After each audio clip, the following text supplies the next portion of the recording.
mechanisms, without consensus mechanisms, that's really at the beginning. That's at the start of this process. Okay. So I'm just curious if there's anyone looking at it. Okay. Correct me if I'm wrong in interpreting this for you. So, you want to know the consensus of what? I'm sorry, that was a mouthful, buddy. Consensus. Can you summarize it a little bit more? All right. So I'll simplify it. Yeah. Yeah. When people talk about proof, I have proof of stake or I have proof of work. So when people talk about proof of It stake sounds or proof great. of work, it sounds great, but it's highly manipulated, right? And what was the Correct. question? What is the consensus? How do we get to a mechanism that can be trusted? How do we get to a mechanism that can be trusted? That is his question. Okay, how can we get to a mechanism that can be trusted when it comes to proof of stake? Like proof of stake, proof of work. I believe Cardano's proof of stake, Bitcoin's proof of work. There's a few other different ones, but so you're looking for legislation that finds the better use case for what is the most proper thing to use, because I would say Bitcoin proof of work is the safest, but it seems unsustainable on a global scale to me, all the electricity it costs to go into it, whereas proof of stake it seems more sustainable and better to me. What are your thoughts? I don't know. I don't know that I'm clear all the way on the question, but what I'm thinking is that the concern about it being inflated comes from the validators being chosen by how much they hold. Is that right? Right. So you're talking about like governance through voting? Yeah. Or is that what he's... Is that what you're talking about, Scotty? Yeah, and if you look at Run-Up's Yes. comment in the chat, I think he's kind of getting what I'm putting. Okay. Decentralization concerns when you relinquish control of the consensus algorithm to few entities. Oh, that was beautifully put. So just what you were saying. So governance votes based off of how much you hold. And I believe they spoke on this at Rare Evo, that they're trying to fix that. Yeah, I think that this comes from having safeguards, right? Installing safeguards, so it's not just the consensus mechanism. And so that can be, distributed validator sets, right? So that you are capturing the small holders. Economic, I guess it would be penalties, slashing, so a trusted POS chain punishes people that are doing things wrong. Yeah. I think more of a republic type of governance over a democratic type of governance would be the answer. Yeah. But there's not one answer, right? I think there are a few things that need to be implemented, safeguards, if you will, so that people can feel better about it. But I do agree with, I can't remember who asked the question. Scotty Dodd. Okay, Scotty. Influencer. Nice to meet you. I wish I could hear you guys and talk to you directly. I know. If they had come on to Discord and joined there, then so I did it right, you guys. I did it right, you guys. So they came up on TikTok. Everybody's stuck on TikTok. It's so addicting. They cannot leave it. That's where they want to be. And I'm like, fine, whatever. Do what you want to do.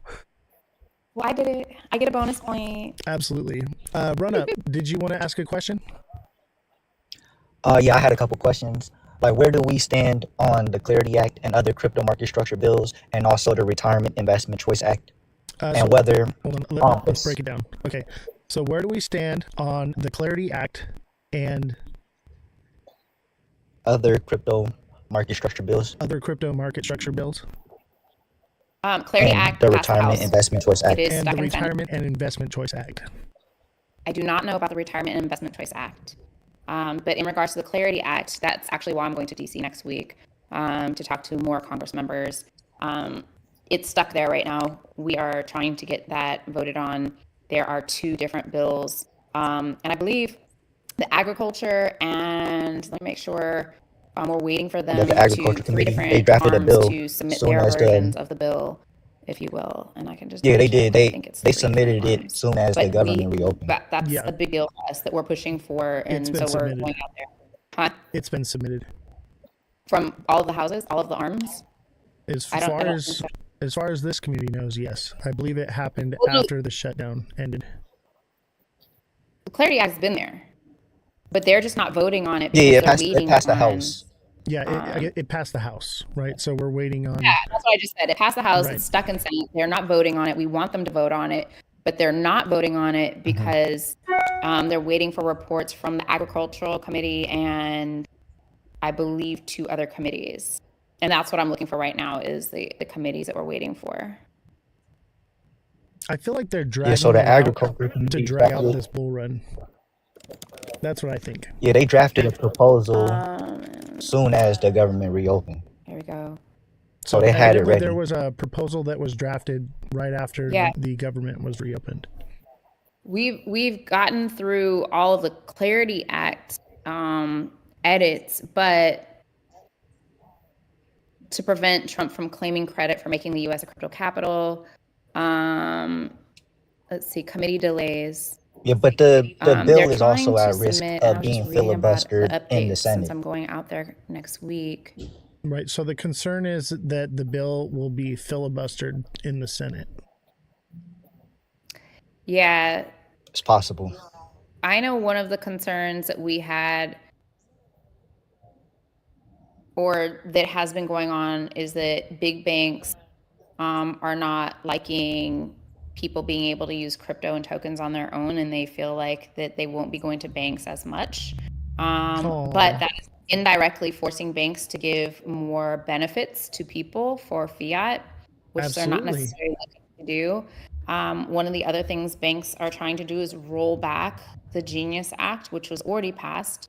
And the Genius Act allows for crypto rewards, but banks are saying, hey, these rewards are too big. We're not able to give these same rewards. You know, when you spend money, you get points, for example, like Amex points, and they say, okay, 1,000 points equals $100. But they can change that at any time, and they do. They can say, well, now 1,500 points equals $100. But crypto has a greater reward system, Absolutely. and it's very clear on what you get in your return. And that's what they're trying to fight now, even though it's already passed. Even though that's not Clarity, that is Genius. I didn't want to mix the two. Yeah, I can't find it right now. But there were, I believe, 3 arms that were waiting for their versions of the bill or edits to the bill. Awesome. Yeah, and the deadline has been pushed back because originally, like, they were supposed to pass the Clarity Act before Thanksgiving. Then it got pushed to before Christmas, and that was looking like Q1 2026. Yeah, and I honestly, I think that that's a good thing to be pushing it back and to slowing down this process. So it gives us a chance to really look at it and gives a chance for our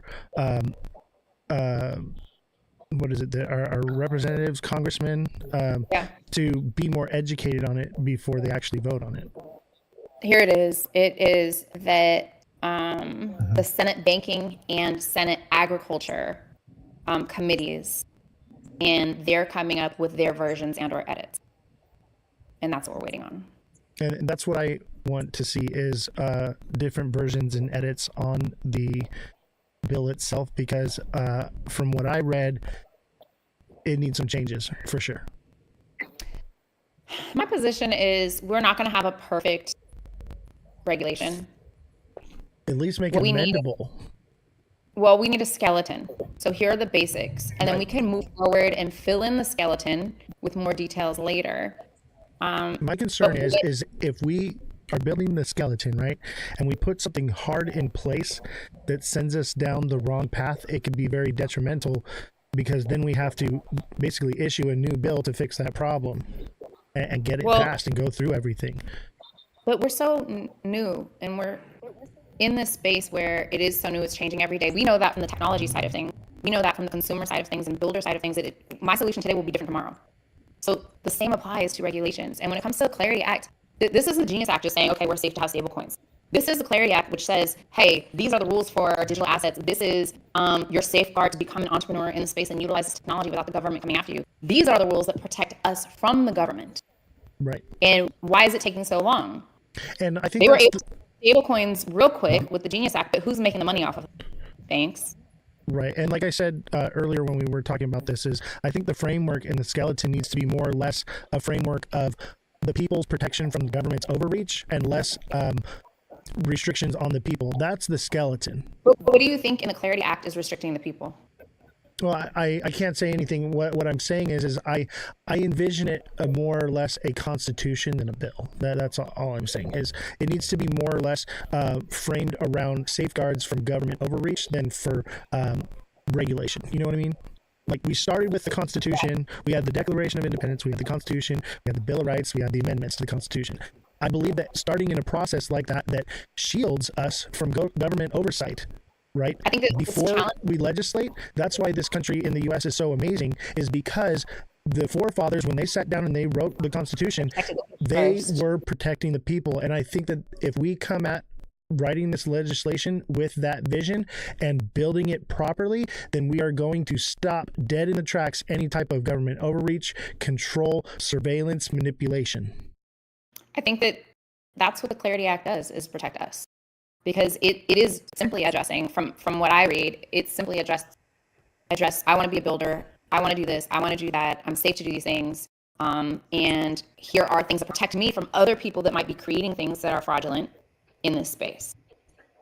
And we can do another day where we show up and we talk about just the Clarity Act. I would love you know that. what I mean? And go dig deeper into this, because we're in the heat of the moment with this. We're pushing for this to get passed right now. Absolutely. And I'm not naysaying the Clarity Act, but I know that the consensus in the community, my community, most of all of TikTok is, are we pushing something through because we want our bags to pump, or are we pushing through the right legislation? And that's the main concern. Yeah. And that's why I think we should have that conversation.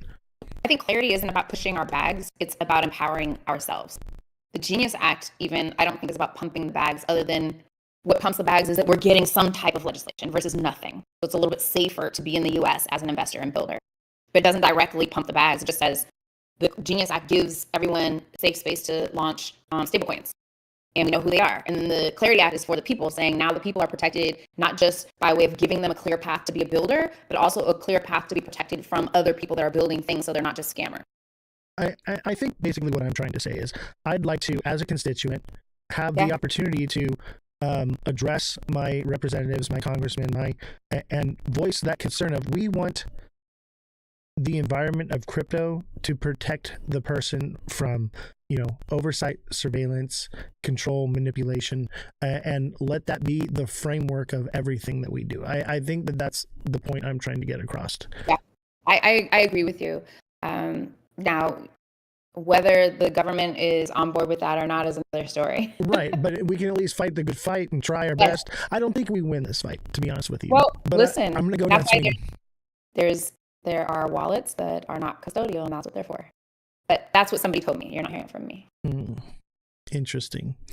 All right, let's do the next question. Black, are you there? You want to ask your question? By the way, it was great meeting you today. That was a great show we had earlier. You there, brother? Here we go. Sorry, I couldn't unmute for a second. No worries, brother. What's your question? Try to summarize it in a way that I can elocute it properly. Yeah, so mine's actually not really a question. It's more of what I'd like to see, right? Okay. And it was great. By the way, we had a great conversation earlier. So saying that, main thing for me particularly, and I'm sure a lot of people that I know within my local community in Web3, the protection of DeFi investment vehicles. And when I mean DeFi investment vehicles. So we want to protect DeFi. Okay. Yeah, so DeFi investment vehicles, and I'm including but not limited to. Is that a statement? Yeah, it's more or less a statement than a question, what he'd like to see. Yeah. Okay, I'm writing it down.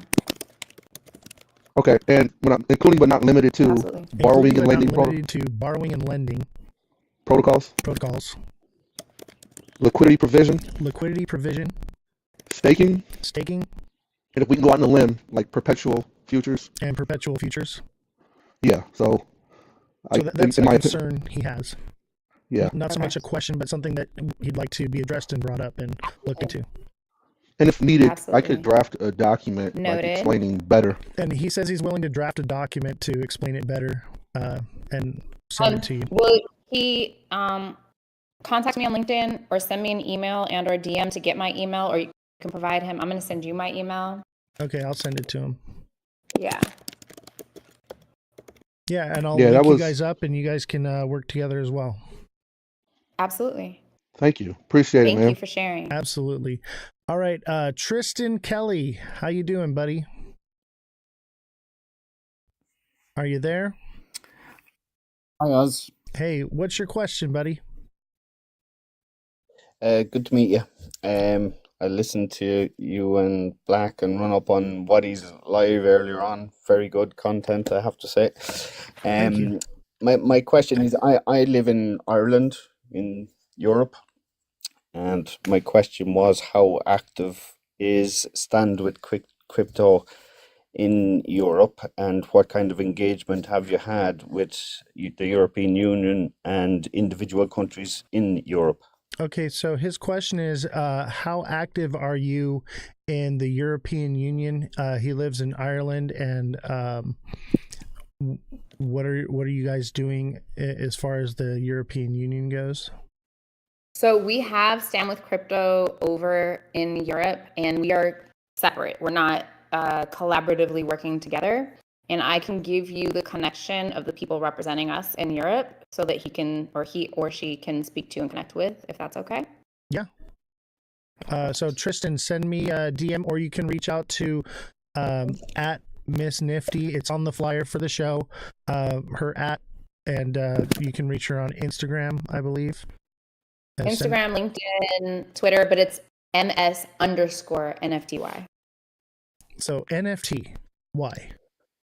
Why NFTs? That's the joke. It's a joke. I heard it earlier. Yeah, so you know the definition of nifty, and as my Web3 play on that. I'm gonna send you from the EU. There's a link just for EU. I'm DMing you the Perfect. link. I'll send it to Tristan. Okay, great. Can I just ask as well, Oz, please, Yeah. how familiar is she with the MiCA regulations in Europe? With the what regulations? It's the MiCA, MICA. How familiar are you with the MiCA regulations in Europe? I'm not. Yeah, this is more US based, but I'm sure that once you reach out to that the EU side of the community, they're going to have all those questions for you. Yeah, absolutely. Okay, thank you. All right. And when Rap, what is up, Crypto Rap? You actually met Crypto Rap with me when we met in person at the party. Yeah, in San Diego.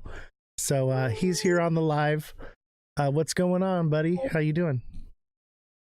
I'm chilling, bro. It's a beautiful evening. Had a long day, busy, hella meetings and shit. But saw that you were on here talking to Miss Nifty about this important stuff, and I think it's really important that we get the word out.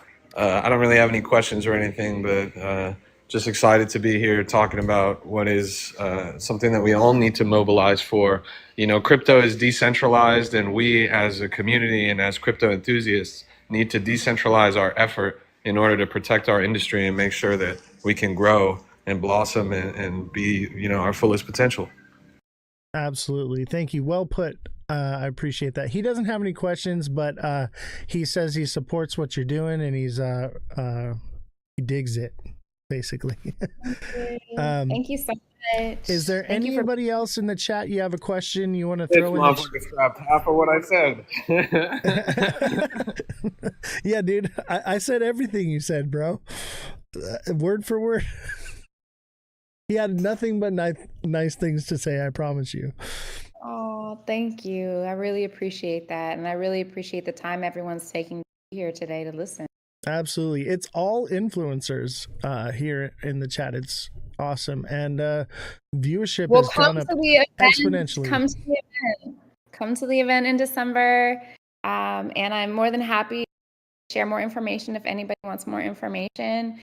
We're always doing events every month, at least a couple of times a month, all over the United States. So tap in with me. And if you have an idea, right? You are an influencer, you are in crypto, which is why you are here. If you have an idea, come to me with that idea and say, hey, Carrie, I have this activation. Maybe that's something I can fund doing, right? I want to support the community the way that the community supports crypto. Bellstar wants to know if you have any NorCal events. Absolutely. Right. We're in San Francisco. We're in Sacramento. I did not go to San Jose this year, but I do plan on San Jose this coming year. But Sacramento, San Francisco, San Diego, and LA been hosting events and get-togethers. Once you register on standwithcrypto.org, you will have access to know like these events are Stand with Crypto and it's coming up in your area if you want to be notified. Yeah, I definitely want that for sure. Looks like we have one other guest that wants to ask a question, so I'm going to give them an invite for a second. Another influencer as well. Wow, everybody showed up for this one. As far as the influencers go, man, everybody showed up for this one. This was one I really promoted the heck out of. We're just not getting the regular viewership because of me getting hit with a banana today. Got slapped in the face with a banana. Money Talk, go ahead. What's your question? Good evening, all. So, my question is more in regards to the education, right? Like the education for the people, not necessarily so much on the political side, but just overall education, because clearly we have the scams, then we have the learning how to even use crypto and all these things. And that's something that I don't really see. So, her it's not a question, more or less a concern about educating not just people, but also our legislators, if I'm correct, Money, in crypto, and giving them the resources and the tools to understand what they're doing, what they're voting on, and actually know about this, not just for the the policymakers, but for the people as well. So while in Atlanta, we just announced a collaboration of creating educational courses with Coinbase, the National Cryptocurrency Association, and Operation Hope. And so in Q1, we're creating that content, the classes, and it should be live for anyone to access April 2026. Awesome. Thank you for that. Yeah, it'll be a trusted Are they in resource partnership of at all education. with? Are you in partnership with who? Operation Pardon me? Shamrock and Aaron West? Operation Shamrock and Aaron West? No, it is Coinbase, Operation Hope, and the National Cryptocurrency Association. There you Separately, we recently announced the establishment of Stand with Crypto University program, and we tomorrow, which is why I'll be in Detroit, are announcing which 50 universities across the U.S. will have chapters on campuses for university students. So that's happening as well. That's awesome. Is there any other questions? I see Jake Claver in the chat. Jake, you got a question? I think that's it. Is there any closing thoughts you want to leave us with? I want to remind everyone that you have a voice and we need you. We need your words. We need your wisdom. We need your experience in order to better shape our safe space in this crypto world and this Web3 world. Again, my experience is not yours and your experience is not hers or his. And so for us to create our own path in our safe space, we need all of our information to pour into this pool and deliver it to the people who are going to be and who are armed and charged with the responsibility of protecting us. So they need to be empowered with that information, and we won't have that without you. I love it. Beautifully put. And yeah, I would encourage everyone here in the chat, everyone watching, everyone that's watching, whether you're on YouTube, Abstract, TikTok, X, Twitch, wherever you're watching, get involved, get engaged, let your voices be heard. Like I said, we have an opportunity to make a difference, especially now with primaries coming up. Let your voices be heard. Stand up for yourself, and let's move this crypto space in a positive direction for the people. Wait, I think I found this little soundboard thing. Oh, cool. I didn't even know that existed. Why didn't I see this earlier? Yes, that's so awesome. I gotta look into that. That is cool. I want to do that now. How do I do that what this is? I don't know. It's Soundboard in Discord. I'm gonna have to look into it. I'm gonna break something. Dang, you can just like hit somebody with that. That is classic. I absolutely That's gonna love be the next one. Is there a goat one? No, Do a goat one. it's not. There's a cricket, and that's my dog. Hey, thank you, chat. Miss Nifty, I don't want to take any more of your time. We kind of ran over our hour that I usually allot, and I thank you for staying a little extra time here and coming on the show. We'd love to have you anytime you're available. I know you're a very busy woman, and like I said, any way that I can help or get involved, I want to be there. So whatever you need from me, I am at your disposal.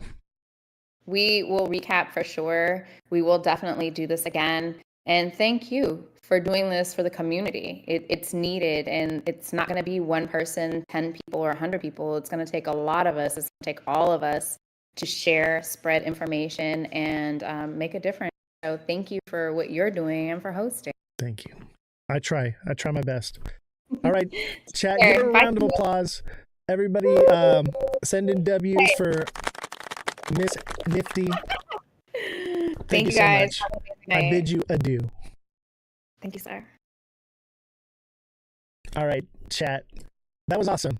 So here is the website right here. You can go to standwithcrypto.org and you can find their website. And I believe that there is a directory to other Stand with Cryptos as well. I'm sure that if you don't find for your area, you can Google it. If you do want the resources, she did send out to me everything.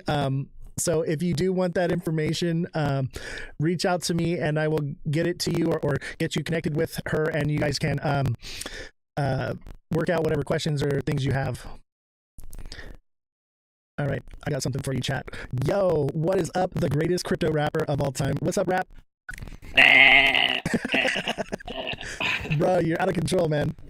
Yo, what the fuck is up, bro? Hey, great conversation, man. Well done. Thank you. I appreciate it. Hey, man, I'll tell you what, that beat the hell out of the conversation that we had at the party, because I was so lit, bro. Like, I was like, you know what, I gotta have you on the show.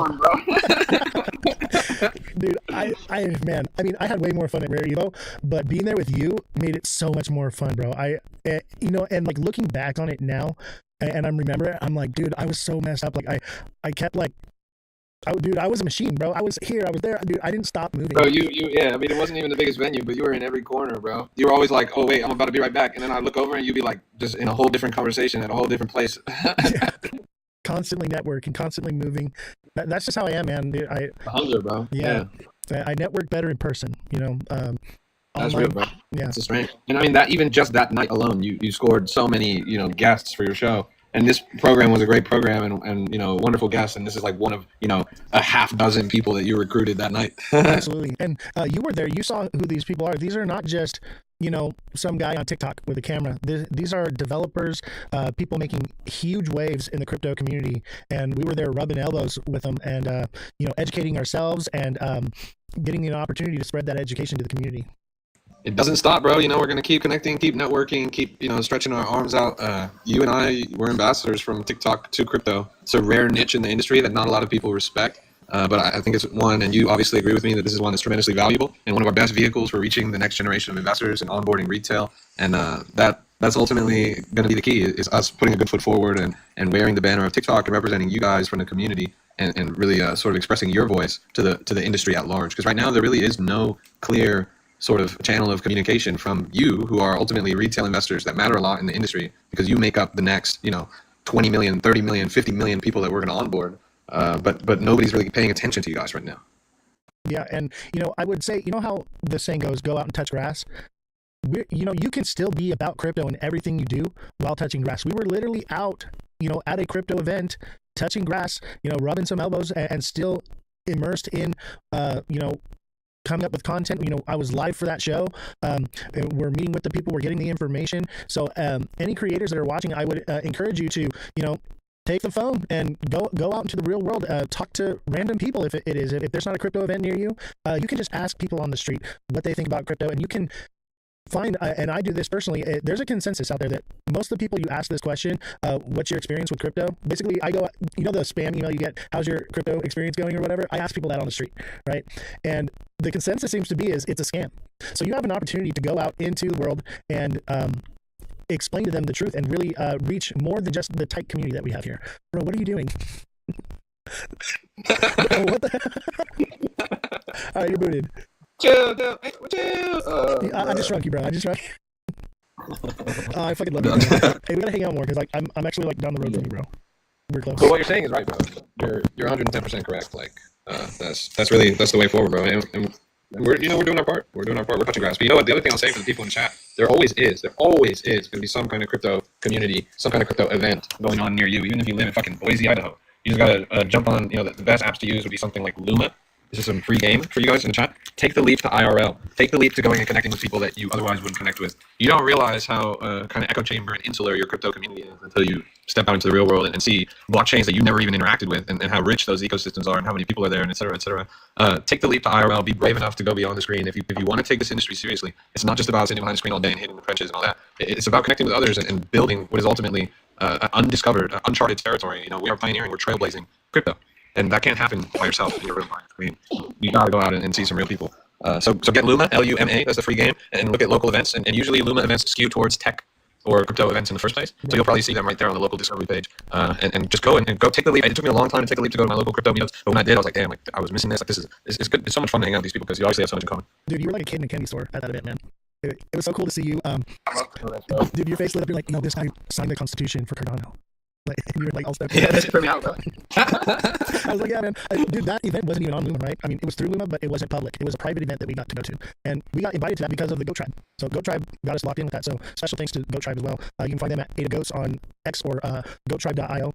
Great fam. They're fam. That's why I have the Goat Tribe up in the background because like I consider myself part of the Goat Tribe. I've actually been inducted as one of the goats because I'm a goat holder now. Dude, I wanted to ask you, we got to reach out to them. We got to work on the next album, right? That's real, bro, for sure. And I gotta hang out with bro too. And also, I gotta get a goat, bro. I don't even have my goat yet, but I've been shopping them. I've been looking around trying to find a nice one on the floor. I'm really particular about my NFT, so reach out to him. He'll make one of you. So like they made one of me with the twisty mustache. So that's the goat. Yeah, bro. Bro. Yeah, so legit. And then we were talking about touching grass. You're going to Abu Dhabi, right, in a couple weeks?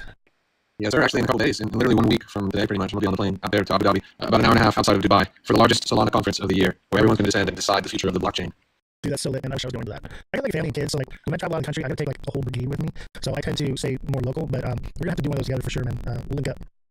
Holy, you know what? I was just having a conversation actually today with. I'm gonna be staying in a content house out there in Abu Dhabi. I'm gonna be staying the event's like 4 days or whatever. I'm gonna be out there 10 days. And it's gonna be me and a bunch of other A-list crypto content creators, and we're gonna be just cranking out literally 24/7, 365 live on with a full film crew and lights, camera, action, the works. And we're talking in a meeting today, and ETH Denver is coming up in February. I feel like that's when we should rob, bro. ETH Denver? Yeah, I could do ETH that. Denver. Yeah, like that. I feel like that was.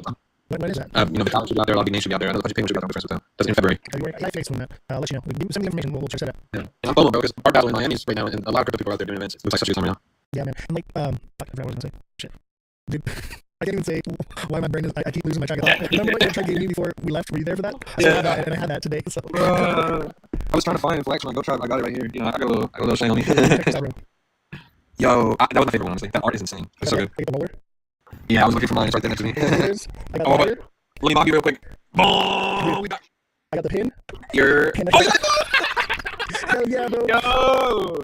Dude, That's crazy. and then on top of it, I got the entire sticker collection. I got the poster. I got a bunch of stuff, man. They hooked me up, dude. They found me for sure. And I'm excited to work on that album, man. Because like you're a rapper, I'm a lyricist. He's a dev. Together, we could pump out some serious albums, man.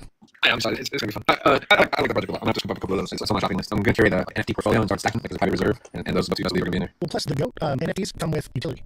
So I don't know if they told you about this, but the goats have utility. So as a goat holder, you have certain things. So you can, like for me, I can play the music on the live, and I have the rights to use that music with no copyright infringement. So like when I post stuff on YouTube, I don't get hit with anything. You know, so like there's utility to holding goats, and there's more to it than that. That was the main utility that I saw. I was like, okay, let me get some goats, you know, for that. But there's a lot of utility in holding a goat, and I believe that is the future of NFTs. Is NFTs with utility.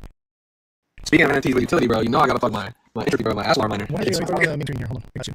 It's sold out actually, literally last night. I finally got on the phone with the team and I was like, you guys are missing an opportunity. These things are sold out. You need to just restock as many as you can. And so they put 10 up in the shop. But yeah, NFTs with utility. It's a miner. You plug into a wall and it mines a meme coin. And that in order to activate it, actually claim tokens, you need the NFT from the project. So it has that culture element. That's sort of a metaverse element where you've got a DeFi, you've got NFT, and you've got the DeFi, of course, as well. So it's kind of a shout out to Jack. It's a jack of all trades of projects where you're really kind of wearing the hats at the same time. Miners eat first. Absolutely. It's sick. And so yeah, the best deal ever. It's usually like $150 for this thing, but right now it's like $90.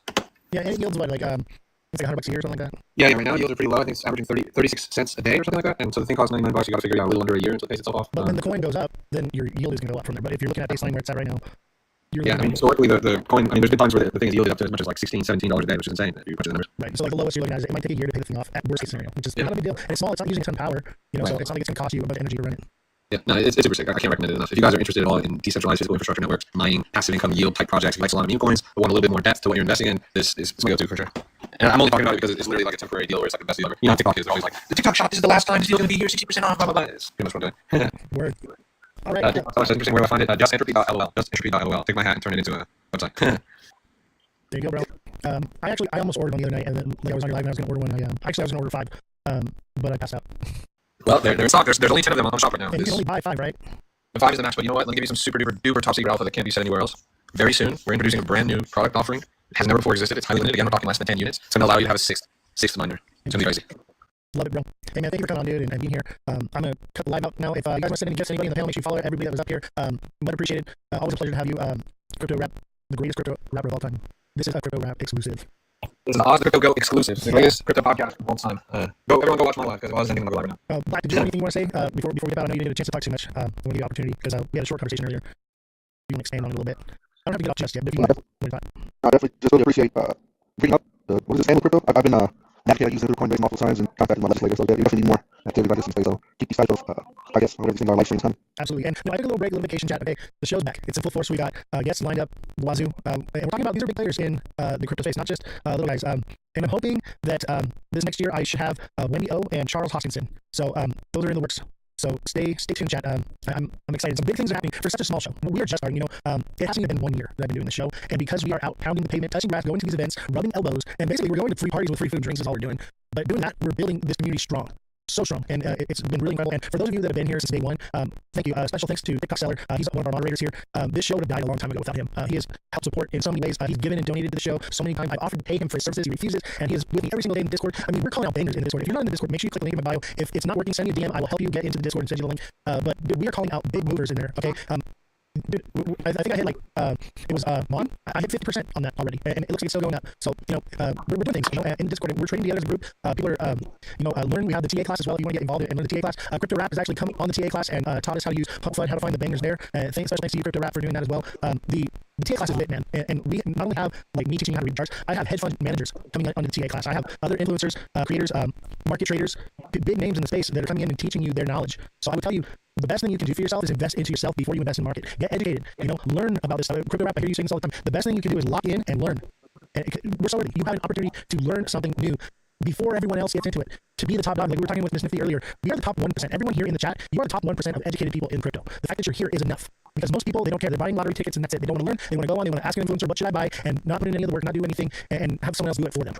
You as an individual getting involved and educating yourself, learning paper trade, guys, you can paper trade. And you have an opportunity to advance yourself light years ahead of the competition for the future. So I urge you to get involved, get in the Discord, get in the TA. Crypto Rap has an amazing Discord if you like meme coins. They're calling out crazy bangers. Dude, what was that? It was like 150 some X last night? Yeah, it ended up being like a 215x or something at the end. But yeah, we caught a couple digit multipliers this week. They're cooking there. Yeah, it's incredible. Actually, dude, I want you to come on the TA show again and teach us how to use Soul Pump. If you could. I would love that, man. Yeah, totally, bro. Yeah, for sure. Soul Pump looks cool as fuck, bro. Like, I'm not gonna lie, like I want to do it, but I know nothing about it. I'm afraid to touch it. Like, but if you want to do it, dude, because like 6.7's already, yielded me a little bit. And like, dude, I'm very conservative. So I'm like, I picked up 10x, here and there. I'm good with it. And so like, yeah, dude, I'm picking up 10x's like this, bro. Like, yeah, Soul Pump, dude. You don't know what Soul Pump is, bro? Tell me what Soul Pump is. It's a game site. It's a lot of game sites. I mean, it's a reliable on-chain, fully transparent. I'm not gonna lie, it's like 95% RTP. It's not exactly a money printer, but it's a lot of fun. And we play Crash on there, and we've hit a couple again multi-hundred X's. There's no better feeling than crunching like a big triple-digit multiplier and scaling down the progressive profit to 1%. And then literally every time you click your mouse, you're getting $1. That's it, bro. Yeah, it looks like fun. Like you said, it's like a game, right? Yeah. And it's not like, and you were saying it's like you can set parameters, you can set all these different things. So like you just play, you're making money, you're paying soul, right? So it's real nice. Yeah, we can talk about it in the DA, absolutely. Yeah. Love it. All right, chat. I'm gonna call it a night. Thank you to everyone that came up here. Thank you for all the gifts, everyone that gifted. I'm just gonna shout out the names. We got TikTok Seller, Brooke Odyssey. Let's see here. Who is this? This is Miss Evie, AD Ryder, Fredrum, For Fun, Mr. Josh TV, Satoshi Nakamoto. And I miss it. Oh wait, no, we got Scotty Dog. We got Run Up. Run Up. Revolution, Francesca, Purple Bitcoin. I think that's everybody. Thank you all. If I missed you, I do apologize. Thank you for all the gifts. It's incredible. We've been live for 2 hours and 39 minutes, and we've made a whopping $5.75. We are rich, bro. We are so rich. We make a lot of money here. Thank you guys for your donations and everything that you do here. Everything that you send here now, I pretty much either donate to other creators or I give it to Jesse or Idea here. So much love and respect for all of you. And I will, let's see here, let's do this real quick because Rap is doing weird shit again. I love you, bro. Dude, and if you want to watch a good live stream, follow Crypto Rap and watch his live stream and just watch him roast the chat. It is the most fun. My favorite creator here on TikTok, hands down. Like, I'm just having so much fun just listening to him roast people. It is absolutely phenomenal. I wish I had that ability to do what you do, bro. It's fucking hilarious. So definitely check him out. And then follow Black XXOR. Very educated and I trust what this guy says. We had a good conversation on Why Crypto's Live the other day, or it was today actually, and he knows what he's talking about, and he's not saying it for bullshit either. So I love it. Anyone that's willing to tell the truth and not lie to the community and dump their bags on them, you got my respect. All right, chat. I'll see you all next time. Have a good night. Thanks for the liquidity, guys. Take care.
You're right on point, bro.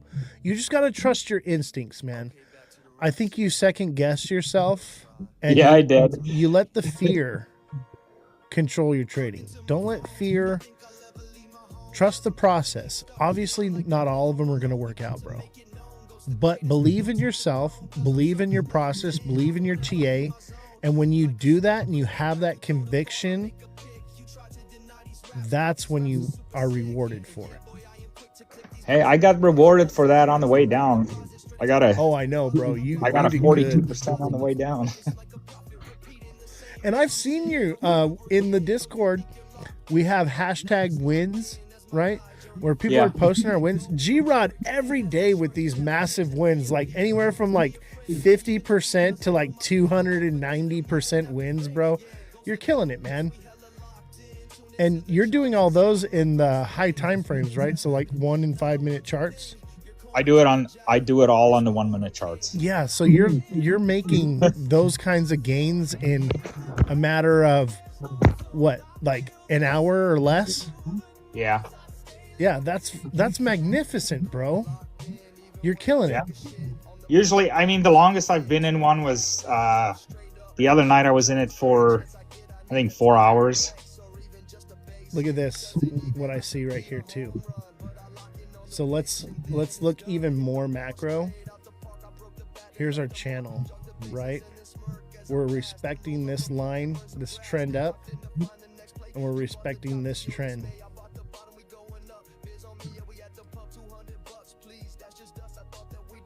Like this. Right? So let's say this does come up, cup and handle, 250. What I say earlier, 250 to $3. That's where this thing wants to go. And look it does that. Like it goes like here and then it goes higher. So it got here, now it's gonna go higher. See the pattern? Look, I'm hoping for that higher one. I'm hoping for that higher one and not instead of a possible triple top. I don't know. Look it.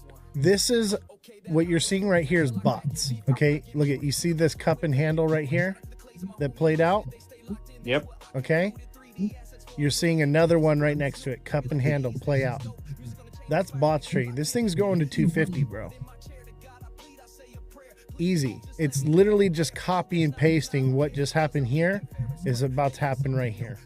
And that's, you see a lot of that on the low time frames because it's bots running an AI algorithm, right? So the bots are actually creating its own, whatever. And then the bot is also zoomed out even more on the 30 minute. Oz, Look at, I got a question when you get back to that 5 minute one. look at, here's your more macro, right? We're going to come up here, boom, double top and come back down. So you're going to be able to short this thing to 159, 160 once it hits that 150 mark. That's what I was seeing. Now it could potentially shoot up higher first and then go, but we have an ascending wedge right here, right? So this would be more than likely what plays out right here on the 30-minute time frame. So sometime today or tomorrow, this thing will come back down to right here. So you see where the fair value gap is right here. We have the candle support right here. Boom, 161. And I would just set my sell order at like 163.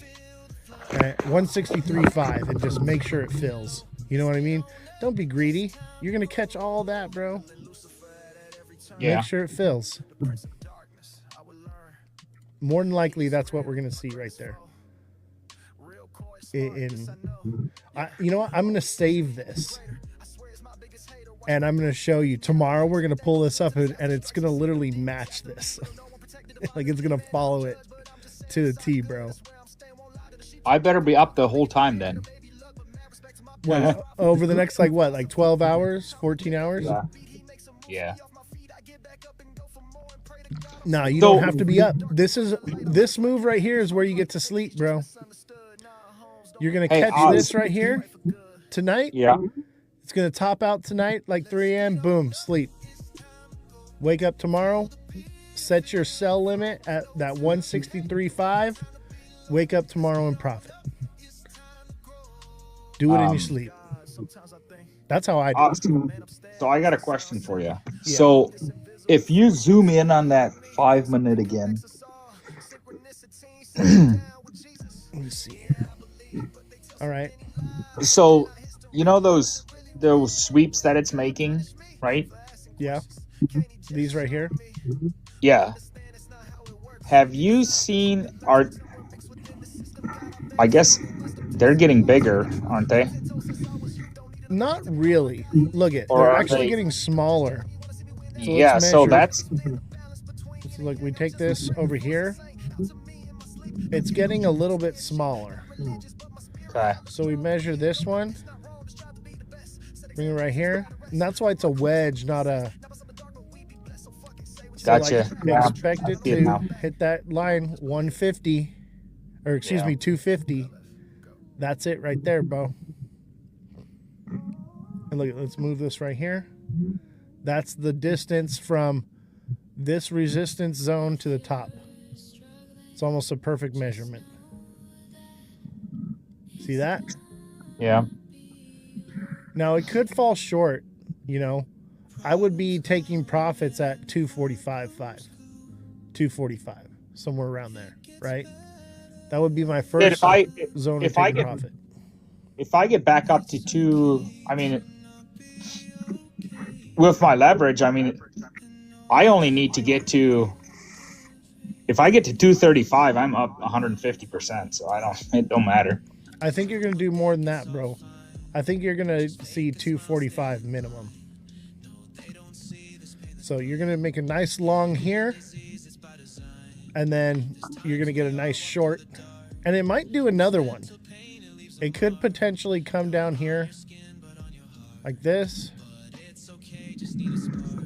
And then do another one. And then come down. So you might get 2 moves in here before it breaks down. And it is a smaller time frame. But it'll either break right here at 234. Once it hits 234 on the downside, you want to be watching for confirmation of a turn to the upside, or if it's going to head and shoulders, stop at 241, 240, and then come back down and have a reversal. Because if this stops right here, now you have a pattern confirmation of a break through that ascending channel, ascending wedge, right? And then obviously it doesn't move. Possible double top at 240 then. Exactly. Because it doesn't have to be exactly at the peak, right? It can touch lower here, and that's confirmation of a double top. Right? If it starts reversing from there, that's like, okay, we have a double top. And it'll do, you know, whatever it does. I'm gonna leave this line though, because I have a feeling it's gonna respect this. So yeah, just keep an eye on it, and like I said, watch the candles, look for candle confirmation, right? Look for that tweezer bottom, tweezer top in the candles. You're gonna see those a lot. Look for, you know, the candle patterns, and you're gonna look for confirmation with those with a pattern. So you're going to look at the micro pattern and the macro pattern. Our macro pattern is this ascending channel, which is bearish, which means that more than likely it wants to break down into a double top here in the 30 minute, like that. That's what it wants. All right. Okay. So be looking at the candles. Right? Remember, any pattern that you see needs candle confirmation. You need to have that candle confirmation, and then you need micro pattern and macro pattern confirmation. And then at that point, it's plug and play. It's pretty much, it's going to happen. Obviously, because crypto is manipulated, because it's such a low market cap and low liquidity supply, that can change. But 9 times out of 10, if you have all those signals line up, you're going to do all right. You're not going to catch every single one is going to be perfect, but 80-90%, you're going to be right on point. And that's all we need, right, to be profitable is 80-90%. Yeah. Yeah, because it just formed another inverted head and shoulders on the 5 minute. Let's look at it. Remember that 5 minute is a lot of noise, bro. Yeah, I'd say that's more of a tombstone than an inverted head and shoulders, which is still to the ups. So if I just look at it from a half hour earlier, or like maybe an hour earlier, like this right here, it's going to copy and paste this. This whole move from here to here, it's probably going to copy and paste that up here, just a little bit smaller, you know, less of a dramatic move. Yeah. More than likely. Okay. But look at this cup and handle. And you see how this cup and handle, look how far down it went. You would have thought, oh, that handle is no good, right? And look, it even had this little bull flag it made right here, right? You would look at this and say, oh, this is invalidated. If it had dropped any lower than this, it would have been invalidated. And really, it would have been like down here. If it would have dropped below 218, it would have been invalidated. But that's because of the time frame we're looking at. We zoom out to the 30 minute with less noise. That looks like a solid cup and handle. Solid cup and handle. Textbook. Gotcha. And so your handle could come down all the way to the bottom, touch 50%, the inside. 50%. All right. So look at from here to here. That's about the most you want to see. So that's about 50%. You know, that's the middle of the cup right here, right? That's about right. And that's even actually lower, right? See how where the candles are right here, the wicks, here to here. That's a perfect move. Okay, That's so textbook. So Oz, what does it mean when the right side of the cup is higher than the left side? It's just a tilted cup. That's all. You got to remember, bro, these patterns. Is this the XRP chart? No, this is render. We're going to do XRP in just a second. So bear with me. I'll take a look at it for you. The patterns are never perfect, right? The double top is never exactly. They fluctuate a little bit. You got to almost blur your eyes when you look at the chart, right? Gotcha. And be less structured on everything and just try to see what's there. Okay. What are we doing? We're doing a little bit of TA lesson right here. I'm teaching you all a free lesson in technical analysis. Or you can just follow me and watch the show and I'll do free A for you. And you can copy my homework in the words of Crypto Rap. TA doesn't work. G-Rod, does TA work? Hey, let him eat that candy that he's eating. Yeah, I know, right? Go drink your own Kool-Aid, bro. Yeah. Dude. This man's TA has closed me 200+% trades every day consistently.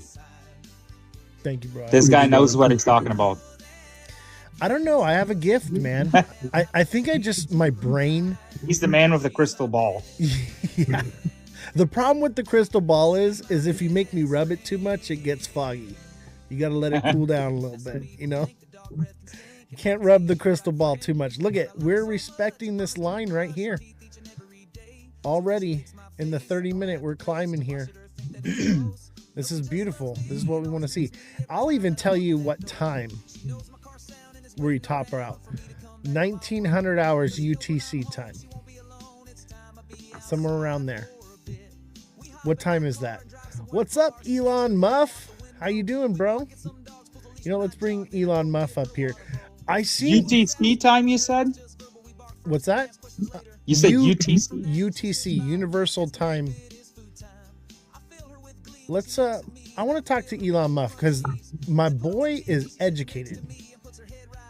Elon Muff is very educated, knows what he's talking about a few things.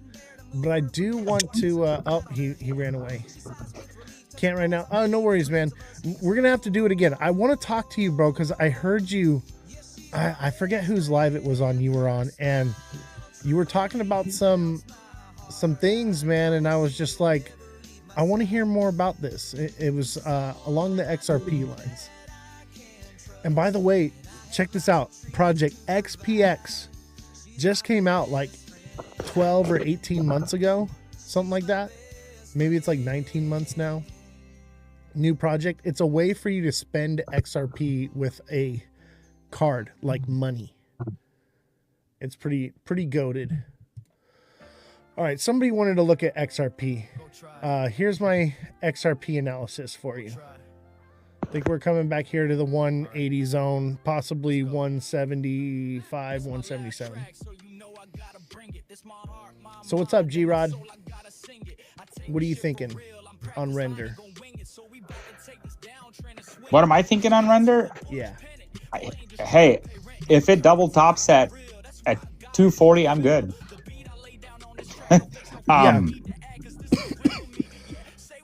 Honestly, I don't even think 240. Let me see, it was like the 1 hour. It's gonna go higher than 240. Honestly, I think 250 is the lowest that it would get that double top. Honestly, I think it does like 255 to $3. It could definitely go over. Remember how I said zoom out, right? But we're gonna pull back before then. Look at the daily, right? The same lines I drew, right? Shows a double top on the daily, bringing it down to fill this fair value gap of 159 to 136. So that's a nice short, bro, from 150. Let's just say 150, right? So a short from 150 to 137. No, you're talking 250. Oh, excuse me, 250 to 137, bro. That's a nice short. 250 to 137.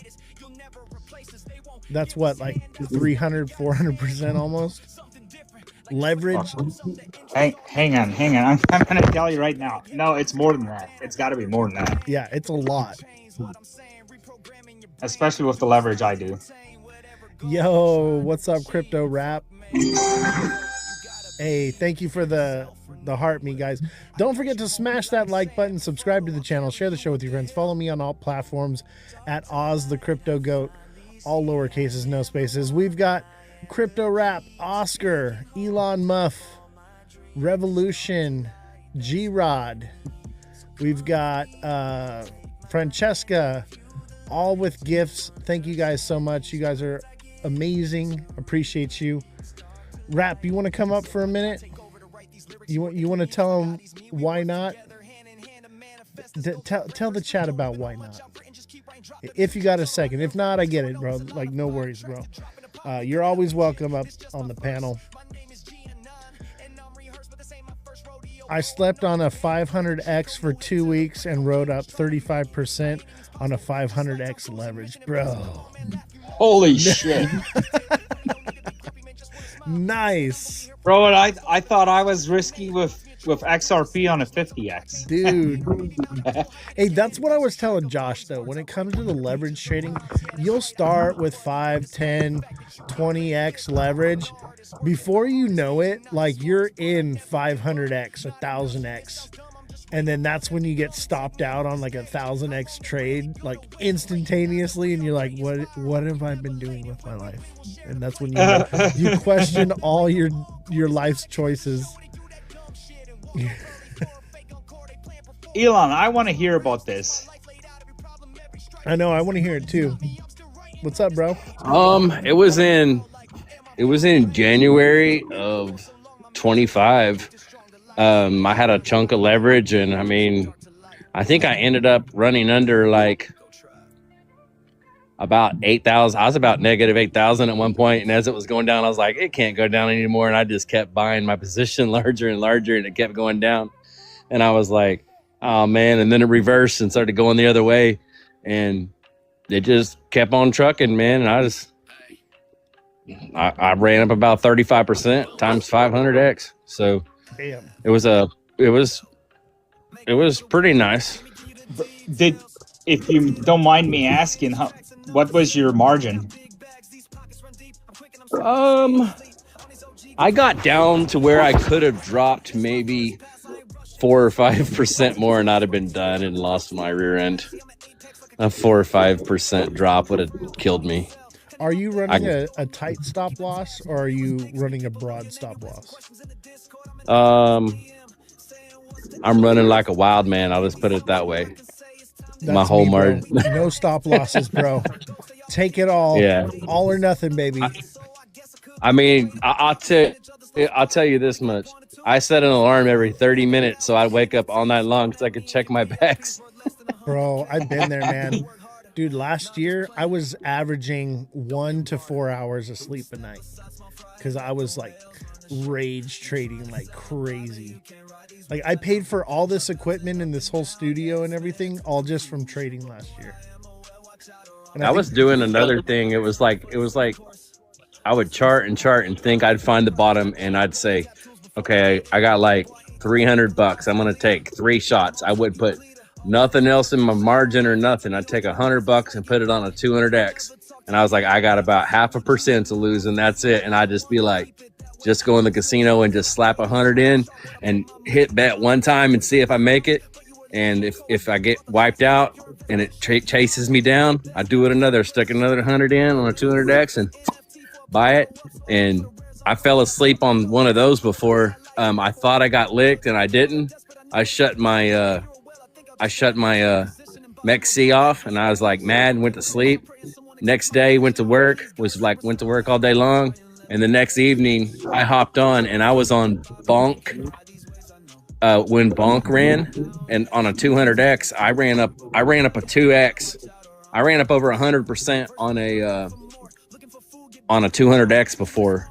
And that one was a really, really nice one with a $79 buy times 200x. I mean, it was, so you can just imagine. And then it literally ran up over 100%, and I had no idea. I checked it, and it was like a bunch of zeros. I was like, what? Is this real?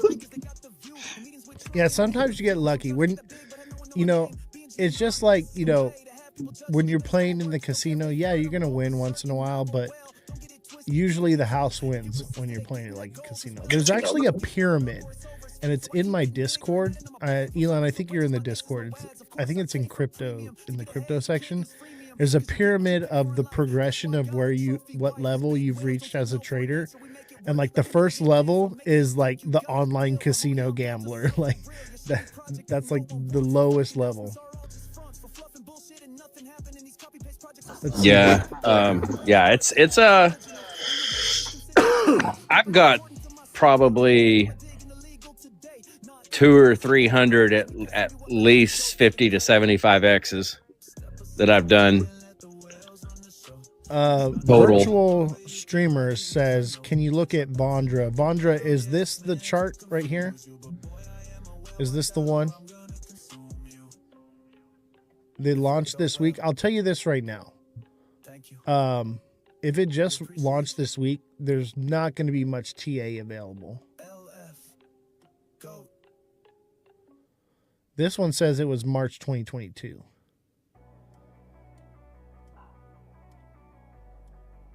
Here, I got one for your TA, bro. Here, I'm gonna give you something first. All right. Is this the one though? Is this the chart? Virtual streamers. This the right one?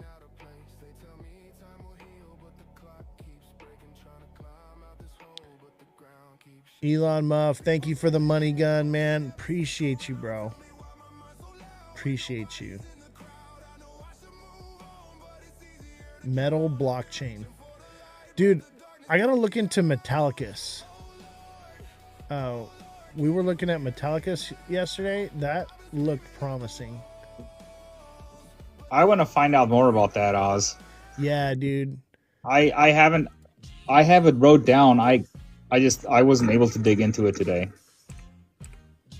It's pretty interesting. Its actual use case when you look into it, and the proofs in the pudding. The more you dive into it, the more you realize the links, what it does. It's legit. Yeah, it looks legit. Honestly, it looks more promising than XRP from what I've heard. No, I haven't deep dove into it. Well, when you chase its use case down and realize, I believe the market cap's it's under 100 million. I know that. Yeah, low market cap is going to be more reward, right?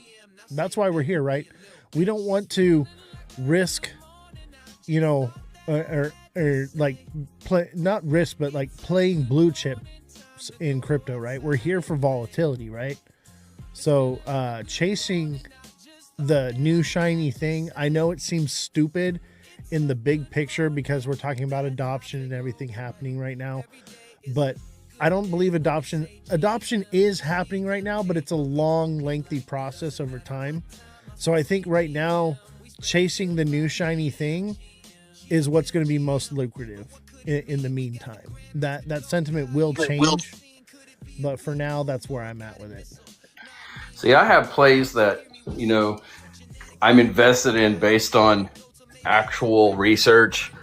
And then I have other plays that's been mathematical plays. Like I throw $100 at the floor of tons and tons of $3,000 to $5,000 market cap coins. I rode one from 3,300 to $9.8 million in 3 days one time, and I had only sold 1% of it on the way up, and I still had 4%. Yeah, I'm looking for not necessarily meme coin status low cap, but utility low cap, right? And something that's got some narrative and not too new, but new-ish, that just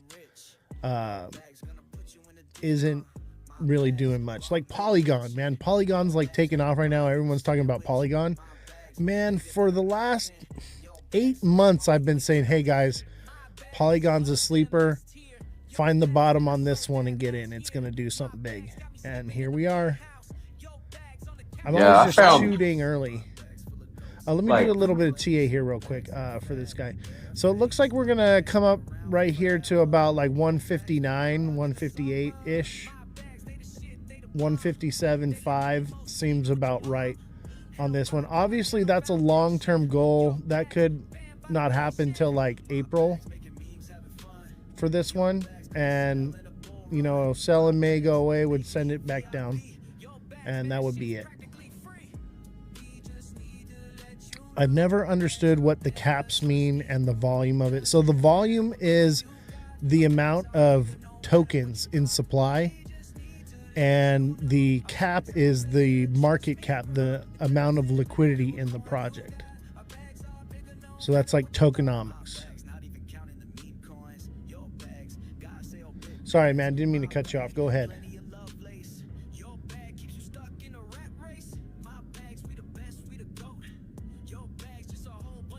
Nope, nothing. Nope.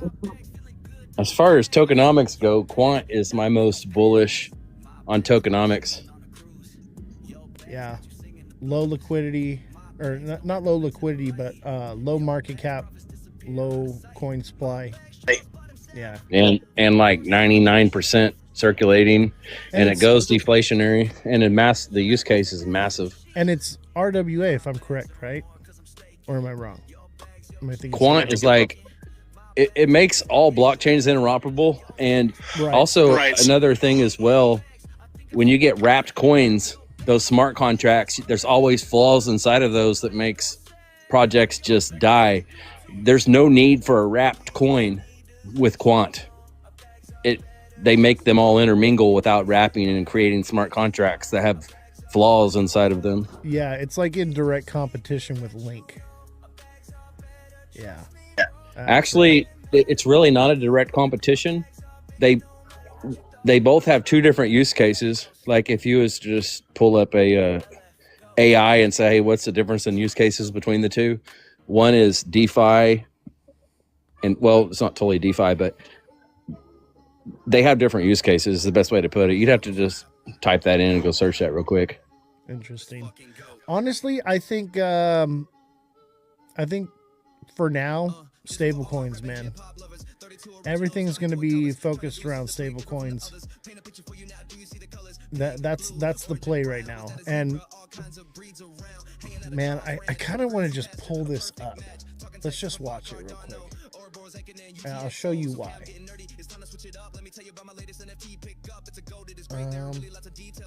Oh, where is it? Oh, this must be it right here.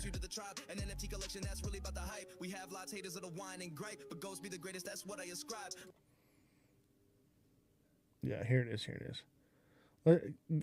Check this guy out. Now, I mean, I've been saying this for a while, but this guy explains it better than I ever could. The shadow government is exploiting a crypto backdoor to erase the $35 trillion worth of government debt. They just got exposed for cloning your money to pull this off. It all started when the Genius Act got written into law, allowing banks to create stablecoins. See, everybody thought it was just about crypto, but they didn't realize that there's actually government debt tokenized right now on the blockchain as well. So tokenization just means that you could take any asset or liability and turn it into an actual token. So right now what they did is they took the government debt and they made a token version of it. Tokenization of all assets. And you guessed it, BlackRock is the biggest issuer of this tokenized debt. When you combine it with the fact that banks can now create stablecoins legally out of thin air, it gets a little out of control. So this is how the current banking system works. A regular person just deposits money in a bank, and the bank is legally allowed to loan that entire balance out to anybody they want for car loans, house loans, whatever. And the person that takes the loan has to pay the bank back a yield. So the bank profits off of your money. In other words, they give you the innovation of a debit card, and they give you security by insuring your money. So they're allowed to loan it out to as many people as they want. And now they have this innovation, which is stablecoin issuance. If you take your real money, right, and you put it through a product like Tether, Tether takes that real money and actually invests it into government debt. Tether is able to profit off of buying government debt, and you get the stablecoin version to be able to use in crypto for DeFi or whatever you want. And it all starts to come together with this last element of tokenized debt. Remember when I told you that the stablecoin, you could use it for DeFi? Well, there's a lot of people that are taking that stablecoin money, and you guessed it, putting it right back into government debt. Here's the proof. There's close to $8 billion being currently invested through tokenized government debt. So you have stablecoin issuers like Tether and all these banks that are about to create stablecoins, putting that money into government debt, and then you have the same people that got the stablecoins putting money into government debt. It's duplicating the money and it's flowing back into government debt. This is insane. The Federal Reserve controls money in the United States. They get to pick the cost of interest rates, which is the cost of borrowing money. When we have a high cost of borrowing money, what happens is banks have to give out expensive loans. So if loans are expensive, nobody wants to take out a loan, right? But if loans are cheap because the Federal Reserve lowers interest rates, then we have a lot more people taking out a lot more loans. See, when people take out a lot of loans, that's a lot of new liquidity in the system, and we see asset prices like crypto and stocks go up a lot. So obviously, as an investor, this is like the most important thing and what I've been screaming from the top of my lungs for a long time. Interest rates are dropping, but not only that, this stablecoin duplication hack is also injecting a whole bunch of liquidity. Let me show you. The Bank for International Settlements literally wrote a paper on how crazy this stablecoin liquidity is for government debt. And they came to a conclusion that just through stablecoins buying debt, this is equivalent to the Federal Reserve dropping interest rates by 2 to 2.5 basis points within 10 days. If we have just 10 more tethers, we'll have literally a quarter basis point cut, which is equivalent to Jerome Powell dropping interest rates at the end of this month, which he is doing. So he's dropping interest rates, and we have all these new banks issuing stablecoins that could potentially drive more liquidity, very similar to Jerome Powell dropping interest rates. And see, there's just one problem with this paper here. They didn't consider, again, tokenized debt, which I just told you $8 billion is being purchased by random people in DeFi right now. So just to put it in context for you, this new system is cracked. They have this duplication weird thing in cryptocurrency with stablecoins, banks, and tokenized debt that actually does have a significant role in injecting liquidity into risk-on assets, aka the market's gonna pump. The elite are putting money in weird ways we have never seen before in the market. The shadow. All right, there it is. Have you guys seen that video yet? Has anybody seen it before? Understand what's going on here? This is how they're erasing the debt, and they're lowering, basically changing the yield curve.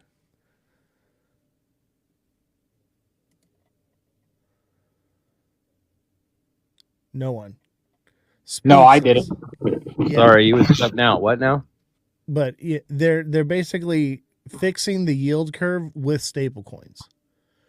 Yeah. So another thing is, so like, let's say the government, when they go to pay their employees, they could create a stable coin and buy a bond, and that bond goes towards the debt, and they're paying out. So when they paid their employee, they're actually taking away the debt and creating a stable coin with it in a short-term bond.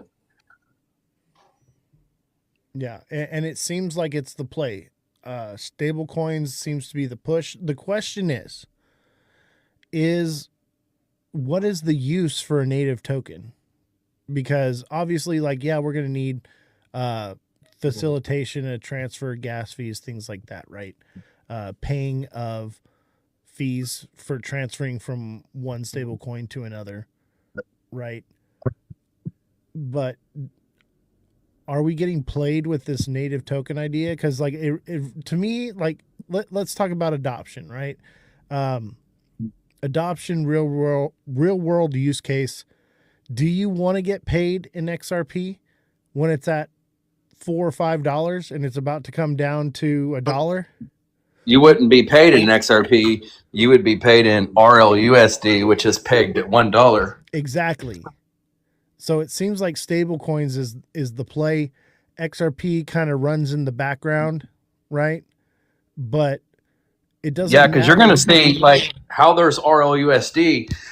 So basically, in the background, like a dollar bill that you have in your hand, that's a tokenized version of liquidity. That dollar's not. You can't use that dollar to actually create a dollar. It's not gold. It's just tokenizing the value of money that used to be. Well, it used to be gold back, so it used to be a token of a piece of gold sitting inside of the reserve. So XRP is the liquidity pool to facilitate the fast transaction. Correct. So let's say, for example, you need to pay someone in China, and you're going to see this in the future. You're going to see RL Yuan, RL Peso, RL Ruble, and you need to send them value. When you send them RLUSD, it goes through XRP and comes out the other side as a RL Yuan. But the actual stable coin that you're holding doesn't actually have any value. The liquidity, it represents a dollar or it represents a yuan, but the liquidity is actually inside of XRP, and that's why they call it liquid. Right. So let's say that that's adoption. We can agree that that's probably how this is all going to work, right? Obviously, we're still kind of speculating it. They could come out with new technology tomorrow that just underwrites everything we're about to say. But speculating that that's what's going to happen, that's the play right now, right? How does that affect the price of XRP, right? So, I think it locks it up. Yeah, that's what I think. Even if $1 quadrillion is flowing through XRP, it doesn't really affect the price because it's in and it's out of it like instantaneously.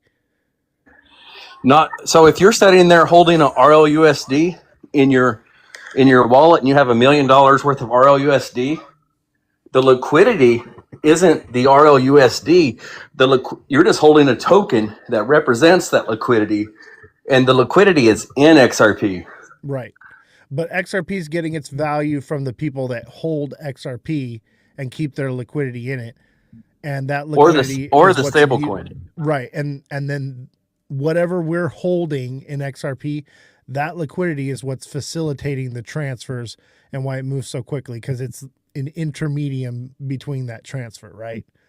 So it doesn't really matter how many transactions, how fast, burn rate, anything. That's not what affects price with XRP. What affects the price is who's willing to buy it at what price and how long they're willing to hold it. Yeah, and that's one of the things too, is like that day, I believe it was October 10th, and the market cap of XRP dropped $30 or $40 billion. They said that there was actually only $1 or $2 billion worth of outflow that caused that $30 or $40 billion drop. So it also has to do with the velocity. So I don't know if you've ever watched the video, maybe like Zach Rector's market cap multiplier video. Yeah. Yeah. Go ahead. That's always really interesting because there's been many a times, because if you actually watch the inflow, they said that like $200 or $300 million worth of inflow comes in, but the market cap rises $10 or $12 billion. Yeah. There's no proof of a multiplier though, and there's no mathing in it.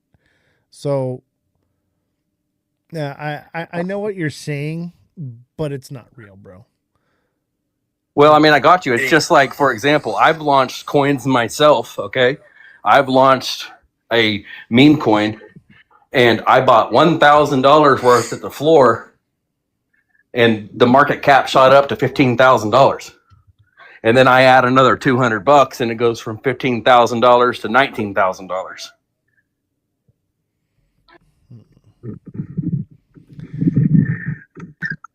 It's the same with every other coin if you ever watch the inflows, because you can watch the inflows by watching the actual liquidity flows and buys. Those can be tracked. Someone help me out here, because someone chime in, because I'm just not buying it. Like I've looked into the market cap multiplier, and what I've found is it's a pipe dream. So like give me some kind of valid evidence, because I've had a lot of people come on the show. And I'm like, show it to me in black and white. Show me the math, right? Prove it to me. And I will scream it to high heaven. But so far, no one's been able to actually bring anything to me that's tangible. Like, we can all say and talk and speculate, but dude, if you can give me something valid that I can look into, I'll jump on board with you, man. I want to believe. I tell people this all the time. I want to believe it because that means we're making money, right? We want to make money. That's why we're here, right? So, like, show it to me on paper, bro. Like, and I'll scream it to high heaven. But no one's. I've done all kinds of testing before. So I literally coded a coin before, and I stuck 90% of it in a wallet. Or actually, I stuck 99% of it in a wallet. I put 1% on the exchange, and I spent a few $100s on that coin from absolutely nothing, and ran the market cap up to $600,000 with only $500 worth of liquidity. Yeah, that's possible. Wait, is someone else talking? Was that you, Black? Yeah. We can barely hear you, bro. Hear me? Hear me now? Barely. Your volume might be down, because I got all your guys' volume up. But to what G-Rod was saying on Render, he's like, Render's dropping. It's good, bro. Look at, it's respecting the trend line, and we're wicking up here. So just calm down. Hold on to your britches, bro. We're going up. Get the 500X going. Can you hear me now? Trust the process, bro. Trust the TA. It's never going to work out perfectly. It's not going to do exactly as I say, but it is going to move that direction. All right. You good, bro? Do you need me to talk you down some more? Trust the process, bro. I just watched this back. I know it's scary, bro, but like, look, that's so just a liquidity sweep. One way to do this, go check this out. Go open up Fartcoin in CoinMarketCap and look at the market cap of it, and then go look at the liquidity. So when the market cap of Fartcoin was $1 billion, there was roughly like $4 or $5 million worth of actual liquidity in it. That means if one person sold $1 million, that coin would drop 20%. So it goes both ways. So it goes going down and it goes going up. So there's your market cap multiplier just right there. The proof's in the pudding. If you're sitting there at a $1 billion market cap and there's only $10 million in liquidity, and Bob comes in and buys $1 million worth of the coin, the market cap's not going to go to one. It's not going to go up. But isn't that the purpose of why Ripple holds 44% of the 42% of the supply is to keep that from happening, and that's why they release it. But here's the kicker of that though. Those are not circulating coins though. Those coins are not circulating. They're not counting. They're not holding the stability of the project. I've been in projects before, like meme coin project. I know this doesn't where the liquidity is really low. Okay, like I told you before, I spent $300 and bought 6% of a project one time, and at $3,500 market cap, and that coin ran to almost $10 million. Okay, my wallet was $700,000. I tried to hit, I was not going to do it, but I went to go hit sell, and I was only going to be able to extract $65,000 to $70,000 out of that project, even though it's because the liquidity was not there. Now, my $65,000 sell would have took that project from a $9 million market cap all the way down to a $4 or $5 million market cap, because the liquidity, like if the coin has 1% liquidity, the market cap is like 100x, like the market cap multiplier is like 100x.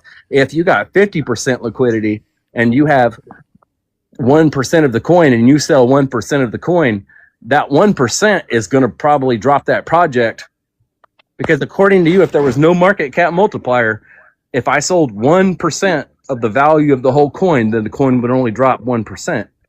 But since there is a market cap multiplier, if it's a $10 million project and I sell $1 million, like that coin's going to zero, because there ain't even $1 million worth of liquidity. You can see that all day on these projects, and it does the same thing going the opposite way. But so isn't it also the higher the market cap is, the less that fluctuates?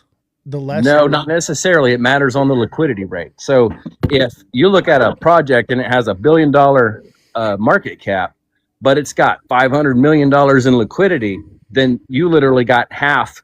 It's literally 50% liquidity. If somebody come along and they sold $1 million of a $100 million project, it's nothing. And it had a $50 million. It had a $50 million worth of liquidity. That $1 million isn't going to drop that thing but 3 or 4%. But if the liquidity rate is only 1 or 2% on a $100 million project, and there's only $2 million worth of liquidity, you got to realize that liquidity is not even, if it says there's $2 million worth of liquidity on a $100 million project, that there's actually not even $2 million worth of liquidity, because there's $2 million worth of liquidity in that pair. So if it's Solana / poo-poo in you, there's $1 million worth of poo-poo in you, and there's $1 million worth of Solana. It's half and half. Those liquidity pairs represent half of that liquidity. So if a market cap is $100 million and it only has $1 million worth of liquidity, or $2 million, if I'm just going to go ahead and say $2 million worth of liquidity, if somebody tried to sell $1 million, they'd send that coin into they'd bury it. Right. And they probably wouldn't even extract $400,000 or $500,000, and before they could even sell it and get out of it, they'd lose 70% of the value of their bag. So let's say that that's true. All right. Then how does XRP get this massive multiple X multiplier happen to it? Where's the okay? So that's like for from? the examples. If you watch the videos, from? Okay, so let's say everybody, like on the news, all of a sudden somebody starts talking about XRP, and everybody and their dog starts buying. The velocity of people buying is so much more than the velocity of the people selling. So you could literally, and I've seen it happen so many times, somebody says something about XRP, 7, 8, 10, $20 million worth of inflows happen in a day or two, or in half a day, and the market cap's not going up 10, 20, 40, 50 million. It's going up 10 or 15 billion. But this is the issue, though, is the inflows are outflowing instantaneously. So the money's not sitting in there long enough to do anything. Well, it depends on the velocity, because if hardly anyone's selling, but everybody's buying, if there's a small percent of, because that's what usually happens. It goes down and it goes down, and the bears finally give up and they quit selling. Like no one's like, okay, like you finally get to the people that are like, I'm holding, I'm not selling, and there's no one left to sell. There's not very many people selling, and then all of a sudden people's like, hey, it's the bottom. Well, those sellers ain't selling no more. So now as everybody starts to buy, and then it starts to move, and all those people that sold and sold and sold are like, oh, I better hurry up and buy. And then you've got more buyers, way more buyers than you got sellers. And then you got, like I said, you get 10, 20, 30, $40 million worth of inflows coming in a matter of 4 or 5 hours. The market cap's not going up 10, 12, 20 million. That's like a penny. Like $50 million is like 3 or 4 cents to XRP. That's it, 2 cents. But that's if it was 1-to-1, but it's not 1-to-1. If you see a 20 or $30 million inflow in XRP in 20 or 30 minutes, you're going to watch the market cap rise 10 billion, 5 billion. You're going to watch that coin jump up 15, 20 cents in a matter of 6 hours or so. Okay, so let's just for instance, because I'm trying to entertain your idea here. So let's say that happens. People start, it hits the bottom, it has nowhere to go but up. People start FOMOing into it, and then now institutions are putting money through it. All right. The money going through it is not what's affecting the price. You already agreed with me earlier on that. Yeah, like if I send you, for example, like if I know your wallet address and I send you $100 million worth of XRP, that's not going to affect the price of XRP at all. It's not going to do nothing for it. Exactly. Nothing. Even a quadrillion dollars isn't what's going to affect it. Doesn't matter what I send you. It's not going to do nothing for it because it has to be on the exchange. So that's what's going on with all the institutions. Okay. If you go and you hunt down, they call them dark pools. So what they're doing, dark pools are. Yeah. Yeah. So they're buying from dark pools. That's why when the price goes down. So what they're doing is they go in on these exchanges. They put in buy orders down low, like 75 cents lower than it is right now. And then the market makers go hunt down that liquidity. And then when they get down there, that's when they start buying. If they're not buying from dark pools. Because they have the money to drag it down there. Because that's market makers always going to chase the money.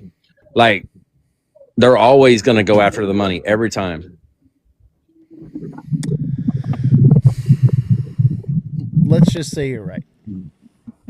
Have you ever watched? There's a video called. I know what I'm trying to. This is my point. Is where's that liquidity coming from? That's creating this FOMO and whatever. Because pretty much.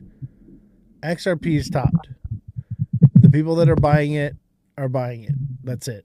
Maybe down the road, another 10% of the world's population will start to get into crypto in a decade or two. So I don't think so. I mean, honestly, I honestly feel like it's coming. I feel like it's just going to be a matter of time that Granny's going to pull up to the gas station. She's going to swipe her card. She has no idea what crypto is. And in the background, there's instantaneous settlement inside of the banks. Instead of the gas station having to batch all of the receipts at the end of the day to save themselves for money, they're going to get instantaneous settlement as soon as she swipes her card, and she's not going to know nothing that's going on in the background, and it's going to be the banks that are using blockchain to make instantaneous settlement. That's how I feel this is going to end up. Granny is not going to be using XRP. I'll tell you that. No, Granny's going to swipe her card, her regular card. Hold on. Yeah, you're just repeating yourself now. Just hold on. Granny is not going to be using this technology. They are going to, first of all, the people of that time frame, that era, the boomers, grandma, grandpa, all that, they are very anti digital currency. Okay, absolutely. 99% of them think it's a scam, or they think you misread me, bro. I think you misread me. Here's the kicker: she's gonna swipe her card, and she is going to use the money that's in her account, and she's not really realizing that the money in her account is actually a stable coin. And when she swipes her card, the rails in the background are going to be instantaneously settling her transaction. She don't like crypto, but it don't make a dang difference, because when she swipes her card, whether she knows it or not, that's what's going to be settling the transactions in the background when the banks are using it. But why would Granny be using XRP if it's for She institutions? would. That's the thing. That's what I'm trying to say. Is she's not actually, into her head, she thinks she's just paying $13 for a gallon for gas. She just swiping her card and spending the money in her bank account. That's all she's doing. But when she does that, unknowings to her and unknowings to all these other 95% of the people out there that you're speaking about, they're not going to realize that their transactions are no longer being settled on a SWIFT system that takes 1, 2, 3% of the transaction fee, and they can't settle it during only business hours. They got to settle it the next morning. They're not going to get paid the next day. What's going to happen is, in the background, unknowings to 99% of the people out there, they're going to swipe their card. They're going to get instantaneous settlement. You're going to go to Walmart. You're going to swipe your card. You're going to buy a set of overalls, and the money's going to come instantaneously off your card and go instantaneously into their account via blockchain in the background. All right. My turn. All right. Now, this is entertainment, ladies and gentlemen. Do I believe this? Possibly.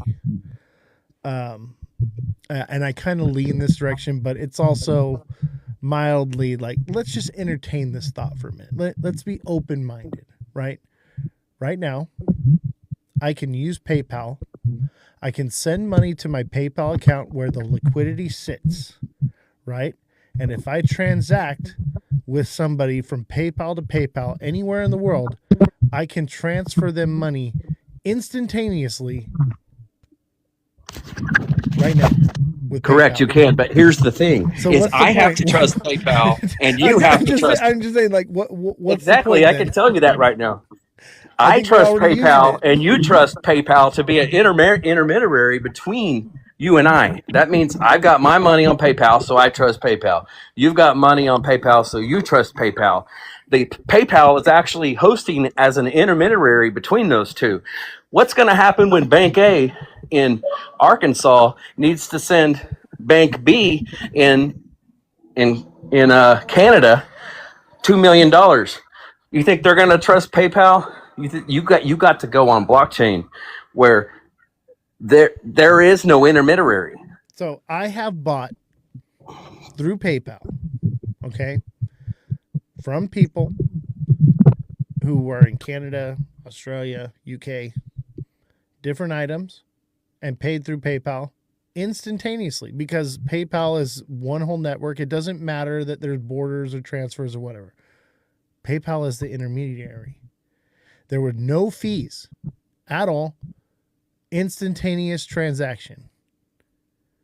So I'm just saying, is what is the point? What do we need native tokens for and cryptocurrency and all this stuff for if we're basically already having it? Basically what I'm trying to say is, I think adoption already happened. I think we're already using digital currency, and we're seeing, and it's operating in the background without us knowing it. That's what I believe adoption is when people are using crypto and they don't even know it. I think that's what we've been using a form of digital currency, but the thing is that you can't actually transfer value between point A and point B and make it disappear off the computer system. That's the issue. A bank in Oklahoma can't send $10 million to a bank in Arkansas without there being some intermediary that is settling that transaction. You may trust PayPal. PayPal is literally does that, where that takes two people trusting an intermediary. That's what's wrong with the SWIFT system right now. That's the same thing as two people trusting XRP, two different banks trusting Ripple, right? Okay, let's just same thing. Please hear me out for just 1 second. I'm listening. Okay, so I got $100 million and I need to buy 30,000 barrels of oil to China. Okay, when that transaction happens, okay, you got Nostro Vostro accounts, you've got intermediaries like JP Morgan and all these handling your transactions at 3% and 4%. The actual settlement time on those things are multiple days long. Okay, it costs them like just for example, if I want to send $1 million to China today, there's a 3% fee to swap from US dollars to yuan, and it takes like 3 to 5 days for the transaction to settle. Don't you think an institution would want to settle that in 3 to 5 seconds for a quarter or 25 cents or less? Well, hear me out, and then I'm gonna address the chat. So PayPal does it for free, no cost whatsoever, and it's instantaneous within a second.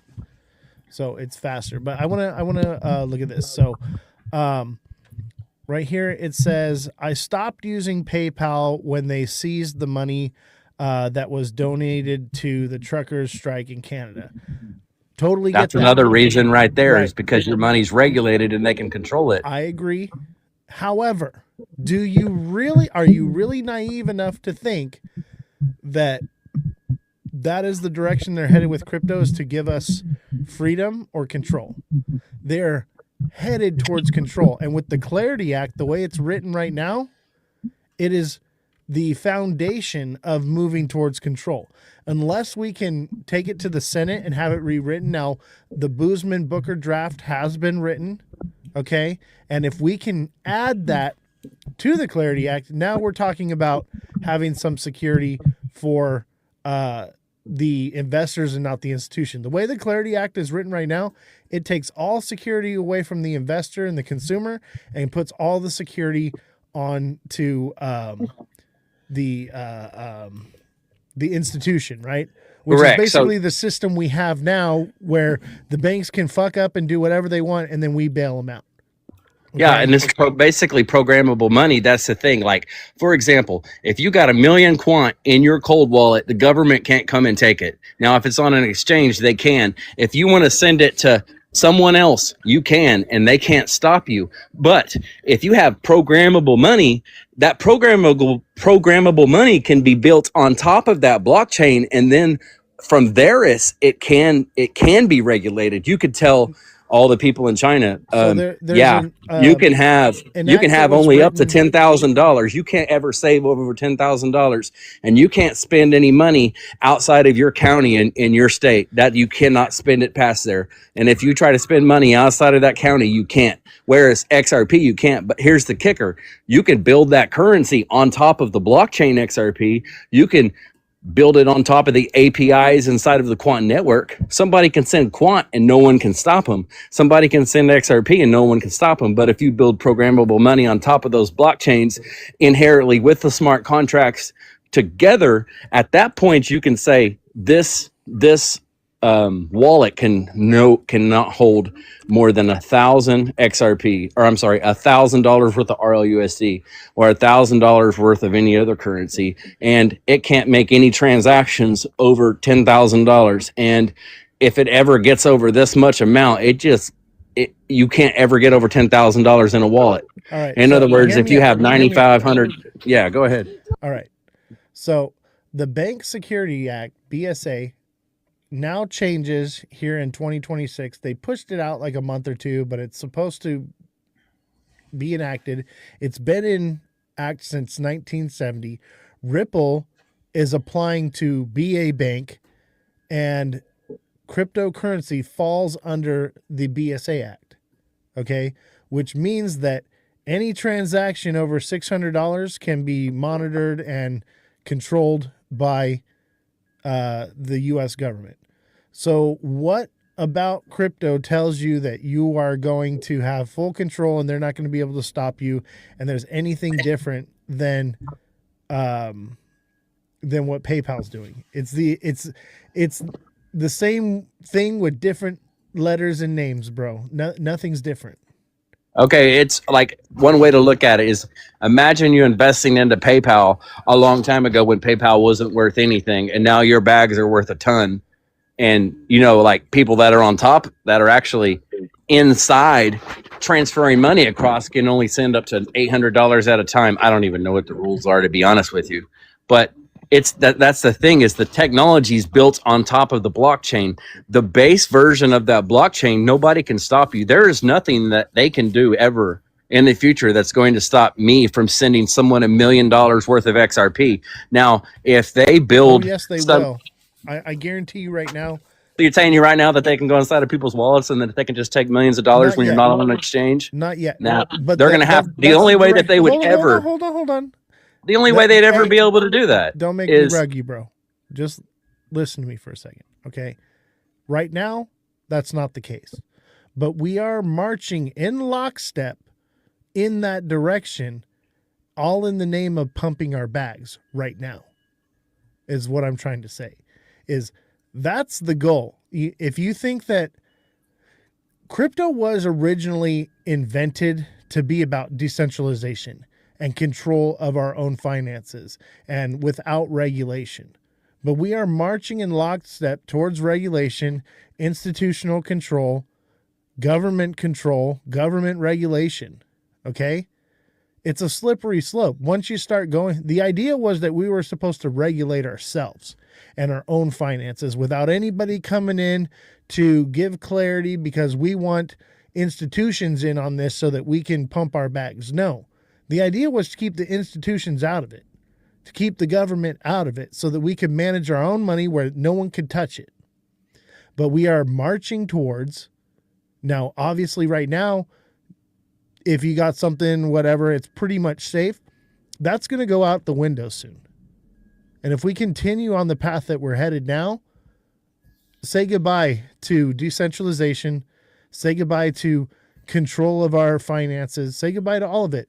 It'll be full control, cashless society, and that'll be it. They'll literally tell you what you can spend your money on, where you can spend it, and for when and however and how long, and they may even potentially make it to where you're capped at how much at what time. I agree. And that's going to be built on that blockchain. Like that is literally what programmable money like Quant Network being used to tokenize the sterling deposits inside of European countries and all of that. You can build a currency system on top of that blockchain, and you can regulate that stable coin and say Bob can't have more than $10,000 in a wallet. Bob can't spend that money outside of his zone. If he leaves the state without permission, he can't spend this money. We're going to lock his account up. He can't do anything. So now here you got a guy that can't send anything out of these wallets. Now, these wallets aren't cold wallets. These wallets are government wallets that they have full control of. These are not you have your own keys, your own crypto. We're talking like a bank. Your money's in the bank, it ain't your money. You don't pay your child support, they're going to come take it. You don't do this, they're going to come do that. You don't pay your child support and you have $100 million worth of crypto on a cold wallet, unless they got a quantum computer and 750,000 years to hack your account, they're never going to get that money, and you can die with it in there. There ain't nothing they can do about it.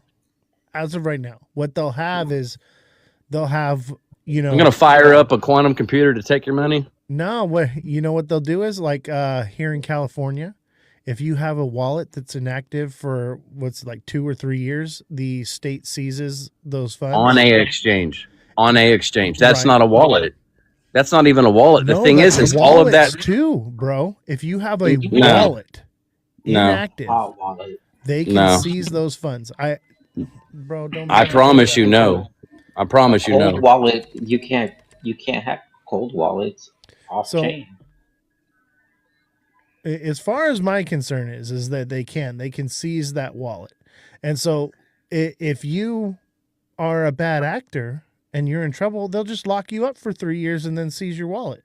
Okay, if the technology was out there right now for people to use quantum computing and hack SHA 256 wallets, then Bitcoin would be at zero right now because everybody and their dog would be hacking stuff.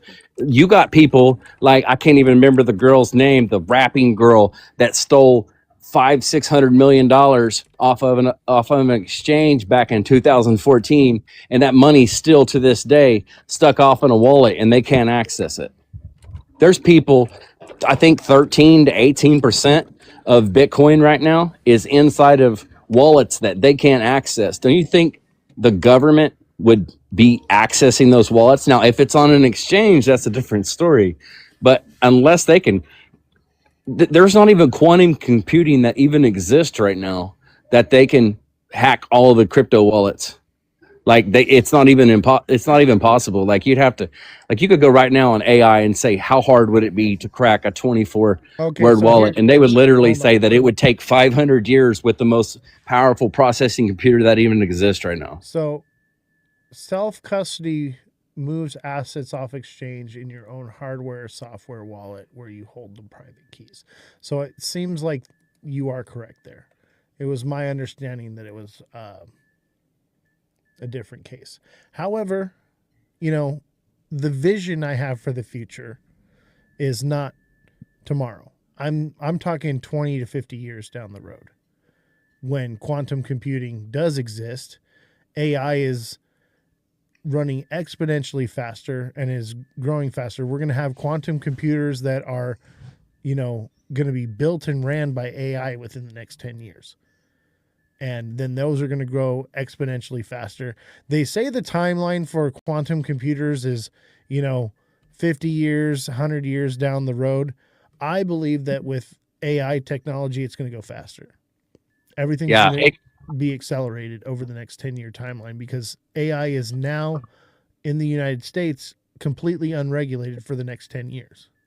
we talked about this in the past, and you kind of busted my balls when I said the word Bretton Woods 3.0. And it's another one of those things that I promise you, if you go diving into it, you'll be coming back tomorrow going, well, you were right. Well, you know, I don't begin to say I know everything, right? But I understand the big picture here is so maybe they can't take your wallet. What they can do is they will take your freedom. They'll just lock you up if you don't give up your keys. They'll put you in front of the wall and have the firing squad come around. And they'll just lock up those tokens forever, and they hold the balance. It's just going to raise they get it one way or another.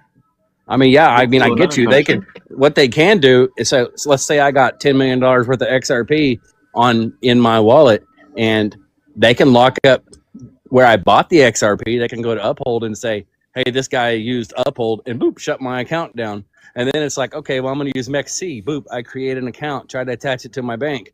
They realize what I'm doing. They shut that account down. They can stop me from the off rails of getting out of that money. But if you're over here and you got a Ferrari and I want the Ferrari, I can just send you $180,000 worth of XRP. They cannot stop that. They can't stop that. They can take your freedom, though. They can lock you up. That's what they can do. I mean, you can go look in the BRICS partners right now. You can chase all of the BRICS central banking system and already see the Ripple partnerships. If you chase that down, there's 1,600 NDAs. Obviously, you can't search NDAs, but you can hunt down the technology. You can find the 1988 patents. I have an NDA with Ripple. So that tells me nothing. Literally every audio guy that's ever worked on a panel for them has an NDA. So 1,600 NDAs is nothing to me. That's normal business operation.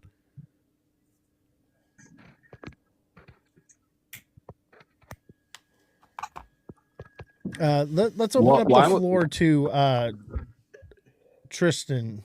Tristan. Hi, Tristan. Hi, Oz. Yeah. How are you? Good What's to up, talk buddy? to you again. Hey, Good, thanks. yeah, we're kind of monopolized the conversation here. I want to open it up to you. Yeah, I didn't want to interrupt, so I was just letting you guys have your back and forth there. But just to make a point there on, so some of the exchange, well, all of the exchanges now. So KYC is an important part of this conversation. So everybody that's joining an exchange at the moment has to pass the KYC on most exchanges. Yeah. And for the noobs here, KYC is know your customer. You have to input your information, upload your ID, that stuff. Go ahead. Sure. And in certain countries, like the UK and European countries at the moment, they have already capped how much crypto you can buy on the exchanges. So say, for example, in the UK, the maximum amount of crypto you can hold on an exchange is, I believe it's 10,000 British pounds, and for an individual, and it's something like 10 million for a financial institution. You know, so that those caps already exist in some of the European countries. And the last time I was on your panel, I was talking to you about MICA. You might remember that it's the European version of the Clarity Act. It's the regulation that already exists for the cryptocurrency space. So there are limitations already in play in certain countries for how much crypto you can have. And they're only going to tighten it. They're only going to tighten those regulations. I agree.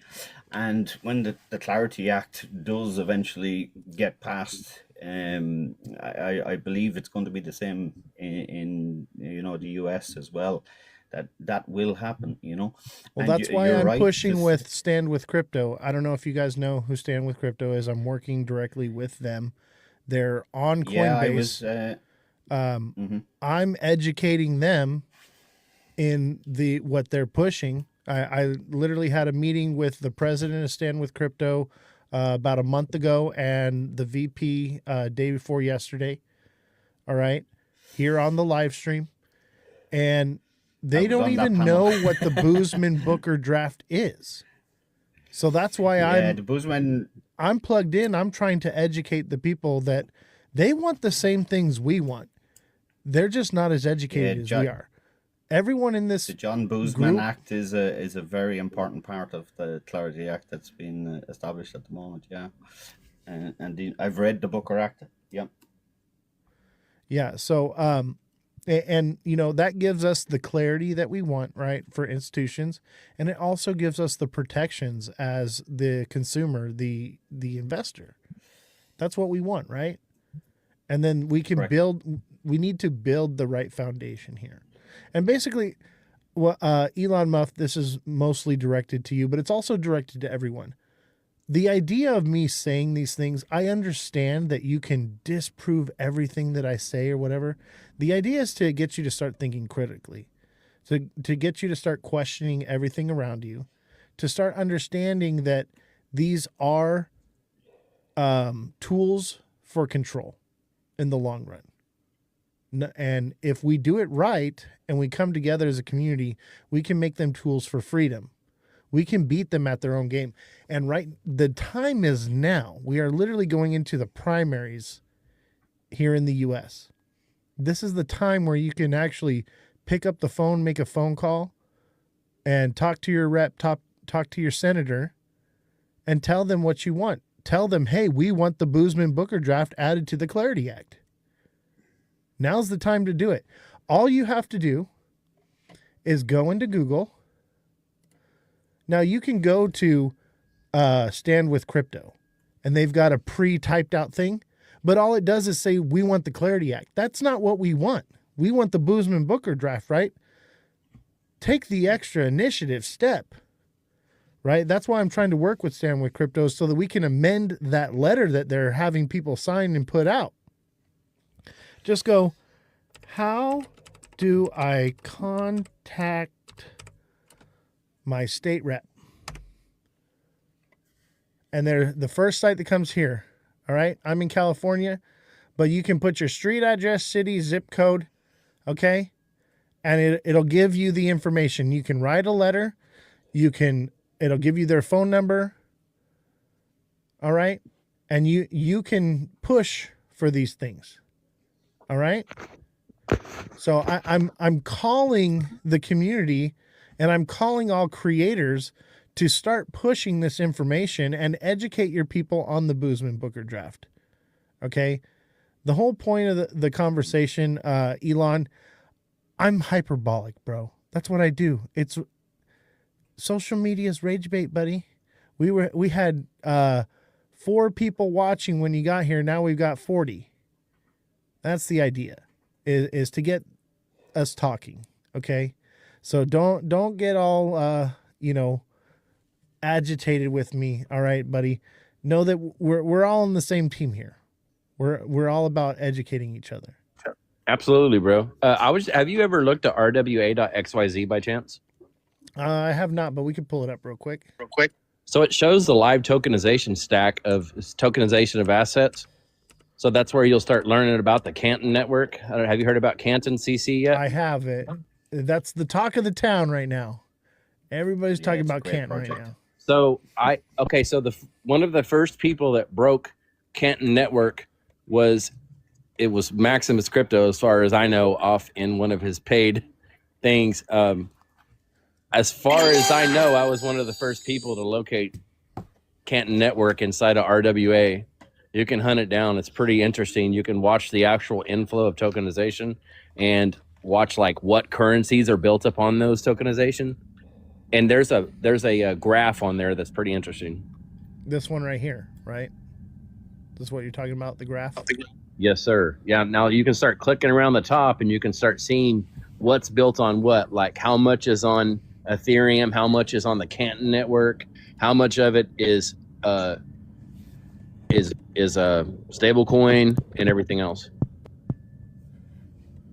Interesting. All right, walk me through something here. Let's pull something up. Stable coins. Let's look at, I guess, Tether, right? Actually, let's go back. Let's look at Circle. Where'd that go? Stable coins, Circle. Look at that. Circle's got its own stable coin. All right, so what am I supposed to be looking at here?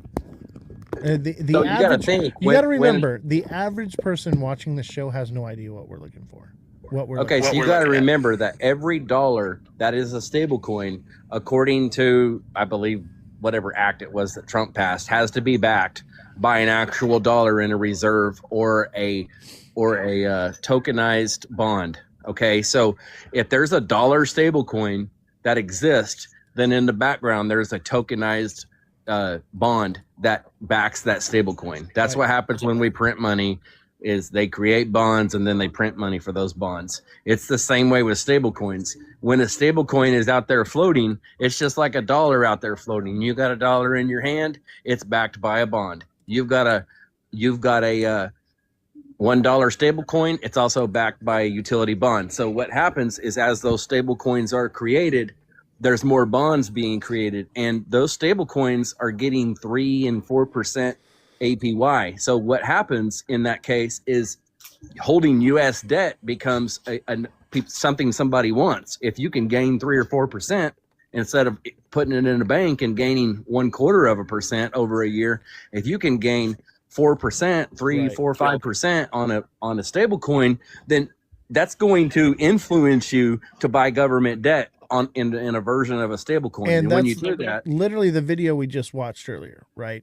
So they want us to buy stable coins, hold them, earn that APY, and then they're just Tether's taking it and turning around and buying U.S. Treasuries. And that's everything we were just talking about. 100%.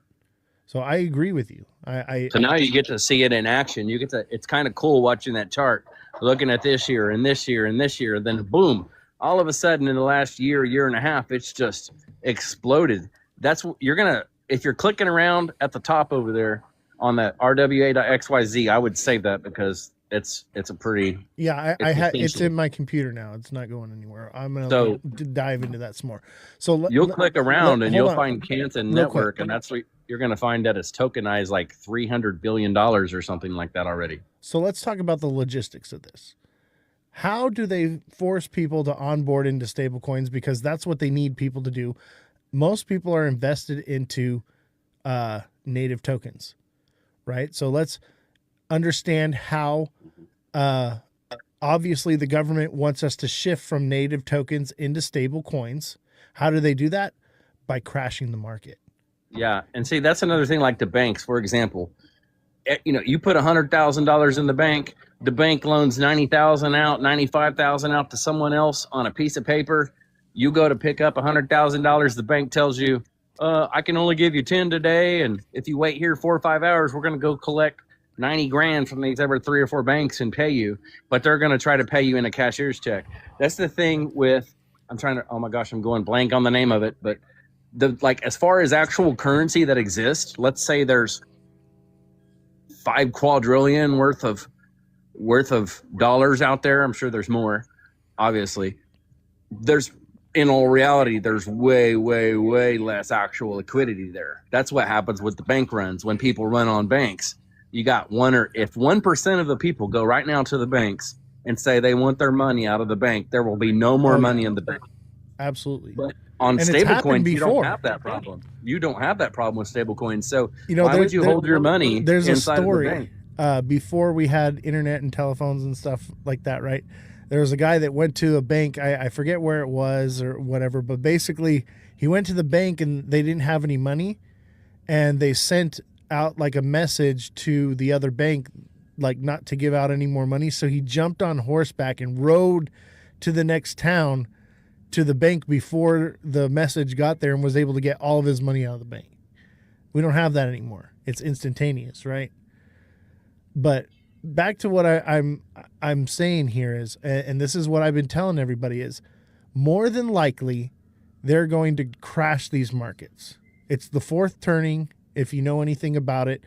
Everything in the world, in the charts, society works in cycles. And the fourth turning is a cycle of great turmoil. Hard times create strong men create good times create weak men create hard times. We are in the hard times right now.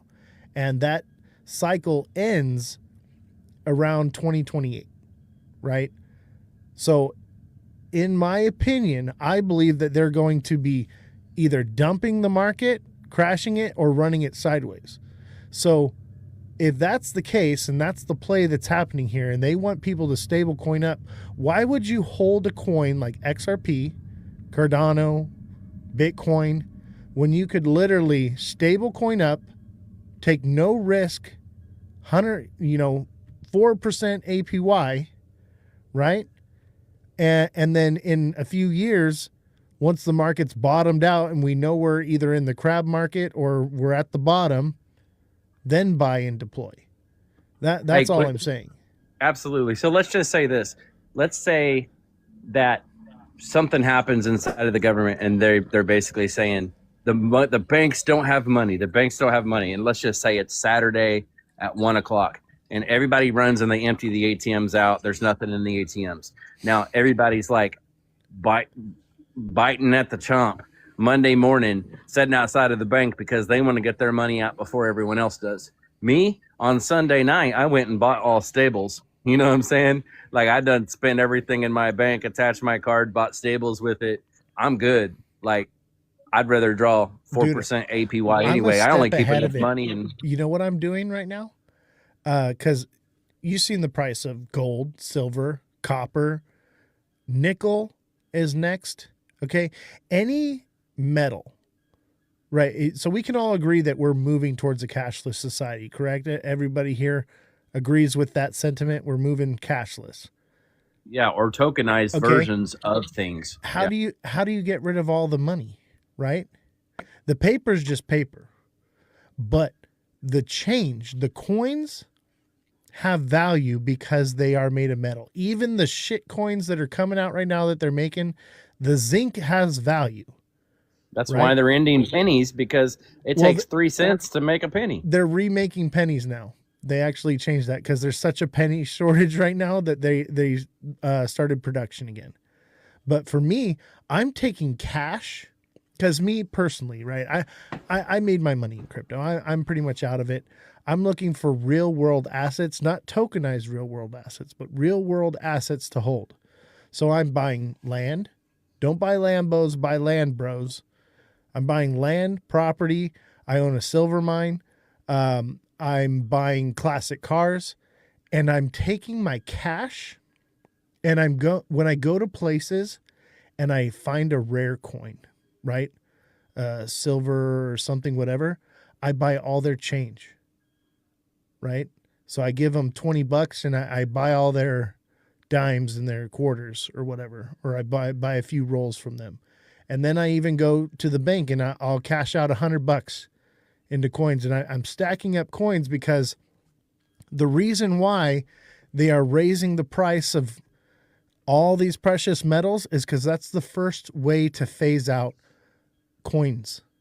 They're going to get you to get all your coins together, and it's going to be more lucrative for you to melt them down yourself and sell them as a bar than they are as change. And that's where we're headed. They want you to melt it down for them.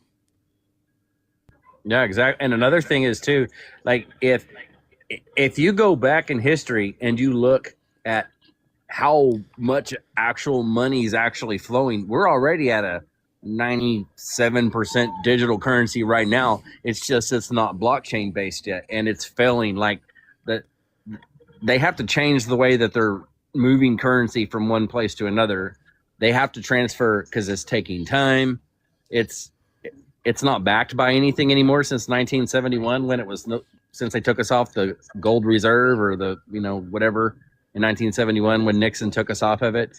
I feel like we're going to go to a commodity backed. So you're going to be able to hold, hey, I'm holding a stable coin that's backed by silver. Hey, I'm holding stable coins backed by gold or oil or energy or whatever it may be. Yeah. And that's where I'm at is I think we should, in this phase, an era of adoption, right? The adoption phase of crypto, you should be more focused on turning your crypto into a way to earn liquidity, collateral, money, whatever you want to call it, fiat, to exchange for real world assets that you can then tokenize. Be the owner of the tokenized asset, not the owner of the tokenization of the asset. That's the goal here, because that's what adoption will really pay off, are the people that actually own something. So we should be focused right now on turning our fiat into a real world asset that in turn can be tokenized later on down the road, because those are going to be the real players in this game. It's not going to be the people holding all the tokenized assets. It's going to be the people holding all the assets that are tokenized. Do you understand? Yo, host. Yo, what's up, buddy? Yo, did you see that video? Hey, that's a of nice that? dress you got on there, buddy. Yeah. Looking Did you good. see that Did you see that video of that Russian finance minister accusing Trump of trying to devaluate the 36 trillion in debt using stablecoins? I did not, but you know what? Join the Discord, and you can post that in one of the sections on Discord. And I take a look at all those stuff, and I cover them here on the show. So if you're not in the Discord yet, click the link in my bio and get plugged in, because we got a lot going on in there, all kinds of stuff. And we have a whole section for news and rabbit hole stories or whatever it may be. There's a section where you can put that in there. And I look at everything. That's what that come out about 2 or 3 months ago. And that's basically, they accused Trump of doing what I was saying a minute ago, where they're going to create where people want to own U.S. debt, because right now everybody's selling U.S. debt. China's dumping debt. Everybody's dumping debt because they don't trust the dollar. Well, that's because of Japan. They're trying to create a vacuum. Japan stopped buying treasuries, right? So because of that's what's happening. But as long with that happening is all that's doing is driving people into stable coins, which is going to be then turned around into buying treasuries, like we were talking about earlier. So over time, yeah, it's going to be great. It looks bad right now, but it's, like I said, it's the fourth turning. We've got like a few years left of hardship, right? They're 20-year segments. For the last 20 years, we have been in trash, turmoil economically, right? Would you agree? 2008 to 2028, that's 20 years. Okay? So that's why I believe after 20 years is that fourth turning ends and we go into the first turning, which is a time of prosperity. So how we position ourselves now over the next couple years is going to make and break everyone.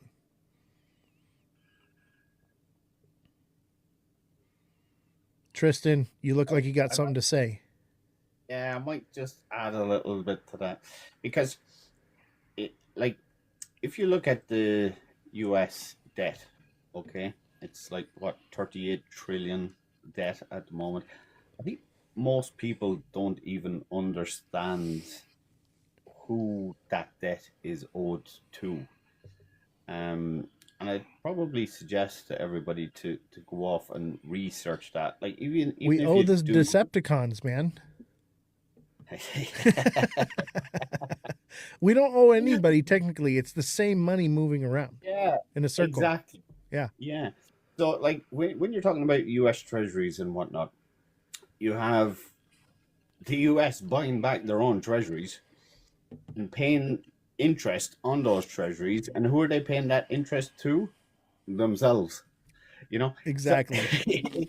so people need to understand what 38 trillion of debt actually is when you do a deep dive into it, you know, and when you understand that, you know, the US doesn't actually owe anybody 38 trillion, that they're actually making money on the fact that that debt exists, you Right. know. And people need to be educated about things like that to understand, you know, how money and the financial systems work, you know. Black Yeah, XXOR says GDP is debt. Exactly. yeah, You they know do. what? Yeah, And that's Unemployment is GDP. yes. yeah, and like right now, every dollar that's in existence right now is debt. Like when I go to buy a milk up at Brahms, which you don't, or you go buy some at McDonald's. I go buy a hamburger at McDonald's. I'm buying a hamburger with debt that's backed by a bond. Like Yeah, that is, it's debt. Every dollar that exists is debt. yeah, and when you're talking about precious metals and like gold and silver or copper or whatever it is, actually there's a guy in the chat, Scotty Dog, really good guy to talk to Oh yeah, I about love Scotty Dog. precious That's metals. my Yeah, boy. That's my dog yeah. right there. Anything you want to know about precious metals, he's your man. But you know, like precious metals are a store of value, like gold, silver, whatnot. You know, so you're correct in what you're saying. You know about transferring fiat currency into metals or coins or silver or copper or whatever it is. You know, I agree with that. And then, yeah, what you said about, you know, trying to move towards owning assets and eventually they becoming digital real world assets on chain and whatnot. That's definitely good advice, you know. Yeah. I would agree with that. You know Yeah. what? Everyone here, you're all here for financial reasons, right? Me, I'm here because I'm using your wallet to get your attention that I am leading the resistance. And the resistance, the people that have change, coin money, the resistance will operate with coin money when everything is cashless. Mhm. So if you're in the resistance, you better have coins because that's how we're going to transact. Your quarter, your penny, your nickel are going to be far more valuable than any paper dollar. And that's shown to prove. I mean, that's a fact because the quarter, like my great grandpa went to the gas station with the quarter and could get a gallon of gas in the 1950s. And here's the kicker: I can take that same quarter today that he spent back then. Now I can't hand it to the lady at the pump, but I can take it up to somewhere pawn shop and exchange it and get $6 for it and buy 3 gallons of gas now, because what that piece of silver was back in 1958, that quarter that grandpa got a gallon of gas with, I can buy 3 gallons of gas today with it. Exactly. And here's another thing is to understand is that all metals will be going up in value, not just Yeah. silver. And a lot of people, they're looking for 1964 earlier because they're 90% silver coins, right? The coins from the 70s, they've got silver in them, baby. It's not 90%, but it's still in there. And everyone is naive to the fact that those are still going to be very valuable. There's a large percentage of silver in those compared to what you make today. But even what you get today, it's got zinc in it, it's got copper in it. It's money. Zinc and copper are going up too, and they're going to be more valuable than the face value of the coins that are coming out right now. I So would, I don't right know. at Oh, the moment hold on a is second. the Tristan, what were you saying? the utility of silver at the moment is what's driving the price of silver. You know, Absolutely. Silver I is in know. everything. It's in medicine. It's in computers. It's in thermocouplers. It's in breakers. It's in everything we use. It's in Yeah, chemtrails. and the biggest contributor to the utility of silver at the moment is the push on defense Yeah. in worldwide with the creation of like all these missiles and drones and bombs. Do you know that there's like nearly 500 ounces of silver alone in one missile? Yeah. And you know what? I actually, in my Discord, I have videos and information on how to extract these precious metals and where to find them in everyday garbage for free right now. And I have videos on how to prospect for it as well. I have a silver mine. I'm going to begin prospecting. Like, why wouldn't I right now? Right? Am I going to open a silver mine on a major scale? Absolutely not. I'll probably sell the land by that point. But in the meantime, I'm going to pull out a little bit of dust. Why not? I got time on my hands. I'll probably live stream it while I'm out there shaking the dirt with you guys. I want to take a moment to acknowledge the Green Hornet. Green Hornet, how you doing, buddy? Thank you for joining. Appreciate having you, brother. Yeah, man. I was just sitting here listening to the panel here. Sounds like a great conversation. I'm just gonna jump up and join in whenever I had an opportunity to, but I don't have that opportunity right now. I gotta answer my daughter's question, so Hey, I'm gonna back absolutely. up. Just wanted to give you a welcome since you came on the panel here where I had an opportunity to reset the room. Let me reset the room for a second, guys. Smash that like button, subscribe to the channel, share the show with your friends. Follow me on all platforms at Ozthecryptogoat. And don't forget to click the link in my bio, join the Discord. There's a lot of information in there. We have a section that's called #knowledge, and it's nothing but audiobooks, how to navigate the legal system, the financial system. We have #survival skills that will teach you not only like tactical for playing Call of Duty or airsoft, how to dress wounds, things like that. We're doing a lot over there. So Jeff, definitely join the Discord. Elon Muff, I believe you had something to say, but I think you muted yourself. Yeah, I noticed I stepped on someone and I respectfully stepped back. It was an accident. No worries, man. I didn't know if. I mean, I'm hoping you look. I'm hoping you could. If you don't want to do it right now, maybe another time. If you was to just possibly go to Grok and say, "What is Bretton Woods 3.0?" and Don't yeah, come or on. Grok or something else, you can do whatever. This is an anti-AI show, but I'll tell you what, if Jesse is in the chat right now, I did have to lay Jessie off. So she's the fact checker for the show. I'm hoping to, now that we've boosted the show up and we're earning an income again, I'll continue to bring her on and pay her. If Jessie is in the chat, she is our fact checker. I don't like AI because AI will go down whatever rabbit hole you lead it into. So that's why we have a real human to fact check for us. But whatever you're talking about or whatever, man, I know you're in the Discord. Message me and I'll have Jesse look into it and then we can talk about it the next time. Yeah, because like it was a Bretton Woods 1.0, and then in 1971 we become a Bretton Woods 2.0, and then what I'm speaking of is the Bretton Woods 3.0 society. Like we have literally been through a Bretton Woods 1, through a Bretton Woods 2 from 71 and up, and you could basically just ask the question, what is Bretton Woods 3.0 and how would that apply to crypto? And say, please deep dive it. Like just give it a little read, just simple read and go, okay, this makes sense. I'll look into it some more. I mean, I understand what happened in the 70s. And we kind of see that playing out again. Someone in the chat said Bretton Woods is done and over with, but I agree with you. We're having history doesn't repeat itself, it rhymes. So there's definitely some similarities happening right now. But for me, like, I see the big picture. I zoom out, right? And when I came to this realization that we were having a cashless society, I was working at, and this is why I keep these items back here. Everything back here has meaning, everything that you see. So this is from the 2022 All-Star Game.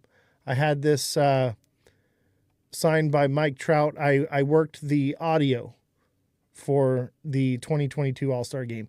That was the first time I had come into contact with basically the beta test of a cashless society. And if you go to any sporting game now, anything sports is 100% cashless.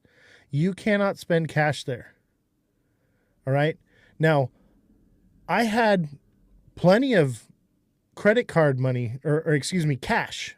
I've always operated with cash. I didn't have any money in my bank account or in credit card, right? I couldn't buy anything. I actually bought this baseball prior to going to there and carried this around in my fanny pack for a week, waiting for an opportunity for somebody to sign it. And that's how I got it. I did not purchase that. All right. And I even have video of all of it going down. Anyway, in that moment, I wanted to get a hat, right? I'm a hat guy. I got a stack of hats, right? I wanted to get a hat and jersey and some stuff, right? I couldn't spend a dime there. I had plenty of money, couldn't buy anything.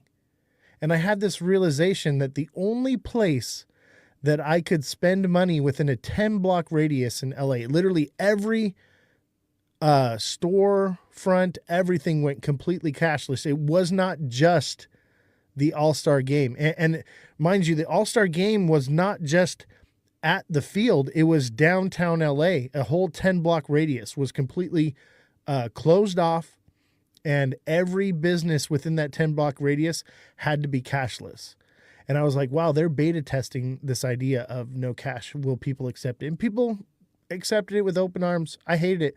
The only place that I could spend money were the Mexican hot dog vendors. It was the only place I could get anything with cash.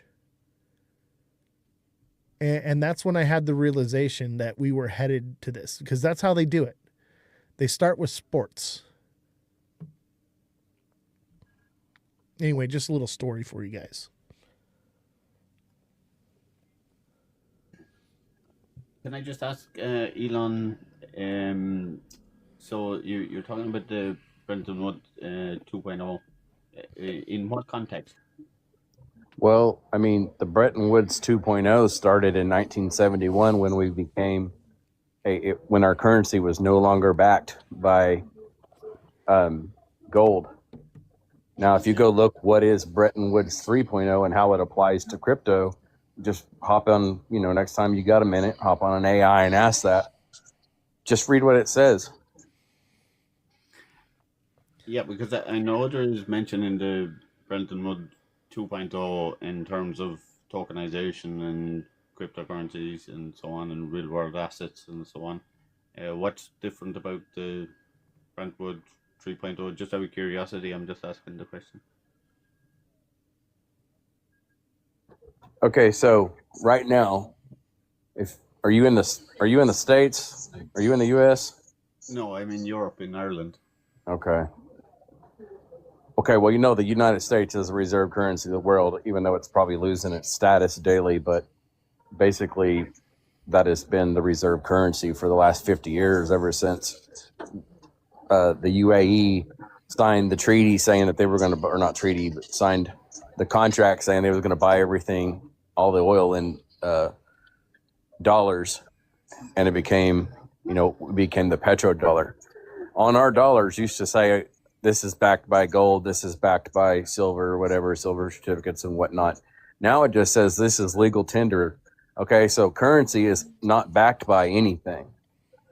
At one point, they came through the United States and they told everyone, turn in your gold, turn in these precious metals, and we're going to give you these basically bonds, these dollars in exchange for it. And if you don't, then you're going to jail. That literally happened. Okay, it wasn't necessarily jail. It was based on the fear-mongering idea that you could be stuck holding an asset that we're no longer going to buy back. Yeah. No, there was like it was literally under fear of jailing. The fines would put someone so far back they would be slave to a system for the rest of their life, Yeah, a basically. fine, not jail. It was never jail. So like let's be factual here. Basically, it was under threatened arrest, coercion. The fact that if you're going to hold on to this gold, you could potentially not be able to spend it anywhere. No one will take it. Yeah. And this is your one opportunity to give it to us. Otherwise, you're going to be stuck holding the bag. Let's just, keep it factual here. You're not wrong, but you're also slight detail. I pay attention to detail here, ladies and gentlemen. And don't forget to smash that like button, subscribe to the channel, share the show with your friends. Join the Discord link in my bio. The Discord is goated, ladies and gentlemen. And also, shout out to Bright Aesthetics. She says that Knott's Berry Farm is also cashless. That is correct. If you live in California and you need an esthetician, give Bright Aesthetics a follow. Great esthetician. Quality work. Keeps your skin glowing. No filters here, chat. Okay, so moment, just 1 second. I want to interject something to Tristan there. Talking about backing of the dollar. What is it backed by now? We were backed by gold.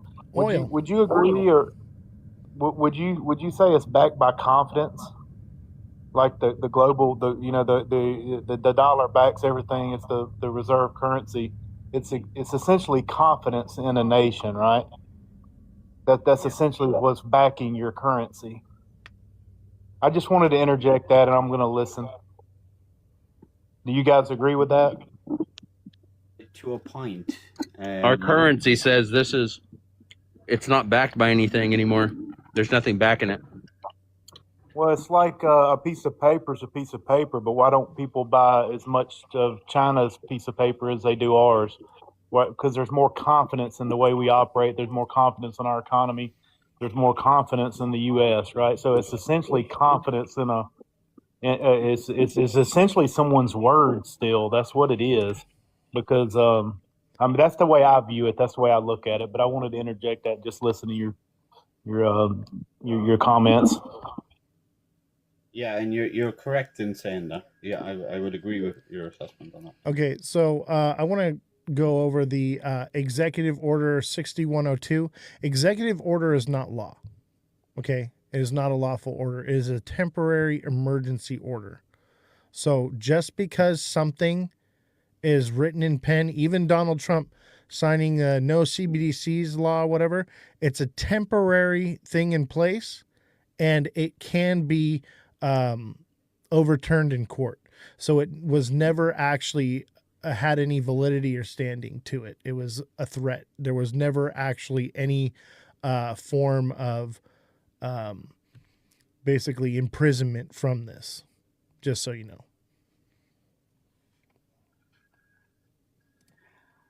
Yeah, I think at the moment a big threat to the dollar is, the BRICS being established, and there's a lot of, on the macroeconomic scale, political scale, and geopolitical scale, there's a lot of things happening at the moment that are putting a pressure on the dollar. I don't know. You could spend hours and hours talking about that, Right. Honestly, yes, confidence is part of what drives the U.S. dollar, and we've lost a bit of confidence because Japan stopped buying treasuries, right, and bonds, right. Well, let me but that's just based off of hold on. That's just based off of economy. The real value that the dollar is backed by is by oil, because we force countries to buy oil with the U.S. dollar. That's where it gets its confidence from. Go ahead, Green Hornet. Well, I was going to say Japan sold off very little of their bonds. So when you look at what they sold off, it was minuscule. So Well, they're not that's buying something them that anymore, people, is what I said. They're not buying any new bonds. yeah. Yeah, but they're still the largest or second largest holder in the world. They don't need to buy any more bonds. That's what this move to stable coins. I've been listening to you guys talk about that. I kind of, the way I see everything, I've listened to the way everyone's views. The way, this is my view and what I think is happening. Do you guys remember, if you're a student of history, you remember how the railroads would pay their workers in their own currency, right? Essentially, like back then, the big industrialized employers had their own currency. Essentially, they paid you in their currency. Because a lot of the times you worked, your life was with that employer. So essentially, it's a form of that with the stable coins. What I see is in the future, I believe every employer will have a stable coin. Every bank will have their own stable coin. And the rule is it's going to be backed by the rush. What is the rush right now? What's the true gold rush? What I think is happening is the backing of those stable coins. And so when you look at this administration, the rule is going to be one bond per one. If you're going to mint 500 million tokens, 500 million stable coins on Binance, then it's got to be backed 1-to-1. What does that do? That ensures that confidence. That also allows them to essentially pay off debt.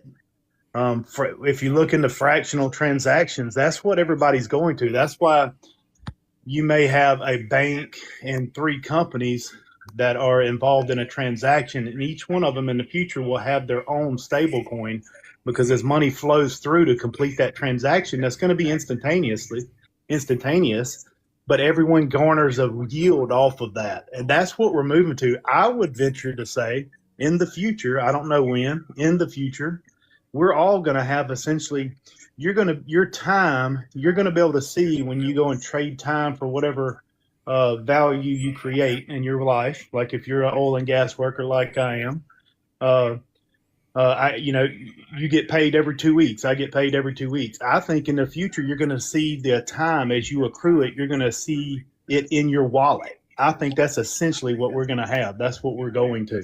So you'll get paid. There won't be a paycheck. When you come and trade your time, you're going to be able to see it accrue by the minute. It's in stream pay. That's like ZBCN and ADP work. That is reality. That's what's happening now. And why are they going to do that?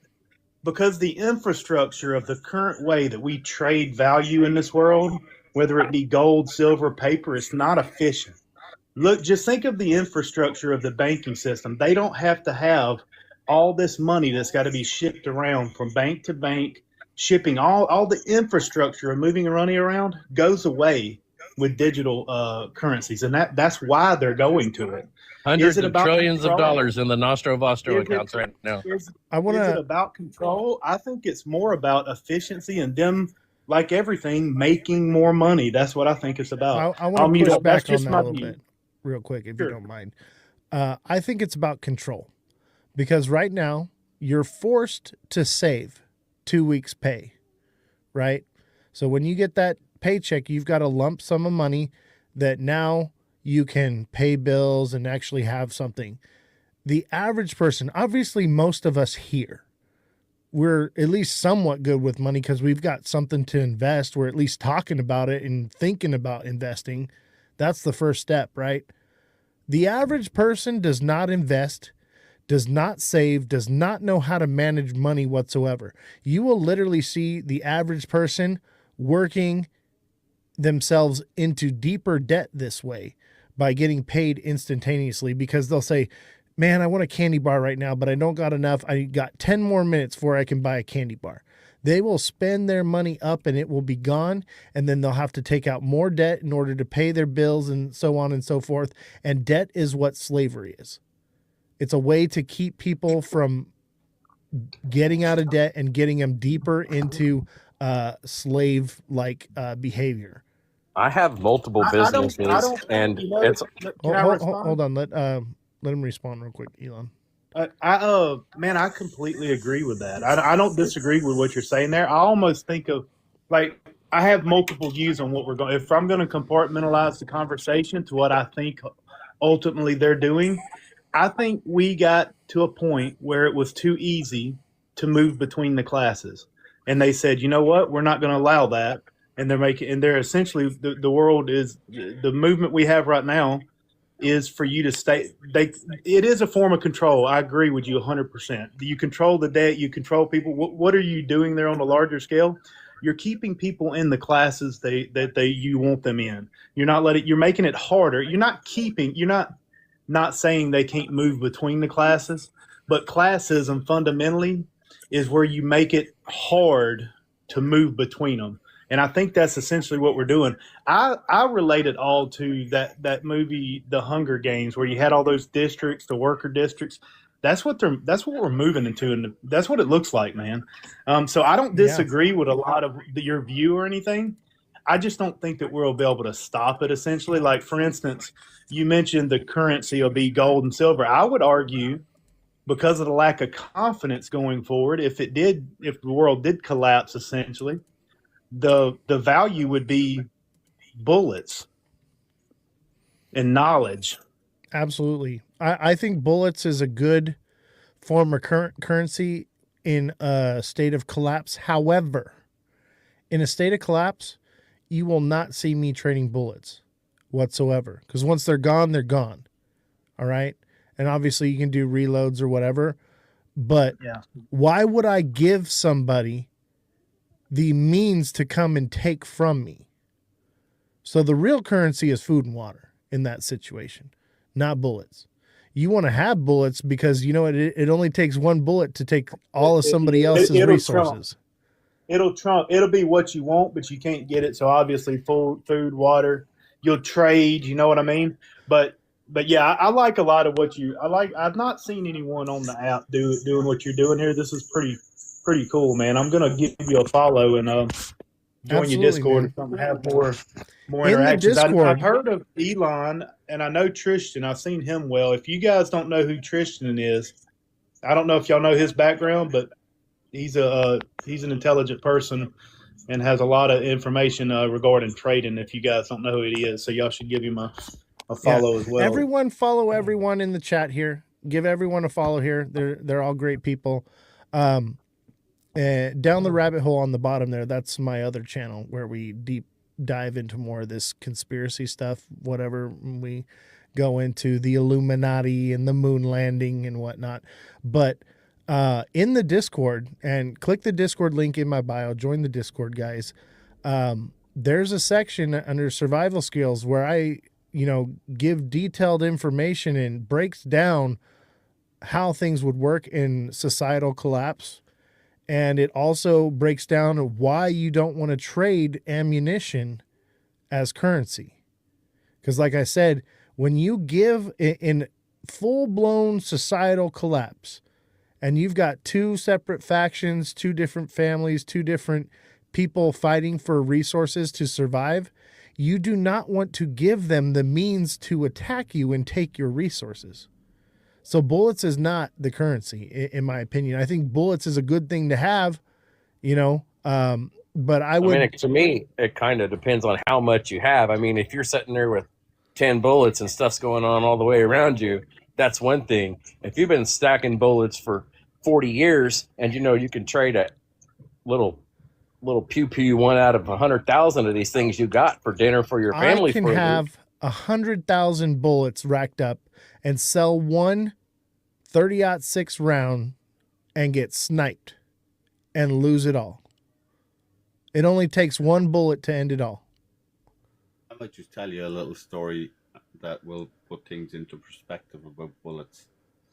So a little bit of my background is I spent 12 years in the Special Forces, and I served in some pretty wild places. 1994 in Rwanda was one of them. I worked with the UN peacekeepers, and when some of our guys would be kidnapped and whatnot, it was our job to go and find them and get them back. So I would be out walking through villages and stuff like that where thousands and thousands and thousands of people, women, children, whatnot, were basically just slaughtered with machetes and whatnot and dumped in ditches all along both sides of the road. And at the end of that genocide, you had kids walking around with AK-47s and bags of bullets and whatnot. And they would try and trade those bullets and AK-47s for something as simple as a small loaf of bread. There's your answer right there. Real world situation played out in the past, and it'll happen again. It just don't work like that. Everyone wants to say bullets. Bullets is a great thing to have, but it's not a great thing to trade. Food and water, canned goods, exactly. dry beans, and rice. Yeah. The long shelf life, basically, if it's stored properly, it will last indefinitely, and it costs nothing. And Honey, peanut butter. Stockpile it. And I do that here. So, like, we stockpile all kinds of stuff here, and, we're set up. We get the water from the ground and the energy from the sun. We grow our own food, and we got our own thing going on here, isolated from everything, and no debt, no one to tell me what to do. That's why I can go live here and do this all the time and be retired. I don't need a lot to survive and to live off of. I can do a lot with a couple bucks. It don't take much. The idea is, if you want to be free, you got to get out of debt, ladies and gentlemen. Debt is slavery. Absolutely. I agree with that 100%. I think key is, and Green Hornet said there, knowledge. Education is a huge thing that I'm a champion of. Educating people about how to make money and how to make use of the little money that they are earning. That's a big thing for me. Like, if somebody is only earning a couple of $100 every week, it's very, very, very hard to get out of poverty, and if you can educate someone to be smart about how they're using money and how not to buy things that you don't need, you might eventually be able to climb out of that poverty trap. And that's something that I'm a huge ambassador of that. One of the things I say in the hashtag knowledge and in the Discord a lot is I tell people, because a lot of people, they're all over the crypto stuff. They're all over that stuff. I'm like, guys, you need to get in the knowledge section. Start reading these books. Start educating yourself, because knowledge is the sharpest weapon you will ever wield in this life. Because this war is not being fought with handguns and cannon fodder. It's being fought on your phone, on your TV screen. It's being fought here on TikTok. We are on the front lines of freedom right here. That's what this is. Information and intelligence is what wins wars, ladies and gentlemen. What do you think I'm trying to do here? The whole purpose of the crypto financial thing is just to get your attention. I care less about any of that, but I'm good at it. So I figured I'll make you guys some money so that you guys can put yourselves in an advantageous position to actually be the change that we need, be the resistance. Well, that's what I think a lot of people need. The people that have already, acquired wealth from, trading or crypto or investing or whatever, really need to try and educate people about how to do it. Me personally, I'm not interested in likes or gifts or becoming an influencer or anything like that. My one interest is trying to help people to understand what cryptocurrency is, how to invest, how to do it properly, how to actually make some money, how to learn trading analysis, how to do it properly. My mantra is learn before you earn. Yeah. I tell people this all the time. I'm like, invest in yourself and your knowledge before you invest in the market. And, I want y'all to make it. I want y'all to make money. That's all part of it, because you can't be a slave to the system and fight against it at the same time. Absolutely, I agree with that 100%. Elon, I think you had something to say. It says, I want to speak on the stream play. Yeah, we were talking about stream pay. So like you actually go look into the use case of ZBCN and go chase and find its links into ADP, which ADP is used for payment all over the place for like people's jobs. At the end of the week, they get paid every Friday. I have had and have multiple businesses, even having 10 or 12 employees. I have to tie up one of my office people on Thursday to sit there and go through everybody's hours, go through everything, and then I have to pay ACH fees each time I pay that employee. Now, just that one employee working on Friday was costing me $250 a day. And then the ACH fees to pay 15 employees was $60, $50, something to the nature almost every time I did that. Now, StreamPay, the more you look into it, you can get paid by the second. You could clock in, walk to the bathroom, sit on the toilet, check your bank account, and you done made $1.25 from the clock to the toilet. And at the end of the week, that's less costly than having that employee sit there and have to work the hours all day long. It's as soon as you clock in, stream pay happens.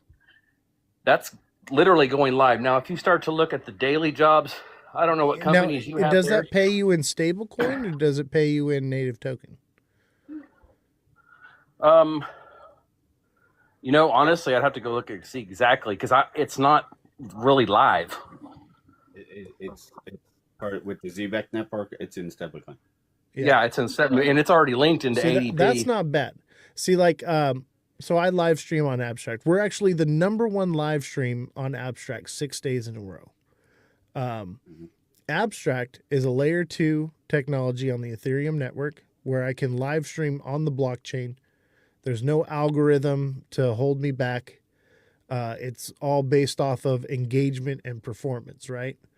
So the more likes I get, the more viewership I get, the more I get paid. And I get paid in crypto. Here, I'm going to pull it up for you guys here to take a look at this. So this is the live stream that's going down right now. My wallet's linked to it. Now, I've been doing this for about a month or so. I only got like $18, but that's because I'm getting paid in Pengu and Ethereum and Newt, and they're mostly meme coins, and they've been on the downs right now. But it's all pretty much bottomed out. The way I see it is I'll accumulate this for a while, for the next 10, 20 years, or however long till the next cycle, right? And this 18 is probably going to be looking more like $18,000. So for me, because I don't need the money, this is lucrative to me. I want to hold those meme coins. I want to get paid in meme coins because I know that with Abstract, Abstract Pengu has utility.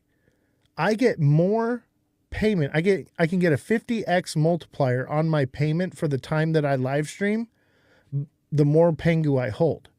And as Abstract gets adopted with more live streamers, you're going to see more people wanting to hold more of that Pengu in order to boost their lives, right? So I see the big picture that down the road, but obviously somebody who's, getting paid and needs to pay their bills tomorrow, that's not lucrative. I've lost money over the last couple months live streaming because it keeps going down. But having a system that pays in stablecoin that earns APY, now we're talking. That sounds great, for the average everyday person. And I feel that's what's inevitably, that's what the banks are trying to do is hold your stable coin. They want to hold your stable coin and they want to get that 4.5 APY. Right. And they're trying to stop us from getting it. And that's part of why they're pushing the Clarity Act. And if you guys missed the show, the last couple shows that I've had Stand with Crypto on the show. Okay. The president of Stand with Crypto, Wendy O's moderator, and I believe he's VP or a big player in Stand with Crypto, on the show the last couple days. It's all on YouTube. So you can find me on YouTube at Ozthecryptogoat. Go watch those shows. Okay. It's actually great. I was actually on the panel with you that night she was on. Right, exactly. And you know, there's a lot of good stuff, but you got to understand these people, they don't understand the Boozman Booker draft. They didn't even know it existed. And these are the people pushing the Clarity Act. That's where I come in. I'm rubbing elbows with the most powerful and influential people in the world. I've been doing it since I started my career. That's just my niche in the system here. I've got a lot of powerful, influential connections, and I've been pulling strings over the last year, right? Trying to make this happen, everything we're doing here. So I'm trying to educate the people that are pushing all this stuff. That's why I've been so, like, I have a stack of leads right here on my desk of people to get on the show here. Major people. We're talking about big names. All right. But I'm not focused on them because that's not what's important. What's important is this Clarity Act right now. The legislation that's getting passed. We need to get this right, ladies and gentlemen. This is our one chance to lay a solid foundation. Any building built without a solid foundation will crumble. And so that's why I'm working really hard to educate our most influential people in the space. That's why I'm deep diving into this stuff so hard, and I'm pushing, guys. I know I took 2 months off from doing this show, and my algorithm has suffered for it, but I never stopped working. I just been grinding somewhere else. I've been touching grass and making connections in real life in order to make the change that we need in this space. Not just me interviewing other people on TikTok, you know, and don't take this the wrong way. I love having all of you guys here in the panel. I love talking back and forth with the different creators that are here. But the conversation has to expand outside of that. And that's why I encourage every single one of you to go onto Google, find out who your rep is, and message them. Get educated in the Boozman Booker draft. See if it's something you align with, which I'm sure you will, and push that. But it's something that no one's even talking about. And it wouldn't even be relevant in this space if I hadn't brought it up. So that's the whole idea here, guys. That's my main focus and goal in basically over the next 6 months to a year, whenever this legislation gets passed, because they're predicting 2027 is when it's going to get passed, and 2029 is when it gets implemented. So we've got 1 year to make it happen, Captain. So, and really we don't have that much time. We've got till primaries to make it happen, because that's the only time they're going to listen to the little people like us. After that, it won't matter. So let your voices be heard. Anyway, that's my little rant. Yeah, I applaud you on that, Oz. I agree with what you're saying there. And I when I was on the panel with you, when you were talking to Wendy, was it her name, the girl from Stand with Crypto? She had put me onto the Stand with Crypto Europe. So there is an actual Stand with Crypto It's Europe global. forum as well. Yeah. And I've been interacting with them a lot over the last month or so. And we need to educate them that we want to lay a foundation that is not just beneficial to institutions, but also to investors as well. Sorry, didn't mean to cut you off. That's okay. But yeah, it is very important. And like, I'll tell you how important it is. Like, I'm from Ireland, and even from Ireland, I'm paying close attention to what's going on in the US, and especially with the likes of the Genius Act, the Clarity Act, you know, Boozman Act, all of that kind of stuff. So traders across the world are paying attention to what's going on. So it is vitally important that it's done and done right, you know. The problem is the people that have the influence and the power to make it change have no idea. Us here on TikTok, these communities that we have are the most educated people in crypto I've ever come across. I go to these major events with some of the developers of this technology, And, they don't even, as far as the legislation side, they don't know. They're nerds. Like, they know how to code, but they don't understand, politics. And that's the idea is we need to educate the politics on the technology and educate the people making the technology on politics. And that's what I'm trying to do, is bridge that gap here, baby. Yeah, a lot of those nerds could be literally sitting there building a weapon of their own demise and not even realizing it. They're sitting there doing something for the government, doing nerd work, and they're going to hand the weapon off that controls everyone in the end. And they don't realize they're even doing it. Exactly. And that's why, and it's also important for, like people that are watching like these lives and these panels to kind of understand the importance of educating themselves and kind of creating their own network of people that they can trust and to learn from, So because there are an awful lot of, I'm going to call it BS guys on these platforms too, that just want to take your money and sell you this bot and this trade in. So be careful of that kind of stuff too.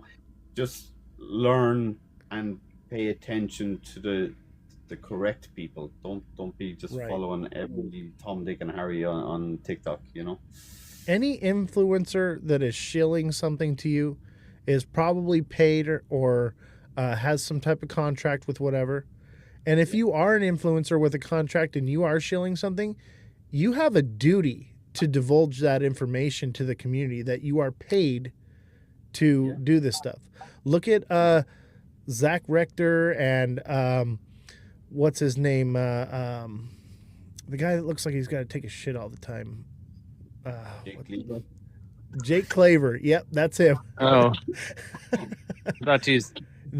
It's all come out. I thought you were talking about the cokehead Crypto Hulk. Oh yeah, Crypto Hulk, and what about Crypto Psycho or Psycho Crypto?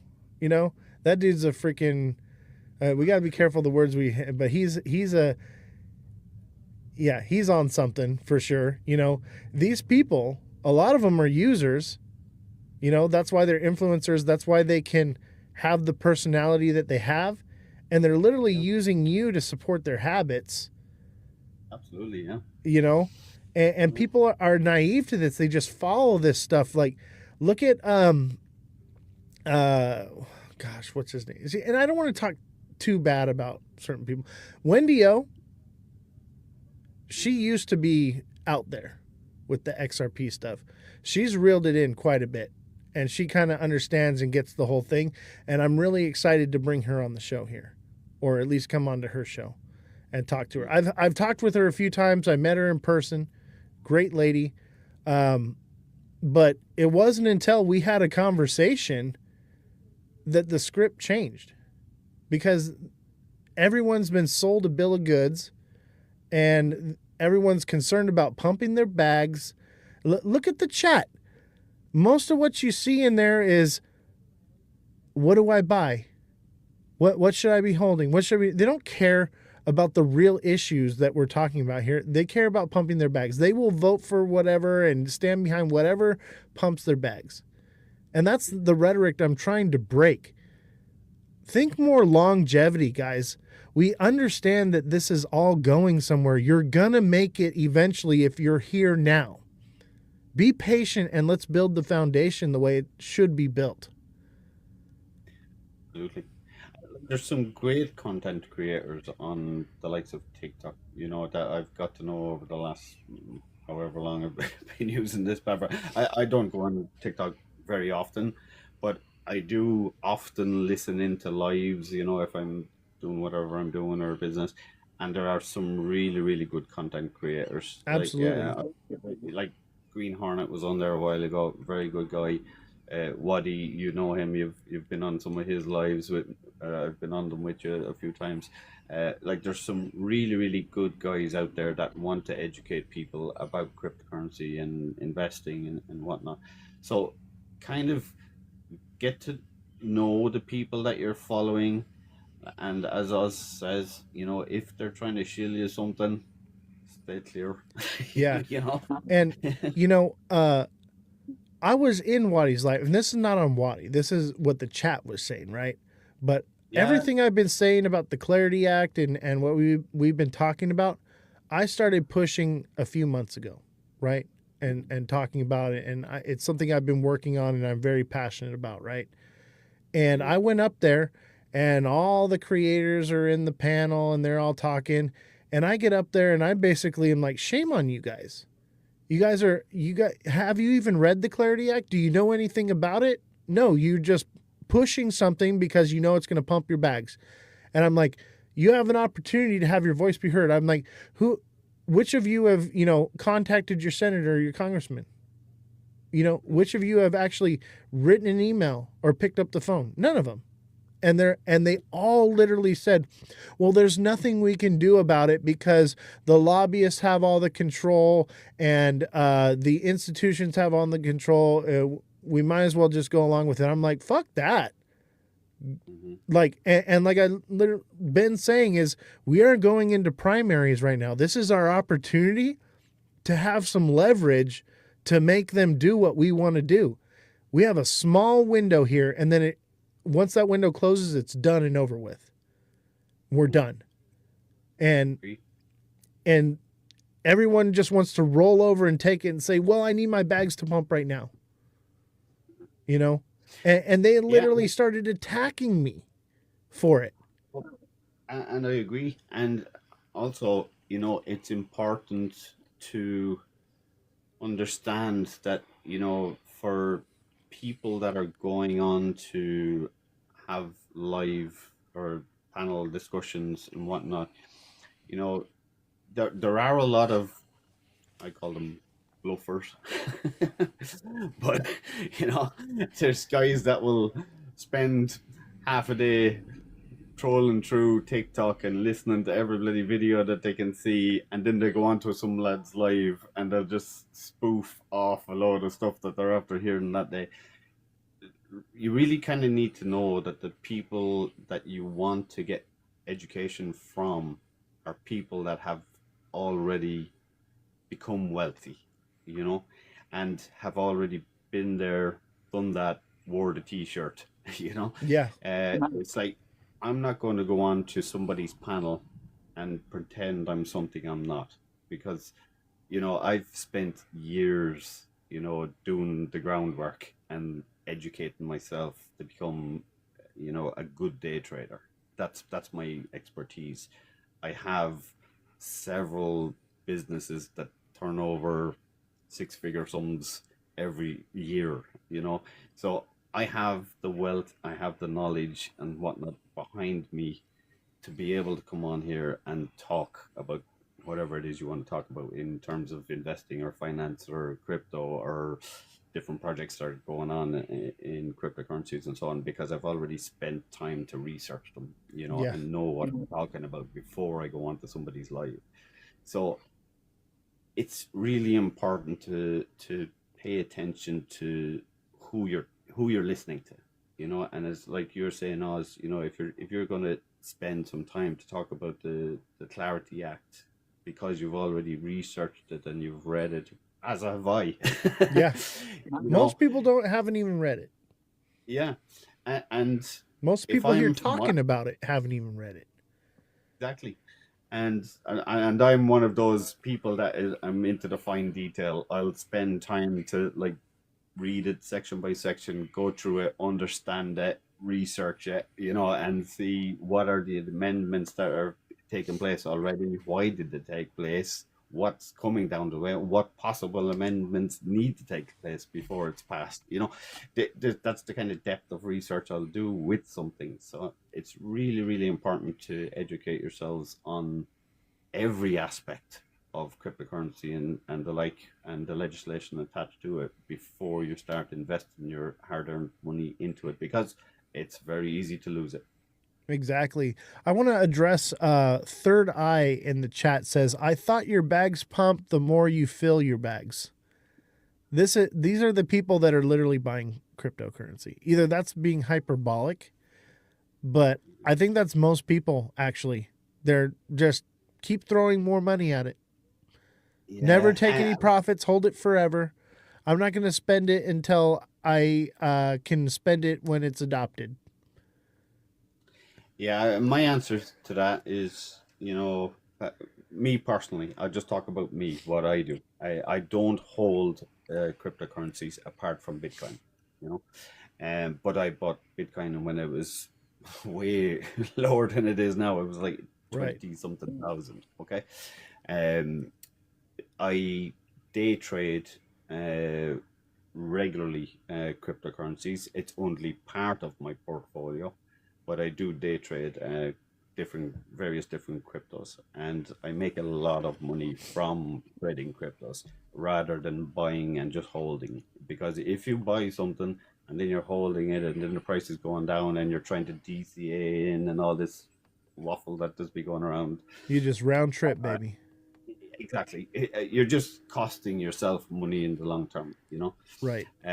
If you want to really make sense of how to make money with cryptocurrency in terms of holding it, and as you were saying earlier, APYs and staking and so on, how to make money with your crypto, start looking into, DeFi banking and projects like Hyperliquid and stuff like that, and understand how they work and how you can actually make your crypto bags, as you call it, make money for you.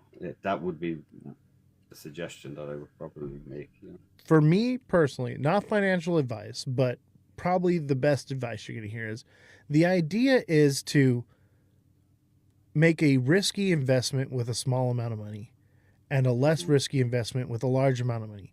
The idea is to use a small amount of money to gain a lot of money and offboard it out of crypto and put it into something real and tangible.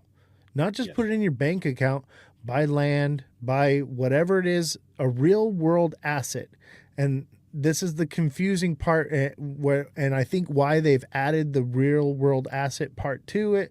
Obviously there's more to it than that, but it confuses the normal everyday person. They're like, okay, well, I'll just invest into tokenized RWAs.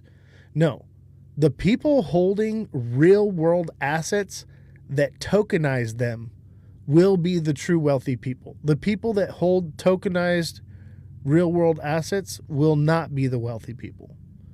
The idea is to get into crypto, get out of it, and offboard it into something tangible. And then if you like to play the markets, which I do too, we're traders, obviously. I see your setup in the back, goated. You should see mine, man. It's pretty sick right here. I got all the screens and everything. I got it all going on. But my system is for my trading, right? Because I also have like my real world assets, but that's all separate, right? So what I trade, most of my portfolio is in the stock market, earning dividends. And I have to look into this because I think Trump said the other day, no dividends on defense stocks. Most of what I hold is defense stocks, right? So I might have to get out of that. But I'll get into something else probably, and I think the reason that is to push precious metals, right? Because I'm looking at copper, I'm looking at silver, I'm looking at palladium. Precious metals is what is on my radar now. Okay, and commodities is something I invest in, but again, it's part of my portfolio. I diversify my portfolio across a wide spread of things, right? Like commodities, as in metals, oil, sugar, wheat, soybeans, all this kind of stuff. Then I like the stock markets. I'm into like certain AI stocks. Well, I see a technology collapse coming in the markets. It's interesting because actually I was reading several different articles about that particular thing recently about Michael Burrell. Yeah. I don't know. Yeah. He's betting against AI and the burst of the AI boom. And he's the guy that shorted the market in 2008, right? Yeah. I've been watching that too, bro. Like I'm on it. Yeah.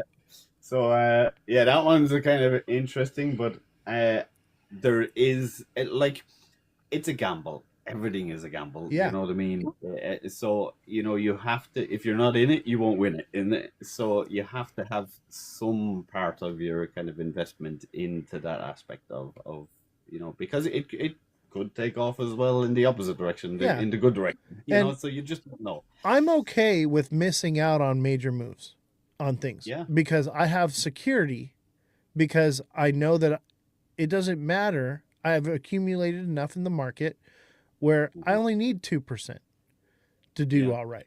And I'm basically living off the dividends. It pays my bills and everything. I have no debt, right? So I just take the dividends, and I take 1% of my dividends pays for my living for the quarter, and then the rest goes into crypto. I take it and whatever I can get out of that, and then I put it back into the stock market, and it's a revolving cycle, Yeah, and I do something similar. I have dividends and yields coming from different stock market stocks that I'm invested in, and I have different high yield accounts that I work with. And they all complement each other. One pays the other, and so on. And I'm constantly moving stuff around to kind of. I'm not going to say cheat the tax man, but yeah, I know what you're talking about, bro. Like I have my ways. Tax man less friendly to me, but that one. Yeah. You think I spent $15,000 on building this studio for no reason? For I made $15 today. Like, I know what I'm doing. Exactly. Yeah. You know the score. Yeah. Yeah. So. And you know what's crazy is the whole like computer and technology setup and everything that I spent on all this tech here, all new equipment. It's now used and worth double than when I bought it, because I literally bought it back in like February, like right when everything was starting to hit, and I was like, oh, I better buy all this and all the building material and everything that I spent. I'd be probably spending 2 to 3 times as much now. So I did pretty well on that investment as well. I just noticed that there's somebody on the panel below me. I didn't see it because it's black in the corner. But if you want to, if that that's me. Oh, is that you? That's DOW, me. Is it? Yeah, that's my somebody other. Else that was just sitting there, and we were just hogging the mic. That's my conspiracy show, and it's my other platform. And so this platform has been under attack because of We Speak Truth here, right? Sure. So that is my backup profile. So in case something ever happens to this profile, so I leave it up there so that people can follow it. They know where it's at. So make sure you follow it down here, guys. Down the rabbit hole. That's my other channel right there. So make sure you send it a follow. Appreciate you. I pressed the plus on it, but I don't think it's allowing me to follow it. It's like a little plus sign next to the name. Yeah. I pressed the little plus on it. Okay. But anyway, it's 4 a.m. in Ireland, so I'm going to thank you for having me on, and it's been a pleasure. Absolutely, man. Thank you very much. You're very welcome. I'll rug you, all right? Cheers. Cheers. All right, guys, smash that like button, subscribe to the channel, share the show with your friends, follow me on all platforms at Ozthecryptogoat. Hit the follow button. Also, hit the little alarm bell up here when you follow, so you get notified when I go live. Join the Discord link in my bio, and that way you'll get notified when I go live, because TikTok doesn't always do it. And I am bringing back the email alert system. If you want to get alerted to when I post something, or because like I've predicted every major market crash last year. So if you want to get notified when that's going to happen, send me a DM with your email address and I'll add you to the email alert system. So that way when a big move is about to happen, you're going to know it before it happens. And that goes both ways, whether it's up or down, right? But we predicted every major market crash. I predicted the largest crash in crypto history, ladies and gentlemen. And if you had been in the Discord, you would have known. So join the Discord link in my bio and get in the email alert system. We've got like over 100 people on the email alert system. Yes, Third Eye, I predicted the largest crash in crypto history days before it happened. So you would have been able to sell the top, let it crash, and you would have known exactly where to buy the bottom. And for anyone that's a super fan or a subscriber to me here on TikTok, you can message me any time of the day in Discord, and I will do TA for you on any project you like. So also become a super fan.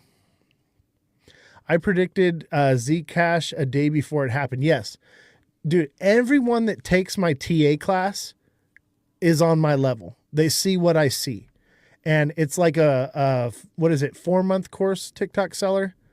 It's 4 months, 4 classes a month, right? So that's 24 classes total. And so if you're looking to learn technical analysis and be goated at it, because like people are going to teach you all kinds of nonsense out there.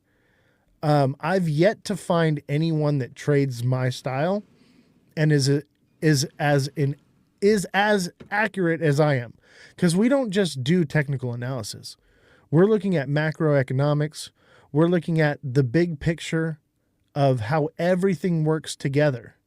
And because we zoom out and we look at the picture that way, we are able to make these major predictions.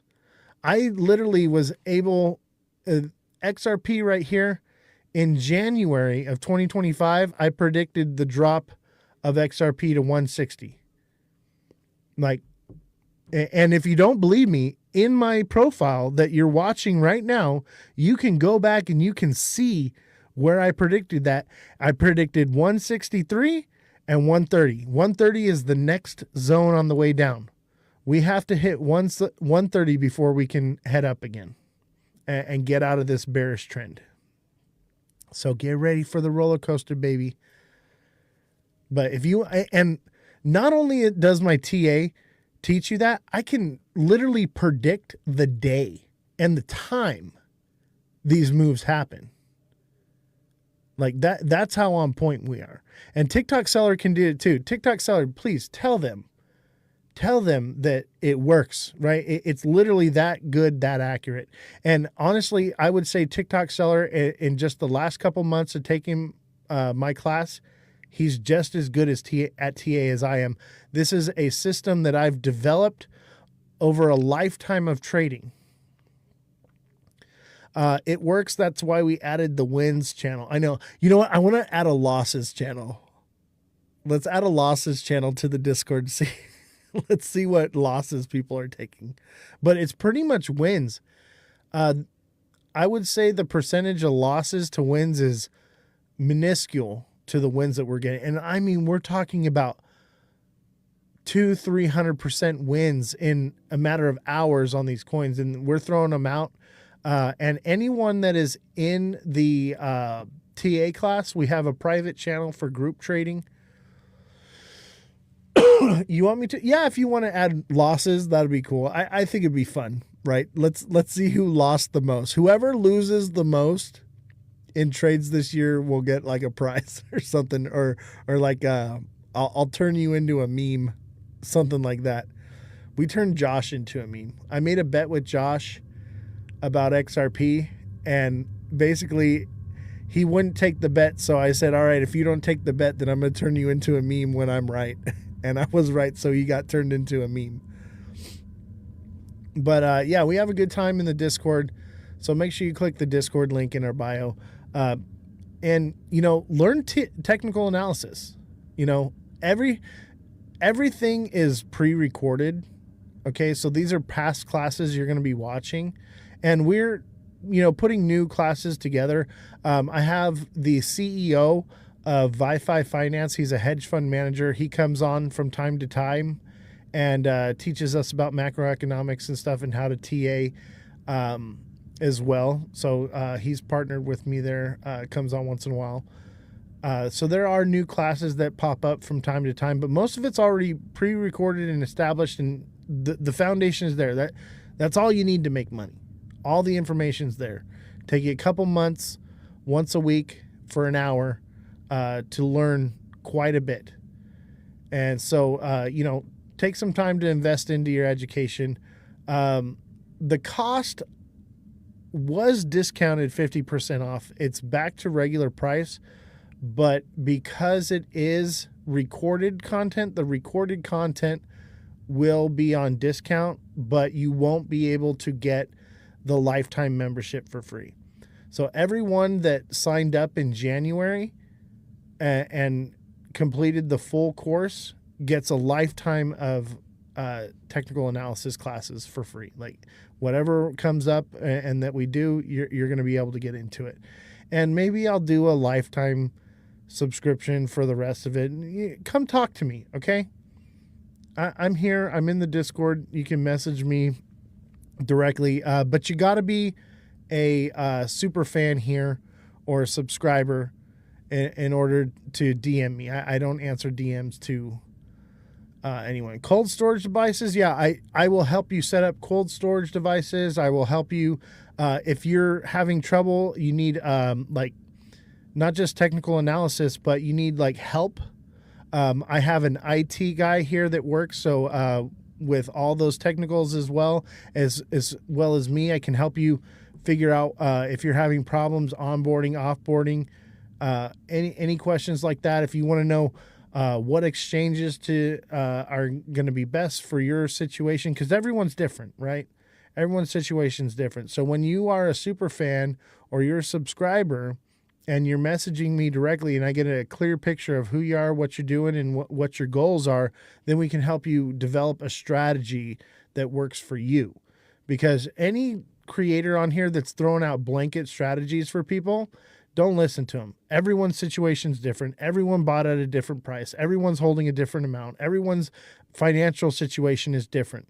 You need something that works for where you're at, what level you're at. And I mean, even just FOMO control, right? We have people that literally just message me and they're like, hey, I'm about to just sell at a loss right now. What should I do? And I take a look at it for them and I'm like, hey, this is, what I see.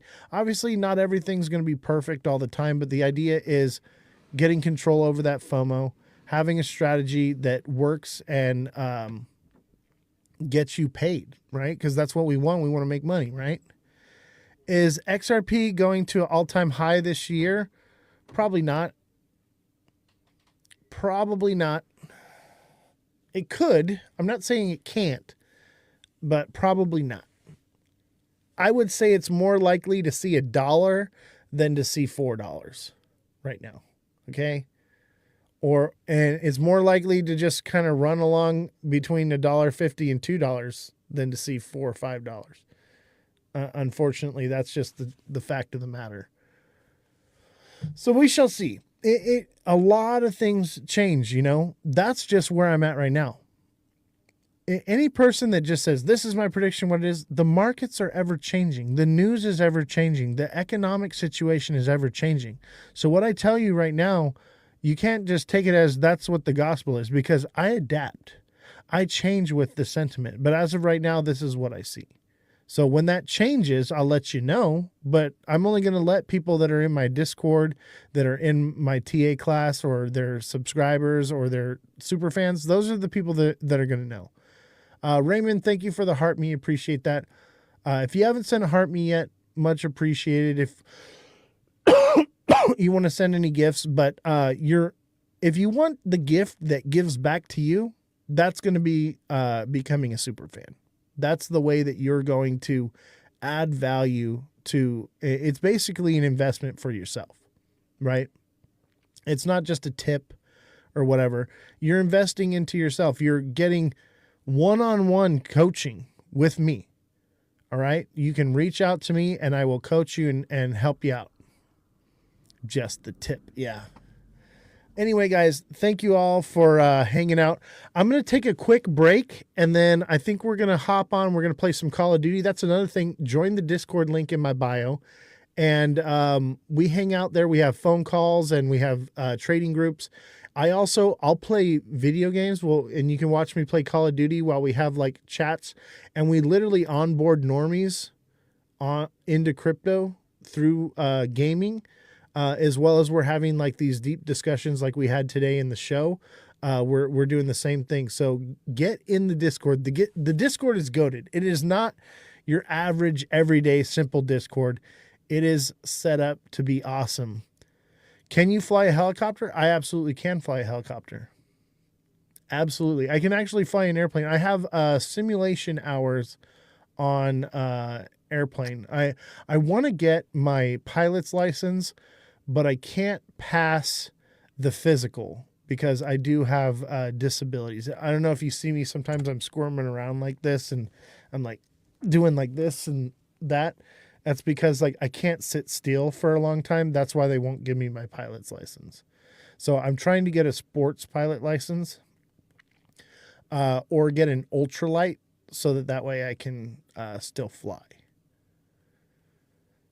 So it is in the works. Why do you ask? That's a strange question to ask somebody. Let's see. Let's listen to a cool song. Actually, hold on.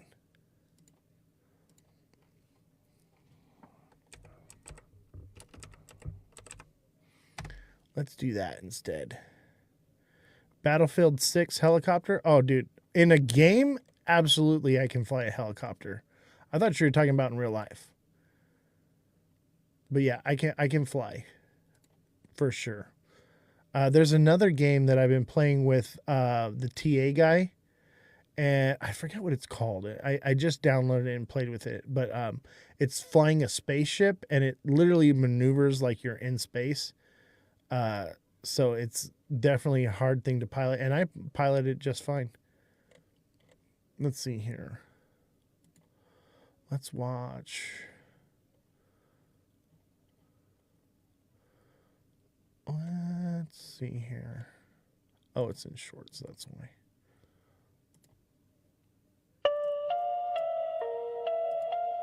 What is real? How do you define real? Take care, chat. I'll see y'all next time. Join the Discord link in my bio. Follow me. Send a gift. Super chat.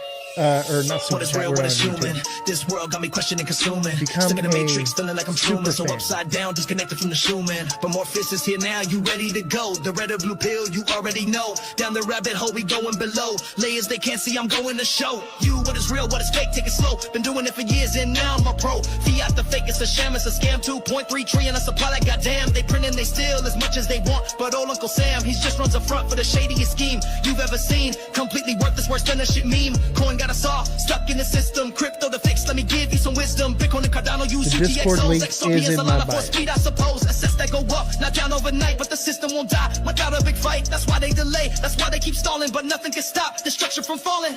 So let's quietly build. Hey, thank you for becoming a super fan. Let's Appreciate exit you. the matrix. It's about Raymond, to make sure you crack. join the Discord, bro. I got you. Exit, but I'm feeling stuck in the matrix, just trying to make a buck. Sick of working, I ain't gon' slave away. All I'm offering's the truth, yeah, that's what we say.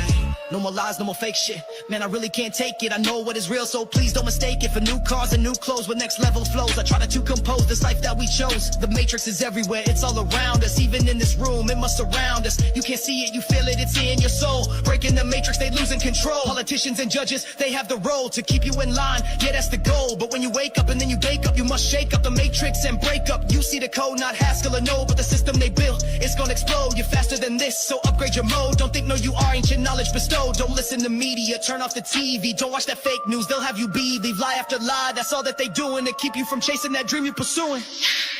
Looking for the exit, but I'm feeling stuck in the matrix, just trying to make a buck. Sick of working, I ain't gon' slave away. All I'm offering is the truth, yeah, that's what we say. Only show you the door, you gotta walk through it. I'm scrolling Big D, now he got me confusing. The shape of the earth, no way that we moving. Long distance test, that's how he can prove it. Starting to be like my big homie Wiz. He thinks that it's flat and handles his biz. You sound like the dumbest thing I ever heard. Read a book, check the net, just follow the herd. But Google be playing with your search results. They be gang, I'm sure just a cult. So no matter how many times they insult, we think for ourselves, not a stupid adult. Is it true, IDK? Yeah, I really would've data check the views on YouTube. They really ain't about it on the news. Blew a fuse, yeah, that's when the dreaded is controlled. No excuse, that's why they freaking the ladder. Break it through, no kung fu. Yeah, I see the matrix falling. Payphone crew, deja vu. With agents Agent Smith, I'm brawling, so don't give up. Say what's up if you still stuck in the matrix. The end is near, have no fear, just keep building and lay bricks.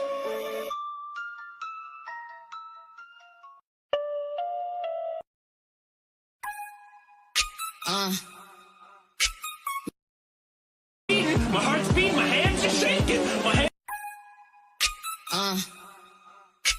Little bitch asshole. Go tribe, go tribe. Said I'm a badass bitch and I'm rich. Don't call me a little girl, I ain't switch. Size like it's nothing, you a snitch. Wanna be like me, yeah you wish. Crypto vibes on the track and you know we tryna stack. Bitcoin, Solana, and Ether, some ADA. Bitch, I am the alpha and you are the beta. You think you are great, I promise I'm greater. Just check my tray, check my wallet, the data. You mention me with the girls, that's gossip. And if you talk shit, you know you best watch it. Crypto wives are the best, you know you're not it. Passive aggressive, that beef I'm gonna squash it. Not cause I forgive you, because I am bigger of a person. And yeah, my ass sticker, loyal to my man. You a hoe, you a stripper, so don't miss my words by the throw a no hitter. Now this my last line before we go get dinner. Michelin restaurants, he pay, he a winner. Said I'm a badass bitch and I'm rich. Don't call me a little girl, I ain't switch. Size like it's nothing, you a snitch. Wanna be like me, yeah you wish. Another verse, better take another lap. Around you putting Goat Tribe on the map. It's a race, it's a fight, yeah we bout to scrap. But you know I'm clever, so instead lay a trap to help me catch these little girls in the act. Creating fake drama, yeah I know that's a fact. I don't mean to provoke, don't mean to attack, but can't take anymore, boy I gotta react. Or they take advantage of me, try and lie, spread these rumors about me, but they can't see that bullshit sets me free. Girl I decree, you gone, you better flee. Yeah I'm a wife, you know he put a ring on it. Big ass rock, sold NFTs and took the profit, headed to the bank. Got more to deposit, Goat Tribe to the moon, yeah we bout to rock it. Said I'm a badass bitch and I'm rich. Don't call me a little girl, I ain't switch. Size like it's nothing, you a snitch. Wanna be like me, yeah you wish.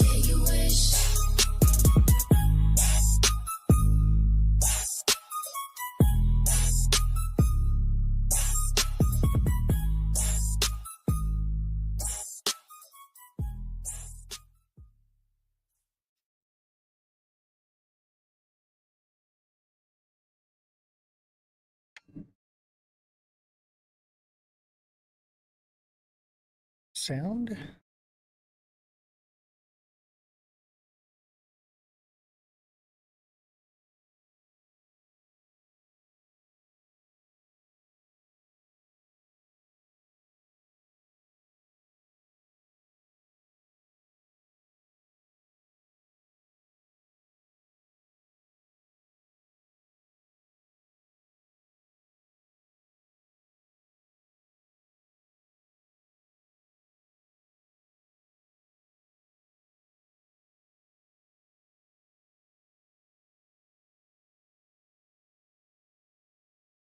Grammarly works where you work. There's no more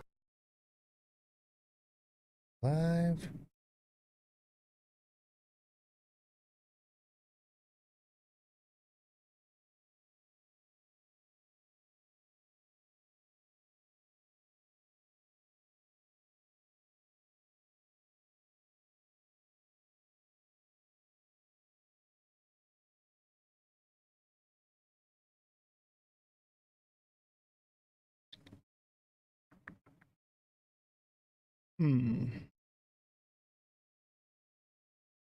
YouTube is always hit and miss.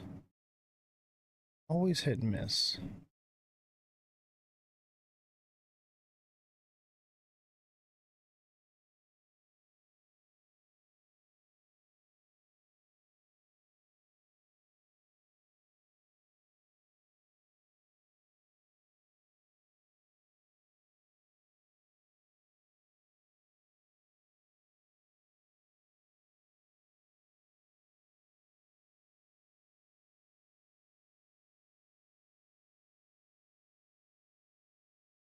Consider this an invitation to my gangster name.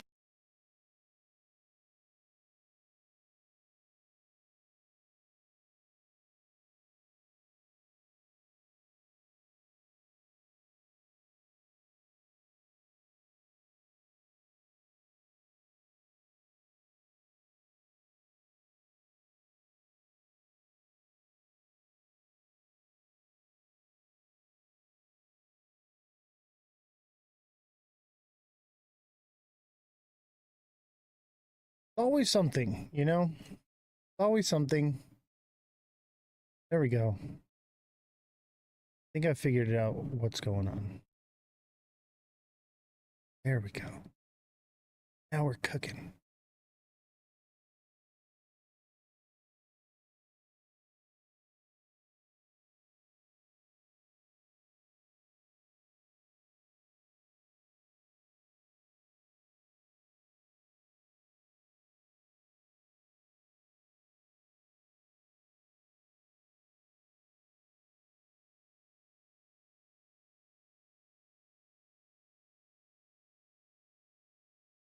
There we go. All right. We're cooking. Welcome, everybody.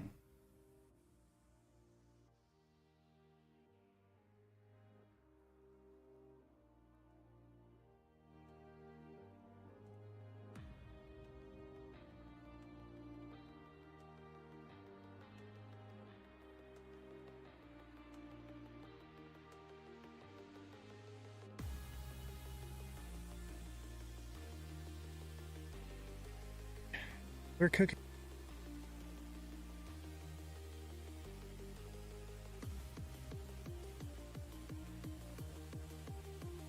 All right. We're live, baby. We are live on all streams, and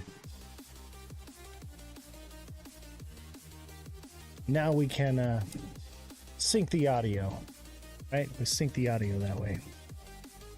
How's everybody doing today? Don't forget to smash that like button, subscribe to the channel, share the show with your friends, and we're going to have my lovely co-host up here in just a moment. So let's send her an invite so that way we can talk to Jesse, because we just adore Jesse so much. So let's see here.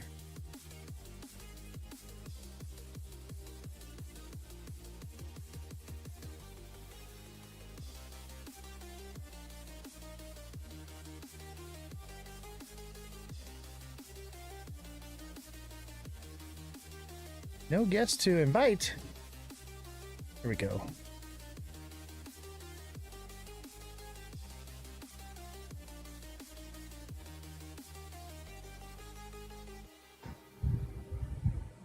Hi, Jesse. How are you? Welcome to the Ledger Lounge with Ozthecryptogoat. And don't you just look stunning today? Is today Halloween? Wait. Ah! Don't do that. No, I just did my hair. Oh, look it. There's a... don't look now, but there's a ghost behind you. There's a hooded apparition hanging behind you. Chat, no, it's... Chat, there's a ghost standing behind Jesse. Oh, they said the overlay. How do you make it into two parts, Oz? Because yours, you can't see your screen. Oh, I know. I put you on as the main screen just to say hi. Okay, hi.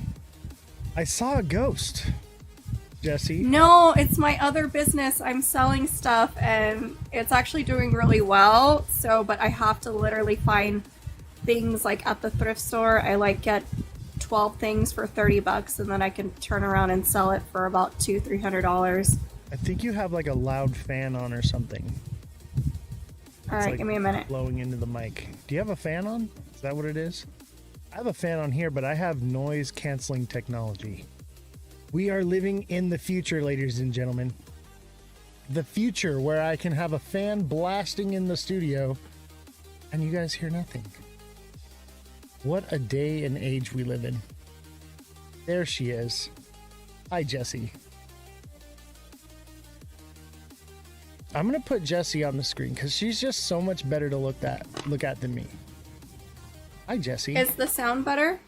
So much better, but there's still a ghost behind you. It's a coat. That is a ghost. It's not a ghost. It is not a ghost. I know a ghost when I see one. Okay. Don't yeah. you lie no. to me. I don't lie, and I guess from the back, I guess it looks a little cultish from the back. It looks creepy. It I had looks to take like pictures of it. It looks like you wear that and you dance around a fire at night and say weird things. Maybe I do. That's none of your business. Yes. Everyone's trying to get in the live right now. G-Rod, maybe later, right? But I'll tell you what, we have a great community on the Discord, and we are day trading together, ladies and gentlemen. And it's pretty sweet. We're printing money, baby. We are printing money. Even on the bad days, like, we're still doing all right. Like, we're making money still. Turn the guest request off. I did. I took care of it. Yeah, we're making money. TikTok seller, are we making money in there or what? It's awesome. Make sure you guys get in the TA class and join the Discord and print money with us, baby. What's up, Justin Kelly? How you doing, brother? We are just ecstatic. My question for you guys, chat, 100%, absolutely 100%. Yes, that. And if you were in the class, you'd know that is that's an inside joke. Oh man, we're having a good time. We are laughing and having a good time. I mean, I'm literally trading with you guys for like 6 hours straight. We're just day trading together all day long. And like, we're calling out bangers. I'm TAing it, and we're just stacking chips. We are stacking our bags from alt season, baby. Oh, let's talk about this. Jesse, I had to save them from the Pudgy bull trap. Oh, no way. It was a bull trap. I saw that. The Pudgy bull trap. I'll tell you what, it's been a lot of those. It's been a lot of bull traps, but we're TAing so well that it doesn't matter. We just go to the next one and we make our money back. Hey, you guys want the real printer? It's at Ozthecryptogoat. This guy don't run out of ink. Absolutely. We really don't. We really don't. They tried gaslighting They me really into did try to seeing gaslight us. the chart wrong. Oh my, that's so funny. Yeah. And I'll tell you what, TikTok seller, he is in the TA class, and he's almost as good as me. I'm going to be out of a job here, ladies and gentlemen. He is so good. So good. I'm so proud of him. Smart kid. I was like, bro, I swear I'm looking at the damn chart. Nice. Good for you, brother. I'm so happy to see just how much you've advanced as a trader since being on this show. What's it been? How long have we been on the show here together, TikTok seller? It's been like, what, 6 months? And I've been training you for TA for like 2 months. It's been since January, though. Yeah, it's been We've like 6 months. We've been on a show since January. Well, not really. We were on Mega Crypto show in January. We started in February. But we, as traders and in the TA class, TikTok seller's been in there for 2 months. And my guy is killing it. Dude, I'm so proud of you, bro. So glad.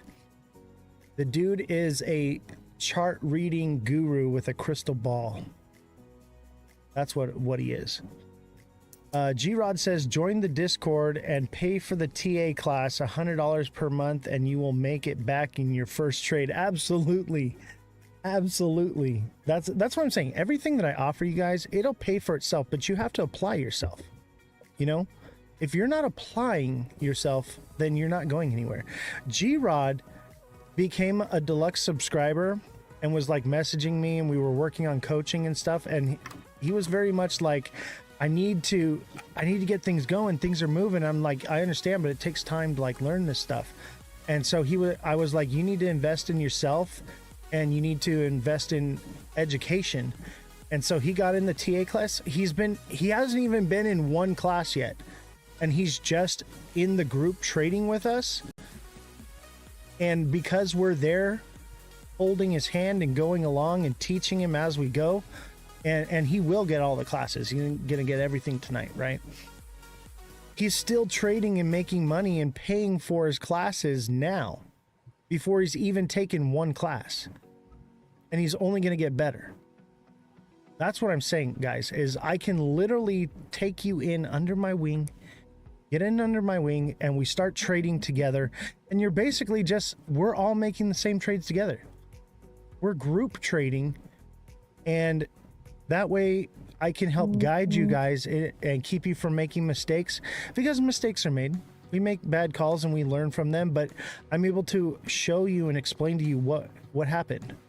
You know, I'm able to show you like, hey, this is where we change our strategy. This is what we can do better. As long as you guys don't stay in the spa for 12 hours. Guys, G-Rod bought spa and I was in and out of this thing, right? I got in, I made a little bit of money and I got out, and my guy sat in there for 12 hours in spa, like just waiting for it to do something more. Yeah, he made money, but 12 hours stuck in a project where we traded 30 other trades by the time he got out of spa. So he's learning. Laura, how's it going? Poor guy. Glad to see you. Francesca says 12-hour, the spa for 12 hours. Yeah, the spa was a coin that he got into, and it's just this inside joke now. Guys, we are having so much fun in the Discord. I'm literally live there most of the time. I'm never here on TikTok anymore. We are in Discord like 24/7. Click the link in my bio, join the Discord, reach out to me if you want to join the TA class.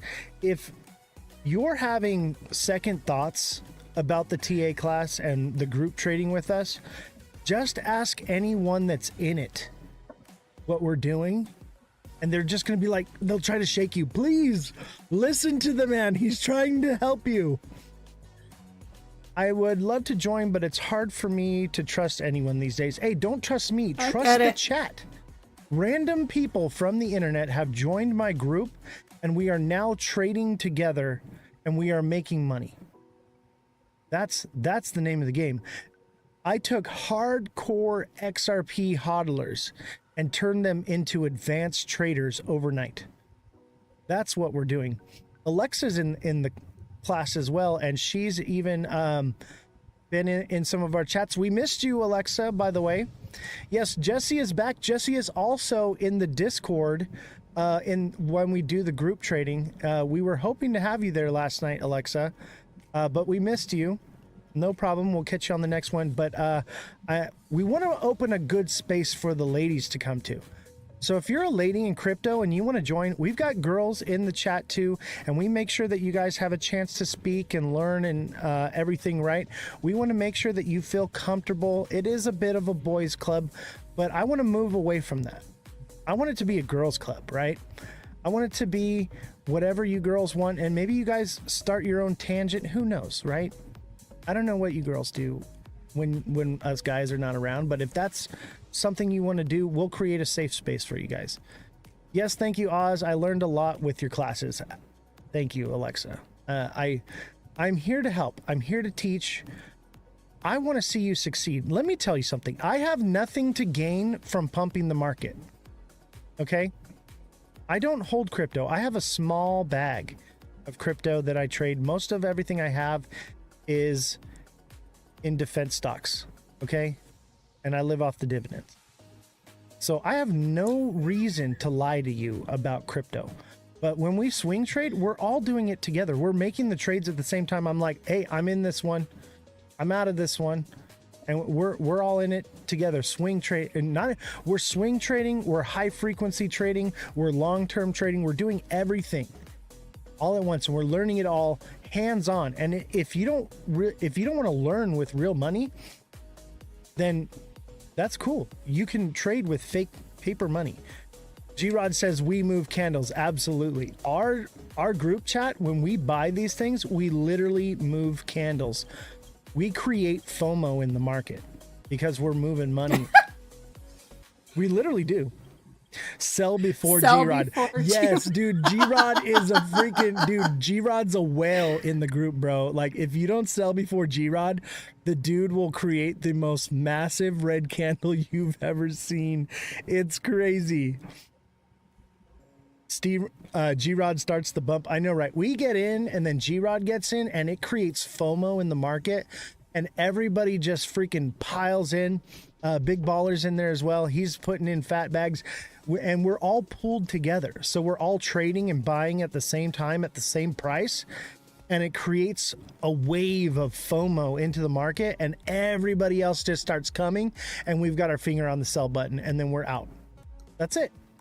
That's really all it is.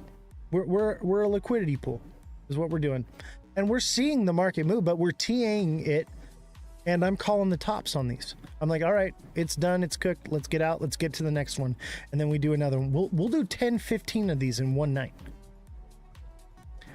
Alexa says it's true, they have been getting in the God candles. Absolutely. Catching God candles. It is fabulous. Too much risk to lose all your money if someone sells before you. No. That's true. We That work is together, true, though. But we work together. We are a team, okay? We have a strategy set in place, and we all work together. Everyone tells each other. We are not working against each other. Stay away from Wolfie or Wolfie or whatever you want to call it. And we're going to get into that in just a minute. I will tell you right now, we are a small community, and we are helping each other trade. We are not using each other as exit liquidity. We are using FOMOers as exit liquidity. And we're talking about the market moves way beyond what we're buying at. Okay, we're calling God candles. We're creating a small little candle that in turn creates like a huge candle because of it. It's like a self-fulfilling prophecy.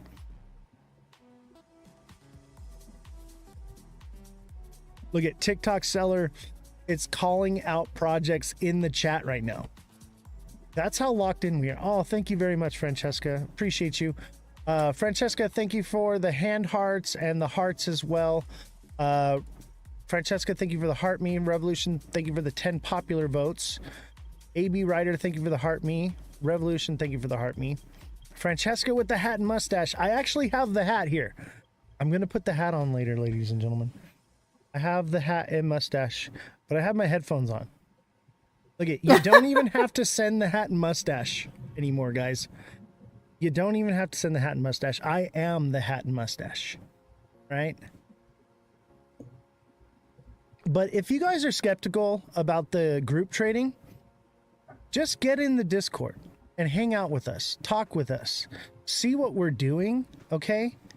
And then the proof is in the pudding. You're going to see it. Everyone is just excited and making tons of money. The market moves sideways and we're making money. The market's going down and we're making money. The market's going up and we're freaking... the money's falling out of our pockets and we don't know what to do with it. Hi, Mother Dragons. How are you? I have to say, Mother Dragons, I hope you have your SXT bag. Mine is so packed right now. SXT is the most bullish chart I've seen in the market lately. We were talking about SXT today, and we were doing some calculations, and just based off of the people that are on Twitter talking about SXT, if they put in $1, it could send oh my gosh. It could send the price to almost $1 just from the Twitter alone. And that's not Bitcoin dominance. We could see dollars on SXT this cycle. We were doing the math. Francesca, thank you for... Oh, that was for Revolution. Jellyfish for the Revolution. Thank you. Awesome. Thank you. Francesca, thank you for the 10 roses. Mother Dragons with the popular vote. Francesca with the TikToks, 10 TikToks. And 4 finger hearts. Thank you so much. Looks like we got some perfume from Francesca. And a donut. And a hat and mustache. Thank you very much. JFM, thank you very much as well. Let's see here. Send the hat and mustache, guys. Send the hat and mustache. Because I am the hat and mustache. SXT to dollars next cycle, not this one. No, Jason, we already did the math. We've been talking about this a few days. It could go to $1 this cycle. This cycle. And we did the math on how much liquidity it would take. And The people that follow it on Twitter, no. It's going to $1. It's definitely going to 50 cents. I will tell you that right now. It's going to 20 to 50 cents for sure in the next couple weeks. Like, We don't know that. I say within We a could month get or bad so, news. Within a We month could or get so, bad news. no, dude, this thing is the most bullish chart I've ever seen. And it's starting to get sentiment on Twitter. It's just starting to get narrative, right? But we also have to be realistic that bad news can always shift one way or another. All right, I I know know. you're excited. I'm I know so you excited. want this to happen. And you're probably correct, but let's not, elevate people's hopes This is too true. much. All right. I don't want to shill, but I will tell you, out of every chart that I've seen, everything lines up. Everything lines up. The stars are aligned on this one, and you have an opportunity to get into it. It's going to go to 16 cents. So that's a given. That's more realistic. That's a given. Yeah. Like, that is happening 100%. I can put my bags on that right now. How do we know the Discord? I have never used Discord. So the Discord link is in my bio. I would definitely tell you to get locked in. Ada the Diamond. Oh yeah, Ada is going to be another gem. Ada is going to see an all-time high.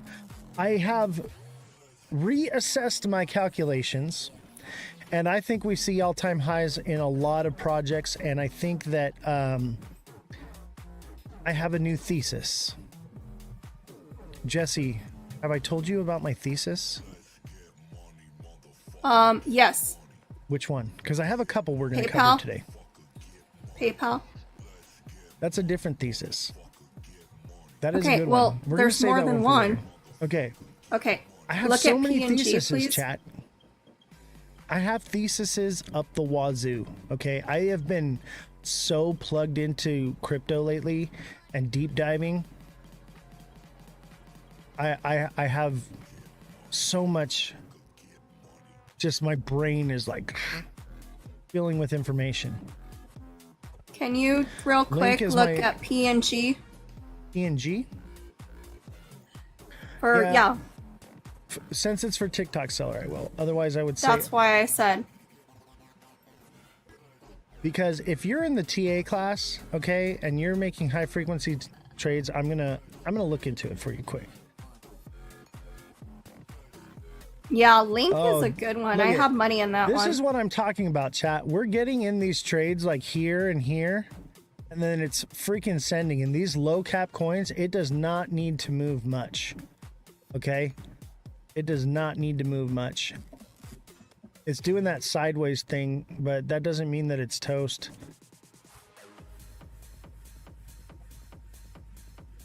I think its last high is probably it on this run.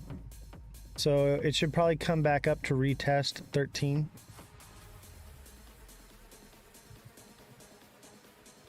But the 1 minute still looks bullish. So it'll definitely come back up here and retest 13.8. And then that could be it. Unless it's making a reversal, which it probably is because it's a double bottom, which is a reversal. So this thing could full send. It's very possible. And it's a descending broadening wedge here, which is bullish. I think this one takes off, baby. That looks bullish to me. Are you using leverage? I'm from Canada and leverage is restricted in my area. No leverage. We are using absolutely no leverage. Yeah, this thing should send up here, bro. I mean, 16.74. It could do that. It could also stop out here at 15, right? Thanks, Dev. You got it, bro. And we're working on a trading bot right now. So check it out. I got the paper right here. I met this guy at Rare Evo, and he makes trading bots. He codes trading bots. And he's going to code us a trading bot for our strategy so that it moves all of our money together at the same time, so nobody is stepping on anybody's toes, and it's just print, print, print, print, print. And it'll just be one after the other. And we can do like 15, 20 of these at one time. Simon, I will get to your TA in just a minute. So we want to talk about some things, right? With the show. So bear with me. If you're in the TA class, I'm going to do TA for you because I understand that you're doing high frequency trades and I got to get you in and out. So Simon, please bear with me. Let's talk about the big news today. All right. The big news. Trump spoke at the White House today after he gaslit us yesterday. Jesse, elaborate on what happened. What happened? Okay, so we all got the notification that it was going to be, what was it, like 9 or something p.m.? I don't know. That he was going to go live last night, and there was this, it was an urgent message, and then even the White House, you know, was like, oh, we'll be with you shortly, and even online, it was like, oh, you know, they're delayed, and then they're like, oh, no, it's tomorrow. I'm like, no, you guys said it was tonight, and they just gaslit us like, oh, we never said that, and then they took it off the White House page, and they're like, if you're like waiting for a date and they never show up, like that's what it felt like. And then they were even an hour late today with a urgent message that ended up being a nothing burger, but like and nobody talked about it. Like we were all waiting. All 6 of us, or how many, 8 of us were all hearing the same thing, yet nobody said anything about it. Like we all heard it, and then they just acted like it didn't happen. All right, I think CTSI is cooked. We've seen this before. It shoots up, and then it shoots up again the next time. It goes about halfway. Same here. Up the next time about halfway. It's shot up here, and then it's kind of stopped out. Now, that doesn't mean that it doesn't kind of like create higher highs and higher lows and shoot up to something new. You have to switch back. Switch back. Here, hold on. So when you're showing a chart, CTSI could continue, right? But what we've seen in the past is it shoots up like that, it wicks down, and then it retraces to the closing of the candle. So it's shot up. Now it's retracing. If we put this in the 1 day, let's take a look. Hey, in the 1 day, though, it looks bullish as hell, right? It's creating higher highs. So there's no reason why over the next week, this thing's not up to 14 cents. In a week, this thing could be at 14 cents. It's a double bottom. All right.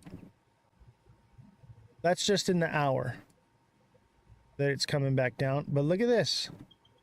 Chat. That's a double bottom. This thing's coming up to like 11 to 12 and a half cents. It looks good, CMOT. Looks good. I'd hold on to that one. That looks like a keeper. And it'll probably send past that. I think that it comes up here. Excuse me. 1480. 1480.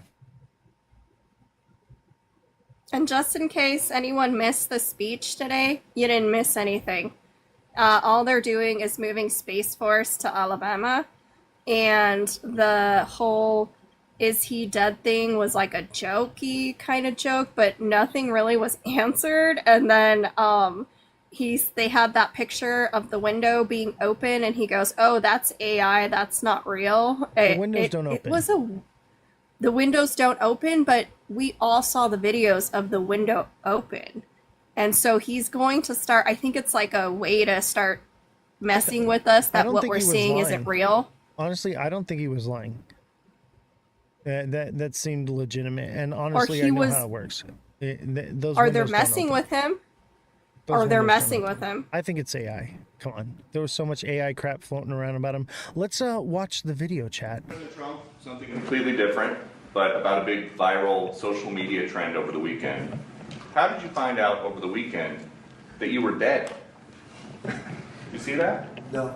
People didn't see you for a couple days. 1.3 million user engagements as of Saturday morning about your demise. Really? I You didn't see that. You know, I have heard, it's sort of crazy, I but can't last hear it. week I did numerous news conferences, all successful. They went very well, like this is going very well.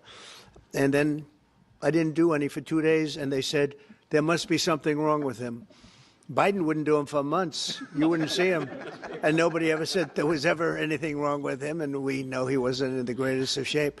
No, I heard that. Am I the get only one who reports. can't hear it? Now, you knew I did an interview that lasted for about an hour and a half with somebody, and everybody saw that was on one of your competitors. I did numerous shows and also did a number of truths, long truths, and I think pretty poignant truths. No, I was very active over the weekend. They also knew I went out to visit some people at the club that I own, pretty nearby on the Potomac River.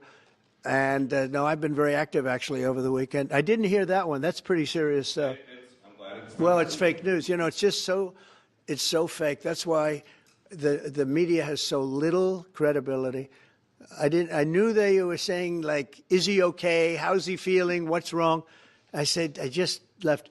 And it's also sort of a longer weekend, you know, it's Labor Day weekend. So I would say a lot of people, no, I was very active this Labor Day. I had heard that, but I didn't hear it to that extent. Go ahead, Peter. So that was the big news. Trump is alive, ladies and gentlemen. Trump is alive. Do you believe it, Jesse, or is it a robot? We can't hear you. You're muted. I think he's super sick, to be completely honest with you. But they're never going to tell us that. His eyes, I don't know if everyone was looking, they were like swollen and red. Like they had him covered. His hands stayed behind the podium as much as possible. I think he's, like we were saying, he either passed away and they're faking it, or he is really ill and they're trying to keep that as confidential as possible because they have an agenda that they're using him to push. Trump would say you're fake news. How do you respond to that? I'm fake news? Yeah. He created fake news. How would he know? I'll tell you this, though. Him being dead, it was a joke. We all knew he wasn't dead, but there was so much rumor and speculation roaming around. It was hard to decide what could be the case. It was funny. No one actually believed that. If they will hide the Epstein stuff, they would hide deaths. Now that I believe too. But nobody was like serious. We were like joking around like, this guy goes on TV every day. Where has he been? And that's true. He's always got to be in front of the camera. So for him to step away that long and then schedule something he doesn't show up to, it's very suspicious. It is suspicious. He was just sad because I didn't like him. Good. I'll tell you this. It was fishy how they gaslit us about I know. him coming. It's like, and we were expecting bad news, you know? And we actually did have bad news and they swept it under the rug. Let's read the bad news. U.S. military strikes drugs carrying boat from Venezuela, Rubio says. Do you know anything about this, Jesse? You want to elaborate on it before I read it? I don't know if people saw. So the president finishes his speech, and immediately afterwards, Marco Rubio released I don't know if it was on Truth Social or X. Trump's the best president ever. Sure, bro. Okay, so he released a statement, and it said that they led military strikes against a cartel boat that was hauling drugs away from Venezuela to the Caribbean. And they just kind of let that out, like, oh yeah, and by the way, we did this anyways. And then they just kind of went on about their day. Like, he didn't really address it in his speech that he was talking about nonsense. But right afterwards, we found out that they were shooting down boats in the ocean. Yeah. And I will tell you this, like, Trump does some good things. He does some bad things, right? But I'm not here to glaze Trump. Okay, what we're here to do is we're here to get the facts of what's going on, right? So the fact of the matter is that Trump was unseen. They gaslit us about the White House press briefing. And then when it all comes out, everything's like, oh, it's sunshine and rainbows, guys. Everything's great. And then literally right after that is this